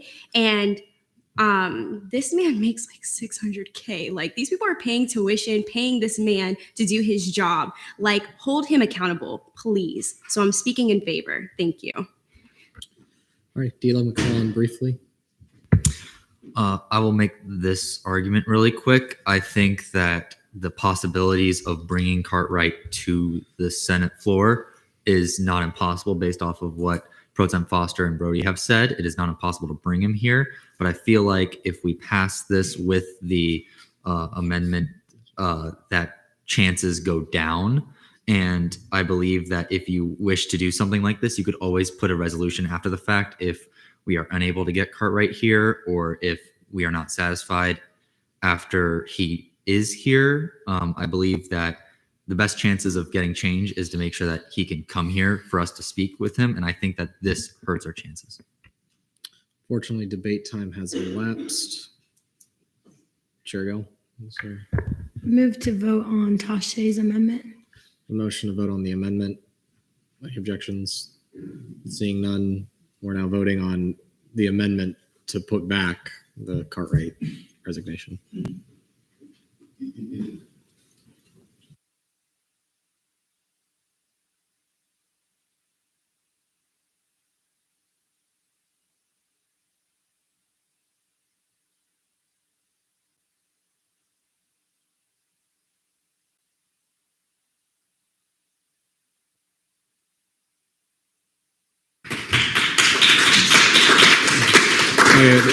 Decorum. Vote count of 23 to 10 to 1. The amendment passes. We are still in debate. Dila McClellan. Motion to see my amendments. There's a motion to see Dila McClellan's amendments. Are there any objections? Seeing none, is there a motion for speech, questioning, and debate? Chair Taché. Motion for 1 minute speech, 2 minute questioning, 2 minute debate. Motion for 1 minute speeches, 2 minute questioning, 2 minute debate. Any objections? Seeing none, Chair Taché. Or Chair Taché. Dila McClellan. So just to be brief, I've spoken with Director Turner about this piece of legislation and the parts that I'm changing. Right now, it's saying that the communication team will make a video. I don't think we can I don't feel comfortable with requiring the communications team. So I've said that they will be contacted to help create a video to then be posted on all social media platforms. I think that is better than kind of like demanding something of them through this resolution. And I know that Director Turner would be happy to help regardless. All right, we're now in line for questions. All those with questions, please raise your hand. Chair Taché. When did you have this conversation? Before this was even seen, when you sent me the draft and I was looking at it, I spoke with Director Turner. Sarah Palmer. Why wasn't the change made before? I was neither in SBA when this was seen and on the Senate floor when this was seen on second reading. And I didn't have time or really the memory to approach Senator Taché before, and I don't like amending bills before they're seen without consulting the author. All right. Are there any other questions? Senator Spalding. Move to debate. Motion go to debate. Any objections? Seeing none, we're now in debate. Chair Taché. So I didn't know when to give this as like a point of information, but the reason I asked when you had this conversation was I spoke with Director Turner yesterday, and she's super open to posting all of this stuff, and we already started brainstorming how we're going to go about it. So like, I'm down to change the wording if you want to. Like, it's not like it changes much, but technically, like, they have been contacted and they said they'll post stuff. So, Are there any other senators wishing to debate? Chair Gill. Yeah, I think I'm for this just because if like in a year from now, we're still talking about this and still having conversation and still like wanting to post this on the social media, I think that I know that some of us won't be here. And so just like the contact not requiring to be here, because like Jason, if you graduate next spring and they're creating a video next summer and it requires you to be here, you're no longer a student, you might not be around Orlando. So just contacting the introducers and the comms teams sounds practical instead of like making it a requirement that we have in statutes. Not that you would have to listen to that if you graduated, yeah, but I just think for verbiage, it just makes sense to just do that. I'm glad that they're on board though, because I hope everyone would be on board. I just think it kind of makes things easier in a sense, instead of requiring everyone. Mary Tane. Sure. Yeah. Oh, sorry. Move to vote on D. Like McClellan's amendment. So motion to vote on the amendment. Any objections? Seeing none, we're now there.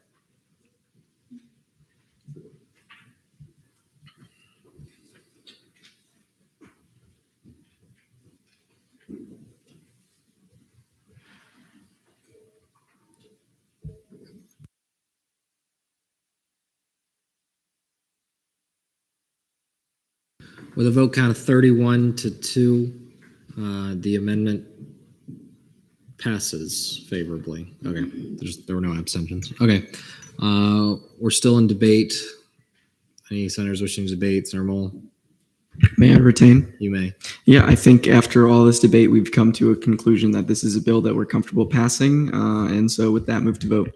So motion to vote on Resolution 5413. Any objections? Seeing none, we're there.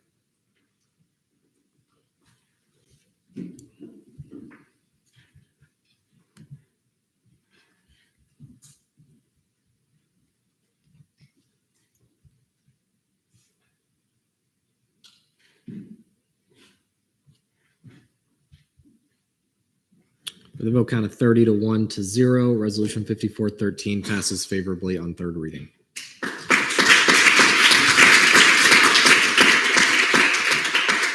Alrighty. Resolution 5414, resolution urging investigation to Dr. Mubarak Shah. I'm going to keep it real. That was a really long debate. What was the speech, question, and debate that we? 377. Yes. Okay. From what I've been told, ELA DeMarla, are you speaking for Senator Shala? 3 minutes when you're ready. So what Mohammed said to just say for my speech is that, can I go over what we talked about last time? We passed it favorably 2801. Reading through this, it's obvious that graduate students' mental health should be definitely taken more into consideration, and that means holding these faculty advisor or faculty mentors accountable for actions, and making sure that the students are protected, and for the students we stand for, that their voices and needs are heard. And there's a lot of evidence and statistics and anecdotes in this that support how PhD students can be taken advantage of, and why it's very important to stop this. Alrighty, we're now in line for questions. All those with questions, please raise your hand. Senator Berkman. A question for ELA DeMarla. Sorry. Just on the way that this is typed in there, do you think that using the fractions in the papers themselves is clear? Sorry, do you mind clarifying by what you mean by clear? Whereas Dr. Shah has been featured as an author in over 20 papers published alone. The reason for that statistic is, if looking back at the next sentence, while he is published in a lot of these and it seems that he does a lot of work on the outside service, is pertinent to mention that he does not do as much effort that constitutes him receiving those titles in those research papers. So it's unfair. Senator Berkman. Since other members are better at this than I am, motion to see Loki's amendments as technical. We're in questioning, so we can't. Oh, my apologies. Many people are better at this than I. Dalen McClellan. Have you, when you were speaking with Senator Shala about this. Has he mentioned if there's been any thing that has occurred in his department to him since this? Any change since this resolution was first seen that has negatively affected him? To my knowledge, not that I know of. He didn't really mention anything directly to me other than just saying that it's whatever you mentioned last week. Oh, I think Jason. Can I just refer to Jason? Chair Tasha. Without sharing details that I think Senator Shala would not want shared, yes, that things haven't been super smooth and cool. Is what I will say. Alrighty. Are there any other questions? Seeing none. Senator Moll? If you go to debate. The motion go to debate. Any objections?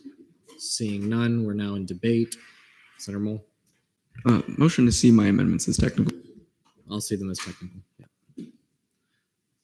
Any other senators wishing to debate? Senator Spalding? Move to vote. I'm going to wait if there's anyone else that wants to speak. Senator Berkman? I'd just like to say that I think it's very important, considering that obviously this body considers mental health a high priority, given the other proclamations and resolutions that we've passed in this session. So I support this 100%. Thank you. Any other senators wishing to debate? Senator Palmer? Move to vote. So motion to vote on resolution 5414. Are there any objections? Seeing none, we're now there.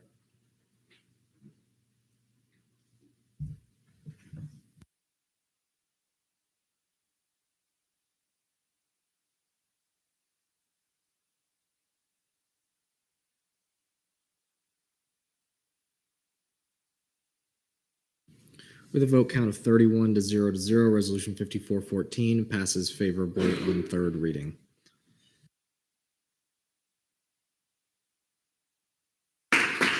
Chair Tache. Move to go back to unfinished business. There's been a motion to go back to unfinished business. Are there any objections? Senator Palmer, do you object? Chair Tache, do you withdraw? Sure. Senator Palmer. I'd like to continue on to resolutions in second reading. Chair Tache. Move to go to unfinished business. There's a motion to go to unfinished business. Senator Palmer, do you still object? Do you withdraw? No. All right. Pro con. Pro the objection is Palmer. Con is Tache. 1 minute. Senator Palmer, whenever you're ready.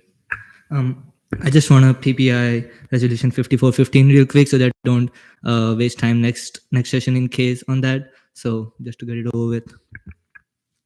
I withdraw. Alrighty. Is there a motion to go to resolution 5415? Senator Palmer. The bill has lost its purpose for me at this point, and I don't believe it will be doing any senators any good with the current condition that is in. I believe I'll be revisiting this bill some point in the future, so I would like the Senate body to PPI it currently. Thank you. Motion to PPI resolution 5415. Are there any objections? Seeing none, it's been PPI'd. Senator Spalding. Move to go to unfinished business. So no motion to go to unfinished business. Are there any objections? Seeing none, we're in unfinished business. Notice of legislation on second reading. Constitutional amendments, none. Bills. Is there a motion for speech, questioning, and debate? Chair Galt. Move for 2 minute speeches, 5 minute questioning, 5 minute debate. There's been a motion for 2 minute speeches, 5 minute questioning, 5 minute debate. Are there any objections? Seeing none. Bills, Internal Bill 5424, updates to title, God, with the Roman stuff. Title, that's 9. Adding document, censures may reference. Senator Moll, whenever you're ready. Yeah, so essentially, this bill was added in direct response to a ruling that the Attorney General Moore, had made, basically interpreting statutes saying that federal and state statutes can't be enforced by Senate, the UCF Golden Rule can't be enforced by Senate, mandates from student government, judicial, and executive branches couldn't be enforced by Senate.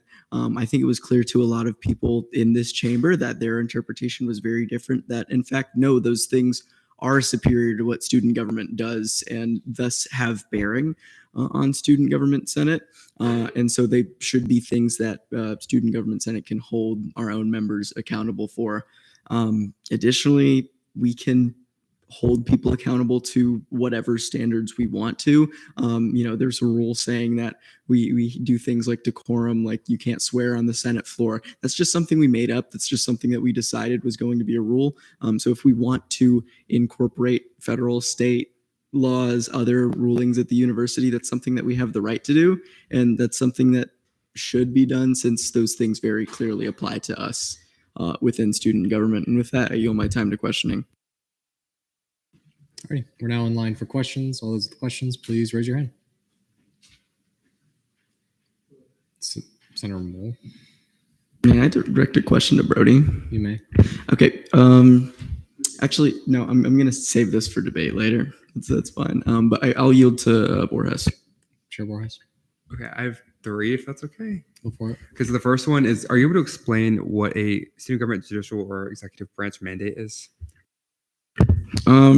So not really, if I'm being honest, but it was referenced when that discussion had come up. It was something that I included, as I understand that judicial branch and executive branch have issued their own sort of statements in the past, and I think it just makes sense that we would align with them. If you have more information that could possibly change the way that this bill was written, I'd be more than open to hearing that, but it has been a while since this was written, but I do remember that coming up in the past. Yeah, and then the second question. So I know obviously this was something we talked about when this bill, a similar bill was introduced with similar things, and just how do you expect us to decide on federal and state statutes and like what violates those when we're just students in student government? Yeah, I'm going to save that for when we debate the amendment that puts that back in. Chair Borges, you have 3. All right, are there any other questions? Chair Wanjin. Basically the same question with the UCF Golden Rule part. Is the intent that we'd be the ones deciding that something violates Golden Rule, or that it would be a censure after it's been determined by like student conduct that someone violated the Golden Rule? Yeah, that would be up to us. I see that as being something that's under the pure view of Senate. If someone has violated the UCF Golden Rule, I think we can make that choice whether to issue them a censure based on whether or not it violated the Golden Rule, and if we would prefer until official action has been taken by Student Conduct Board, that's something we can do. But I think that this just gives us some flexibility where we can act quicker than possibly the Conduct Board is when we see those actions happen. ELA DeMarlo. A question and a possible follow-up. Go for it. So are you saying that we'll be able to do the same, I guess, job that Student Conduct Board can do? Not necessarily. So we would be able to issue a censure based off of conduct that violates the Golden Rule. So if we decide to issue a censure against a senator and student conduct decides not to basically levy some sort of penalty against them for that same conduct, that's something that affects them only in Senate, but not with the university as a whole. If it's the other way around, I see that as being something perfectly fine as well.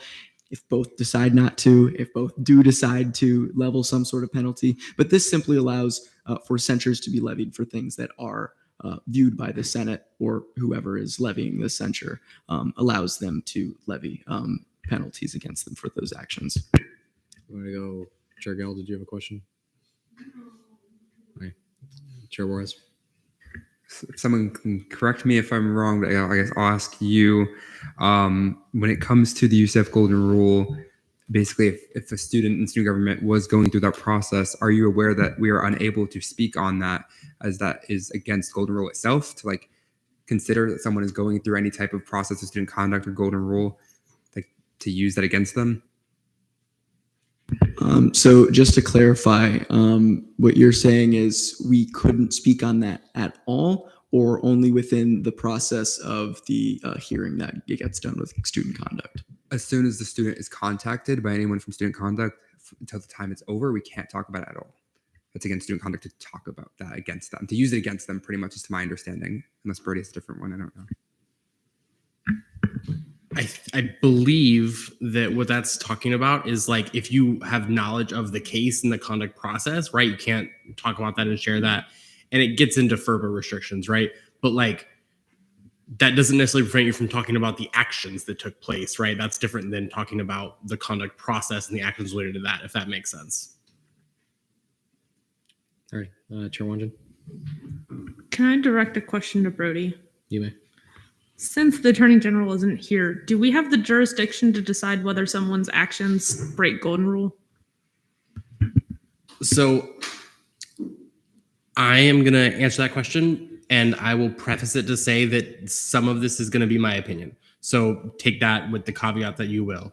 My answer to that is yes. I think there is a difference in acknowledging that someone has violated a rule and being able to hold them accountable within that rule, if that makes sense, right? You do not have the authority to hold people accountable to Golden Rule in such that you cannot provide academic sanctions or put those things on them, but you can determine that they broke the rule, right, within your own policies.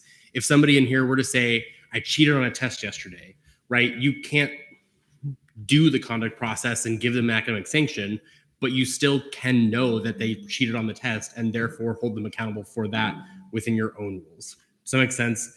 So yes, if you say that following the Golden Rule or federal and state statutes or whatever it may be is something that you want to hold each other accountable to, you can do that regardless of that separate process. Now, again, that is directly in opposition to the way the Attorney General wrote his opinion last session.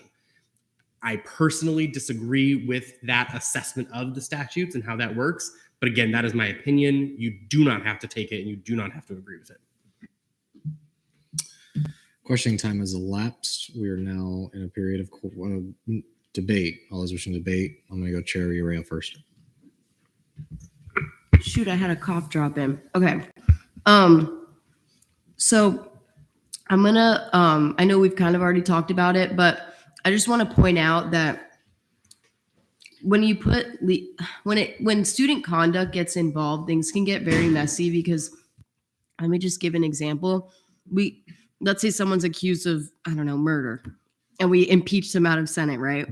And then it comes back that they did not actually do that. We could, like, that is getting into, we're not a legal entity, and that's getting into an area that we could very well like be sued or something like that, because there's not that legal process that student conduct goes through that would go through with us. So just something to think about. That's my only apprehension to the bill. Chair Temple. Yeah, I will kind of bounce off of what Chair Urrea said. It may actually kind of tread on her debate a bit, but I'm very hesitant with especially the proposed amendments right here, including federal and state statutes. Like, that's, to me, seems like we're including things that would require actual attorneys or actual lawyers, and I'm not you can correct me if I'm wrong on this, but that's just kind of what's tripping me up here at this point in time, and that could cause a lot more concerning matters in the long term. That's just me. Senator Roll. 2 quick questions, a debate and a motion, if I may. Do the debate and the motion. Do the debate and the motion. Well, I just had a question for Brody that sort of informs the debate. So, Brody, so could the university take action against a student who is accused of sexual misconduct? For instance, they're accused, not convicted, but they could levy some sort of penalties, just sexual misconduct, just as an example. Yes, now they have their own conduct process, but yes, absolutely. Yes. Okay, so would you, well, maybe this, yeah, I'll just direct it to you anyway. So would you agree that the relationship between the university and federal law is the same, where the university can act before federal law is enacted, and therefore student government would be able to act prior to the university acting on something in a similar case without putting student government in jeopardy.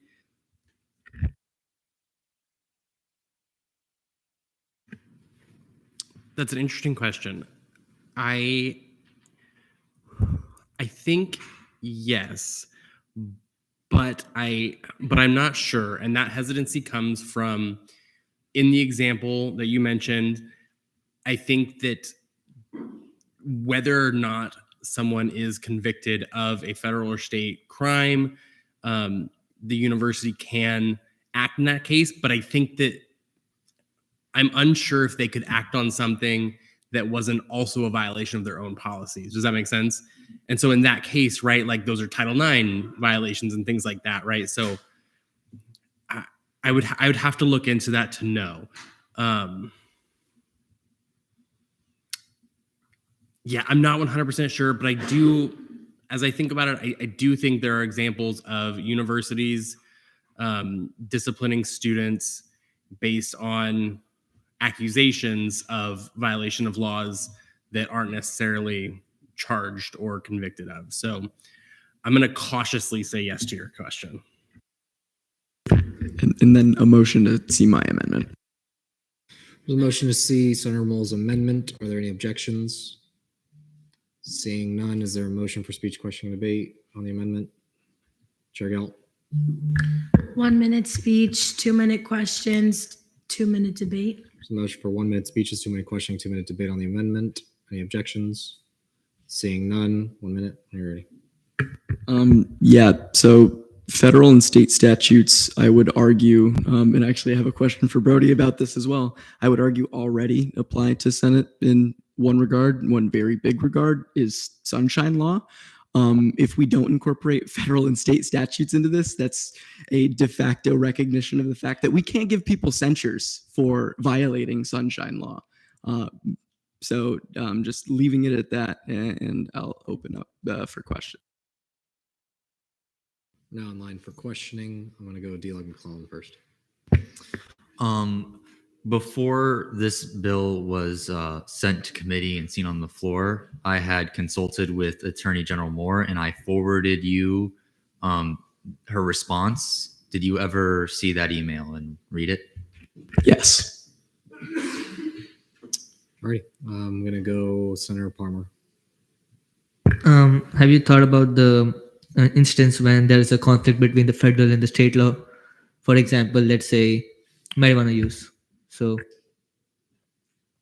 yeah, I think that would come down to the Senate's choice. If there's an issue in which federal and state law conflict with one another, I think that it could be a debate that the Senate has with one another about whether we follow the federal law or the state law, or what exactly we do in that scenario. May I provide a point of clarification? You may. According to the Supremacy Clause of the Constitution, federal law always supersedes state law. If they contradict each other, you cannot pick between one or the other. You must pick the federal statute. All right. Senator Berkman. Does this imply that that student government has some sort of oversight into students, like from a legal standpoint? I mean, student government couldn't convict anyone of a crime, but what we're saying is if you are in violation of federal or state law in some way, you can be issued a censure for that, essentially. Chair Wanjin, briefly. Are you aware that sunshine law, which you specifically referenced, is written out in our own policies in Title 12? Yes, I am. This would also write this into our own policies. So it's the same exact thing. So sunshine law is in the policy, also state law. That's a law that we decided to incorporate into our own statutes. Let's do it wholesale with all of them. All right, questioning time has elapsed. We've now entered a period of debate. All those wishing to debate, I'm going to go Chair Teshi first. This makes a ton of sense. There's lots of stuff that exists in federal law that I feel like is relevant here: sexual misconduct, anti-discrimination laws. To give a concrete example rather than hypothetical ones, a few months back, there was a senator who was transphobic to another senator. That's why this came up, because it was the opinion of the attorney general at the time that we could not hear that censure because what they had cited was federal statutes for non-discrimination things and the UCF Golden Rule. More concretely, federal statutes for non-discrimination. This is the actual reality of what is being added here, is that we're saying that mainly, I'd imagine 99% of the time that these statutes are being invoked, it will be for that reason of anti-discrimination law.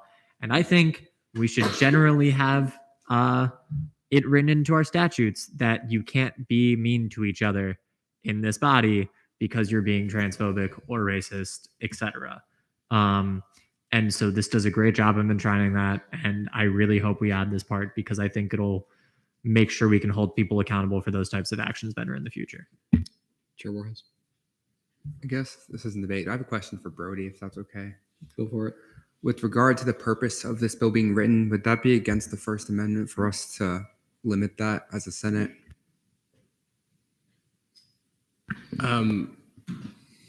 Rephrase that for me. I'm sorry. So the purpose of this bill was because that censure couldn't be written with everything involved. I'm sure you remember that was a whole time a while ago. I know one of the issues that we talked to Shane about was for people have First Amendment rights. With us saying that, like, with the purpose of this bill being that, saying that state and federal mandates and other things, people can't say certain things as senators or they can be censored.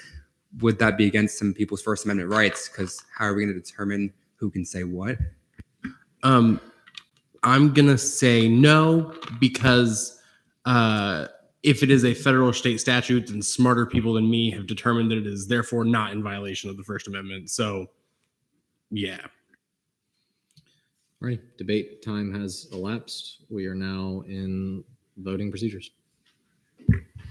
Motion to extend debate by 3 minutes. Motion to extend debate by 3 minutes. Are there any objections? I object. Do withdrawal. No. Okay. Make the motion again for me, since we had a ton of people say.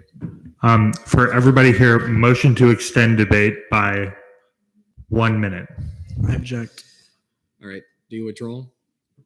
No. No, and this will take longer now.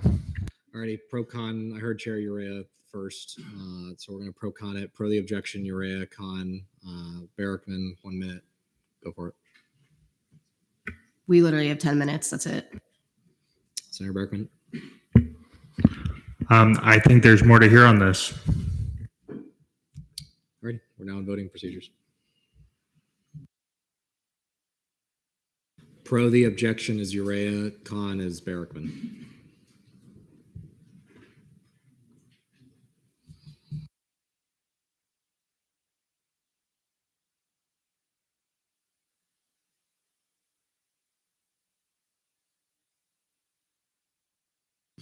Vote kind of 24-13. The objection carries. We are now in voting procedure.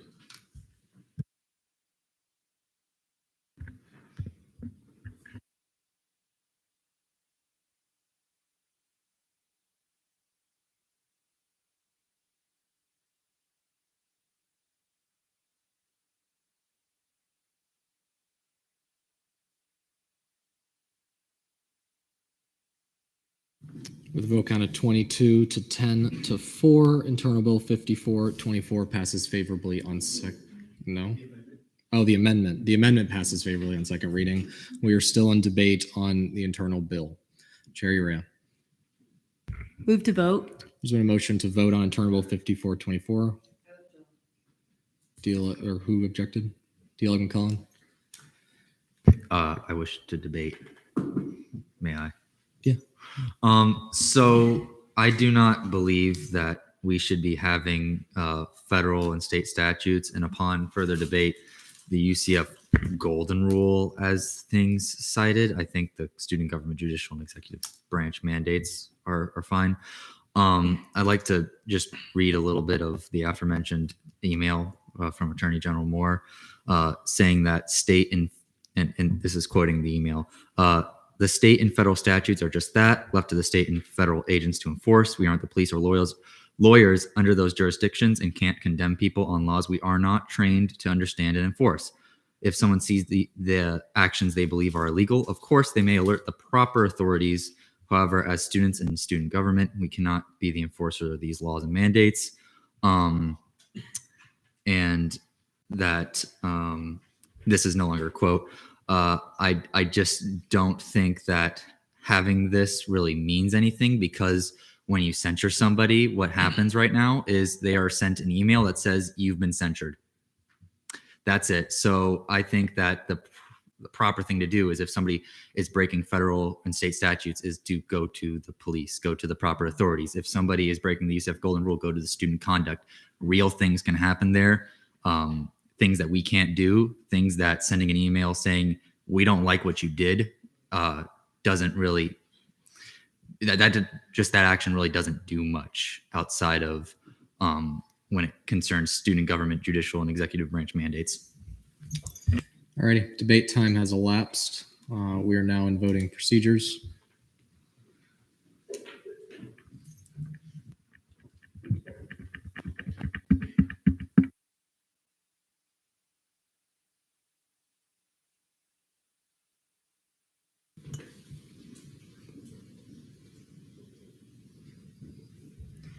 With a vote count of 19 to 14 to 4, Internal Bill 5424 passes favorably on second reading. Is there a motion to go to miscellaneous business?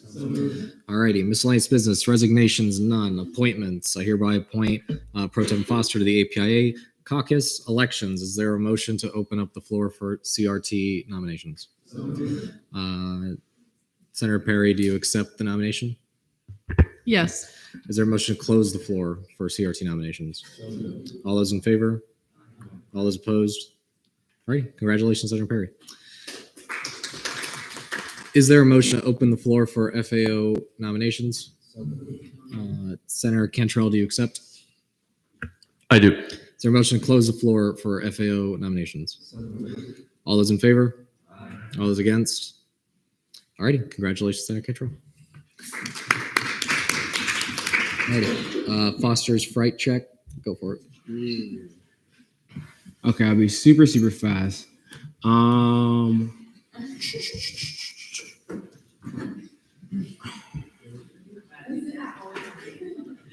Honorable, I'm gonna go with Senator DeMarla. She has like a mock-up like Batman. It's kind of like the compliment to my Robin, so I go with DeMarla. Number 4, I'll go with 5. My bad. 5. Number 5. I'm gonna go with Senator Capozzi. Go with Senator Capozzi. I love her costume. Number 4, I'm going to go with Chair Cicero. Number 4, Chair Cicero. 3, he's not wearing it right now, but I want to go with Speaker Hall's pickle costume from earlier. We saw him, he had a pickle costume earlier. 2, I think I want to go with Vice Chair Trainer. I'm going to go with Vice Chair Trainer. He has a really cool costume on. And number 1, I have to go with D-Leg McClellan. And he has a voice modifier in his costume. I've been robbed. Ryan, do the voice. Do the voice.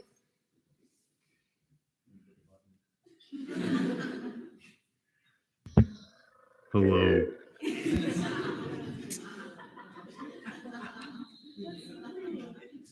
Alrighty. I hereby relinquish the gavel to Pro Tem Foster. You gotta call him. Speaker Hall. Alrighty. I'll keep it brief. We're here to ultimately support our students and the wider UCF community. I expect that of all senators, particularly those in Senate leadership, uphold the ultimate goal while also maintaining professional behavior when conducting official business on behalf of student government.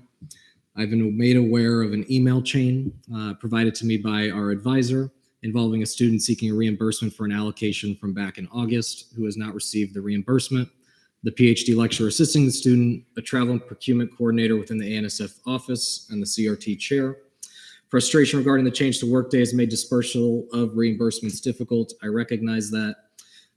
Regardless, there is an expectation that we maintain a professional disposition to all those we engage with. What I've been made aware of is that an email sent by the CRT chair directed at the PhD lecturer that is unbecoming of the expectation we have for Senate leadership. The email, in response to a perceived slight from the PhD lecturer describing the wait time as ridiculous, contained inappropriate language directed at the PhD lecturer that I find unbecoming of our leadership. This email also contained a direct threat by the CRT chair to re-see the allocation committee and zero out the reimbursement for the student if they received another email that they felt slighted by. I will state here and now, there is absolutely no excuse to threaten a student or faculty member with a loss of funding because of perceived personal slight, particularly when that perceived personal slight did not even come from the student themselves. We serve at the leisure of our UCF community. CRT chair also expressed that they no longer be assisting in the request of the lecturer regarding the allocation and directed them to our advisor. The lecturer subsequently emailed our advisor with their concerns about the nature of the email and about future allocations for their students. As a result of this situation, I have lost confidence in the CRT chair's ability to carry out their duties and service, and I will be invoking Title III, Chapter 304.2, and motioning a vote of no confidence in Tyler Borges as CRT chair to be seen at the next regularly scheduled Senate meeting. I will reclaim the gavel now. I yield the Speaker Hall. I will take a motion. Senator Palmer. Motion to adjourn, final roll call. There's been a motion to adjourn pending final roll call. Are there any objections? Senator Barrickman, do you withdraw? May I just ask a quick question? I'd like to see the email prior to adding this. So unfortunately, that's not how it works. I've made the motion, and next week, when both sides have the ability to present, you will see the email in full. Okay. In that case, I would like to say that this is not really in proper time frame to do that. Decorum. No, unfortunately, based off of our statutes, first of all, not decorum, but based off of our statutes, it needs to be seen at the next regular scheduled meeting. If I had made that motion earlier, we still would not have seen it today. Is there a motion, Chair Temple? Move to adjourn pending final roll call. There's been a motion to adjourn pending final roll call. Are there any objections? Seeing none, we're now there. Trainer. Here. Tribble. Here. Mole. Here. Potier. Moda. Here. Kira. Here. Embargi. Here. McClellan. Present. Millington. Present. Temple. Present. Capozzi. Present. Caldwell. Spalding. Present. Castillo. Present. Parmar. Present. Cantrell. Here. Perry. Present. Simcoe. Wanjin. Present. Domino. Present. Foster. Present. Sheila. Becerra. Present. Gell. Present. Gallimanchili. Present. Heintzkill. Present. DeMarla. Here. Patel. Here. Uchoa. Present. Harrell. Present. Borges. Here. Barrickman. Present. Almanar. Present. Anderson. Present. Castellan. Present. Hall. Here. Holmes. Present. Costas. Here. Martin. Saucedo. Present. Tache. Here. Brenner. 39 out of 43 quorum is verified. I adjourn at 12:01 a.m. Everyone, can we have a